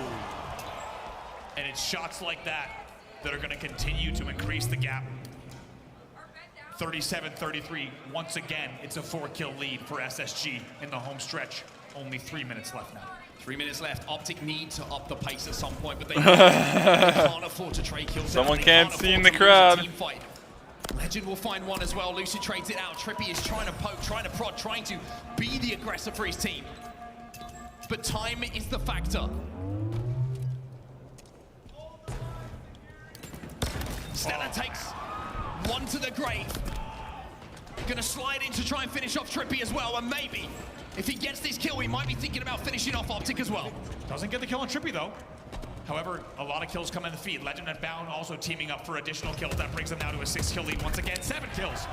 Killing spree for Stella. At some point, he was going to have a say in this series. At some point, he was going to come to life, and this is the perfect moment for SSG. How about Stellar 9-2 in the reset? They're now up by 9 kills. Only yes, I won the sweepstakes, baby. Make it 4.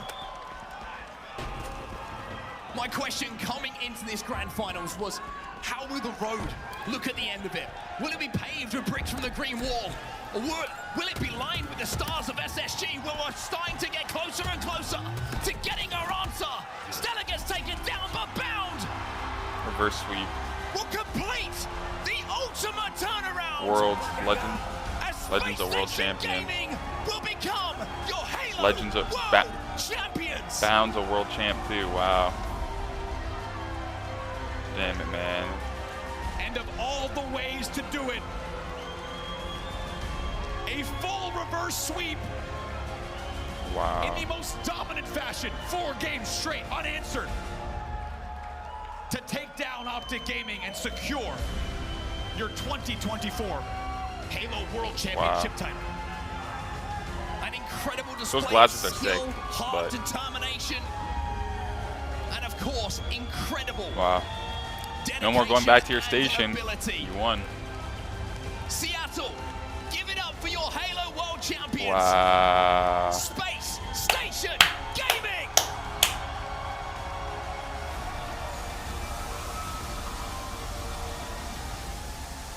Yes, I'm in the sweepstakes for an Xbox Series X, baby! Woo! I'm in the sweepstakes. What a statement, not just for Europe, but for aspiring players everywhere. World champ. To now lift this trophy alongside this team. They bookend the year with not just wins, but 4 major wins total, only dropping 1 event. And of course, most importantly, your 2024 Halo World Championship trophy. It's a second Halo World Championship moment. Let's go! But a first for Bound and Legend. This is awesome. Can't believe it. What a year it's been for Legend. What a year it's been for Space Station Gaming. 3 out of the 4 majors belong to them. And now the Halo World Championship belongs to them as well. No one can say that this has not been the year of SSG. For real, bro. That'll do it for us here in the booth. It's been a pleasure. Now let's get down onto the floor to Blaze and the entire SSG roster. Seattle, one more time for your Halo 2024 champions, Space Station Gaming! Wow, coach. This one I know is a special one for you. Talk to me about this season and what hoisting this trophy means for you and the boys. I mean, this means everything. We didn't want to jinx it before, but nothing else mattered if we didn't take this one. So, world champs, couldn't be prouder. Man, getting that one in the books for the org. I know everyone over there in the Space Station camp is super happy, but Eco, I know you're happy to get that second World Championship. How you feel? I feel amazing. I just want to say shout out to Space Station. Shout out to my teammates. Like, we put in so much work this year. And shout out to everybody from family supporting, support system means a lot. It helps a lot. It definitely does, okay? And I already know the way that this crowd was cheering all weekend long, you felt it on the stage, and it helped push you guys through that moment. I want to slide on over because I got to talk to the first European Halo World Champion, Legend. How does this feel to be able to get 4 wins in a season, get the MVP, and come out on top? I mean, it's crazy. Like last season, when I got top 6 at Worlds, I've never thought that the season right after I would be a world champ and winning three majors. It has been insane, but it's because of my teammates, because they decided to pick me up. So thank you very much to them. And also big shout out to the SSG fans. Thank you for cheering for us. And thank you to every fan of every team. You guys are the one who make this esports special. Thank you. Legend, would you like to say something in French here for your home fans? Yeah. Merci à tous les Français qui me supportent depuis 3 ans et je continue à vous rendre fier. Merci beaucoup. There you go, right there. Now, I got Bound with me. Bound, your 3P, you get your 4th championship in the season. Talk to me about how does it feel to be a Halo World Champion? Yep. I mean, being able to win like that, I'm not gonna lie, we're down 3-0. I'm like, God damn it, it's one of these. I think we just pulled that off. All these people here, we 3P'd, got a ring. Like, I don't even know what to say right now. I guess I'll shout out my teammates. They played amazing, great players. I was kind of getting shit on first couple games. Happens. Shout out my family. Shout out my amazing girlfriend. All the sport. Couldn't do without them. They literally moved Legend into our house, just like within like 3 weeks of notice. So. I don't know, this is a loss for words right now. I feel like I say this every time, but that was special. Yo, shout out to the fam of Bound and Bound himself for getting this one done. Pass the mic on over to Stellar and shift on in for Let's go! Stellar, I'm come to your side. Yo, Chili, take care, homie. A lot of championships before, but in a reverse sweep fashion in how you did this one. How proud are you of the team, and how did y'all get this one done? That was a special one. I mean, we knew no matter what, like if we just got one win, like we could literally just win the series. And I mean, yeah, we took it one game at a time. And I mean, we went through winners bracket too, and I'm proud of that, obviously, because we drop into lowers bracket a lot. But yeah, this one is fucking awesome. You know, you guys went through everything this season, and you accomplished it all, went over every single hurdle. What do you want to say? You're a man of few words, but what do you want to say to this crowd and these fans who was chanting Stellar, who you was put on the show for all weekend long with them snipes? Just thank you for coming out. I mean, I love Halo, and these events are like what I live for, so thank you guys. All right, hand me that mic, and let's hoist that trophy one more time, Space Station. Seattle, let your voices be heard for Space Station Gaming! A 3P on the cards there for them. A World Championship, 4 wins this season. The accolades are certainly adding up. 4 incredible gentlemen on your stage there. The players are incredible. Elamite, the coach, unbelievable stuff. And I got to say something that really does stand out to me, not just the gameplay, which we'll get into in just a moment, but Clutch, the emotion happening on that stage. The emotion is flowing, rightfully so. It means everything to all of those players and that coach on that stage. I mean, a moment like this, you know, you've seen it, you've witnessed history, you've experienced it. What's going through their minds right now? I mean, honestly, it's just so much relief, so much stress that's taken off your shoulders here. The hard work has paid off. It's another one of these stories where they take a risk and they pick up a European player at the start of the year. You're wondering, how is this going to work out? He doesn't speak much English. We haven't had the success. We're the only of the big 3 that haven't won a world championship in Halo Infinite. Optic and FaZe both having their share. Are we ever going to pull this off in the biggest moment? And it wasn't until this weekend that they were able to accomplish that goal, check that box off, and join the list of world champions. Look at the trophies right now on show. They brought all of it on stage, and rightfully so.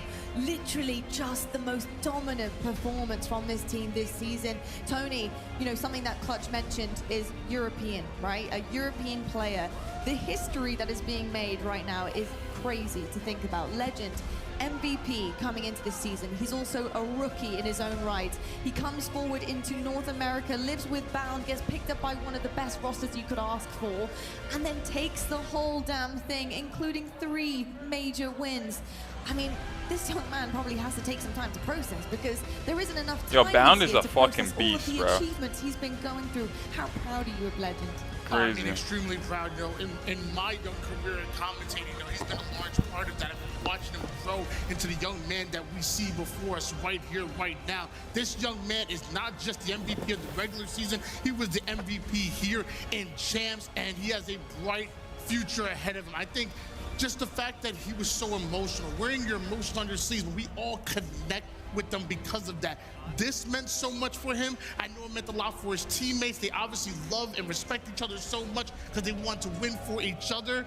I'm rooting for that kid, not just here in Seattle, but for the rest of his career. He's a kind, deserving professional. He's a special, special kid. That is for sure. They're just having the best time right now, getting all of their photos done. That is some serious hard work and hardware on that stage.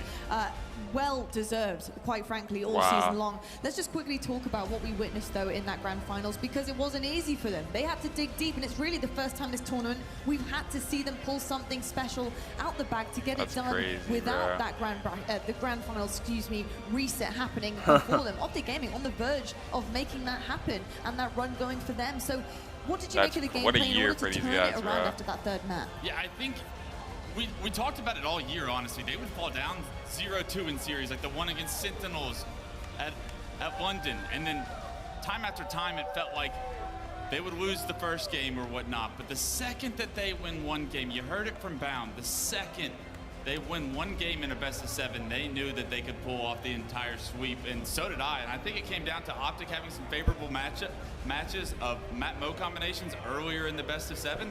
They clearly got their wins there. But then as the games unfolded, SSG once again built some momentum, and with that momentum, the confidence was rolling, and you could tell SSG was going to win that series after game 5. Really has been the most dominant team that we have seen this year, and honestly, maybe I've seen it in Halo Infinite. The multitude of different ways that we've seen Space Station win. Favorites through the winner's bracket, coming out of the lower bracket, then now pulling off a reverse sweep in the grand finals. So many different ways we have seen this team look dominant, and this was one for the history books. You won't be able to tell the story of Halo Infinite without this grand finals. Very, very true indeed. And they've done it in so many different ways, like you mentioned, Tony. I mean, last event, it was only the fact that they were having to go through the elimination bracket. Stella mentioned it. Thank goodness we didn't have to do that this time, because it sucks and we find ourselves there often. But they were just electric. Every single time we saw them on our screens, it was so hard to stop them. I would make a camo joke with their shirts right now and say that you didn't see them coming, but we saw you coming, Space Station Gaming, because you have made it awfully hard to not watch you on the screen. It has been you all season long, just unbelievable. A couple of storylines, though, coming out of that has to be the big 3, win 3 every single year. And that's massive. It's so interesting to see how that's actually emerged and evolved, and how each other have learned from each team, right? You have grown because you're watching each other, competing with each other. And Space Station Gaming, they learned a lot this season and managed to get it done. They were pretty much untouchable, Clutch. Untouchable outside of the one flaw they had in London, but I mean, well deserved. This team, the core, Bound, Eco, and Stellar, has been so powerful throughout all of Infinite. The big trophy that eluded them is the one in Eco's hands now, and it was overdue, honestly. Like, with the success that they've been having throughout all of Infinite, you had to wonder, is all of this success going to pay off, or is this going to be another underwhelming opportunity that they couldn't raise to the occasion? But they came out, and on Friday you could tell that they were on one mission and one mission alone this entire year, and that was to hoist that trophy. And they looked damn good doing it. I mean, the closest series they had was that 3-1, or that reverse sweep. But even that was one of the most dominant series we had this weekend, if you start watching after game 3. Indeed. I've got to ask you, Tony, who really impressed you on that stage today? Because it was looking a bit dire for a second for them. Those first maps, they did go down, but Bound and Legend huge, who and really Stellar. Kind of sealed the deal for you. I mean, just like all year long, Legend has come in, he had his spotlight on him, and he answers the call. Fresh off after winning that MVP during the regular season, and to come out here in top damage, top frag, be high up on the assist, but not even just in the kills and damage categories, he's doing it in the objective as well. The reason why you see that emotion on his face when he takes that MVP trophy, when he raises that trophy for Worlds, is because that meant a lot for him. He left it all on that stage. Certainly did indeed. Nothing left in the tank, and a trophy to boot with it. Absolutely amazing. Congratulations, Space Station Gaming. You're 2024 World Champions, and well deserved. Now, before we head off for the final time this weekend, Clutch, you ready for next season? Because we've got another one coming our way. I'm ready for a couple new maps to make their way into the playlist. Let's switch it up, change the meta a little bit, and I can't be more excited to see if we have a 4th world champion by the end of next year, or one of these two teams, or one of the big 3, I should say, gonna figure out a way to win 2 out of 4, that would be an unbelievable opportunity. And I mean, with how contested the Halo was this weekend, anybody is, with players continuing to improve, it's anybody's match. No, truly, I was actually going to say to Tony, like, I don't know, man. Year 4, it kind of feels like there might be a 4th different winner because the way that some of these teams are coming out every single time between events and between majors, it's wild how good the competition is. It's often we see messed up brackets, and that's for a very good reasons because our teams, they come out ready to dominate. How impressed were you with some of the ones that fell short, unfortunately, but did put on a good show for us this weekend? I was impressed by everybody, and I feel like we say it every event, every year, but it becomes truer and truer. The competition gets tighter and tighter. You know, Formal still might be the best player to touch a controller, you know, in multiple different esports. You know, FaZe are going to be out for blood next year. Watch out for them. They won another world championship. And then you have the Shopify Rebellions who maybe fell a bit shorter than expected, the Pures who come out of nowhere, and many more. That's going to be exciting, and you're going to want to be at every event. Well, I just want to say thank you so much, Clutch Tony, for being up here all weekend long, bringing all of your expertise to our screens. It's been an absolute pleasure, and all season as well. Folks at home, I hope you've enjoyed it. Thank you so much from Halo HCS, our production team, for tuning in all season because it's been an incredible ride. The Halo has only gotten better, and I promised it would every single major. But you find yourselves cheering for our final champion of this year, Space Station Gaming. They managed to get it done. They won 3 majors, 1 world championship, 3 back-to-back. Unbelievable scenes from this SSG roster. The sky truly is the limit, or should I say the universe. What can they do next season? Who will stay together? Any roster changes will occur. Who knows what could be happening? But what I do know is we have another year on the cards for you here at the Halo Championship Series, and I personally can't wait to see you join us once again for plenty more Halo Infinite. Year 4, baby.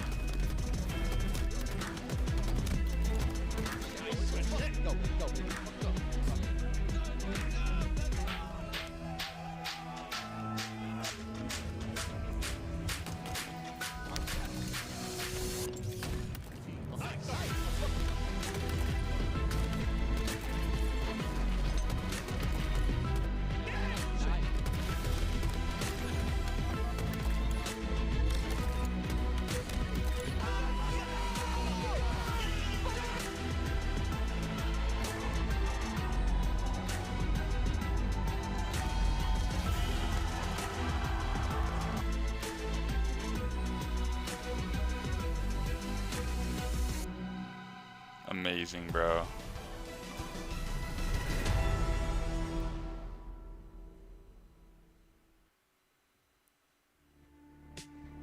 Oh damn, they're gonna raid someone.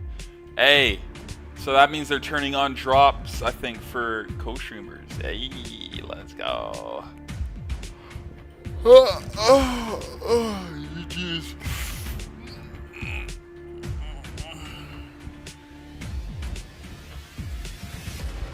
GG's, ladies and gentlemen. That was fun. Let's play some Halo.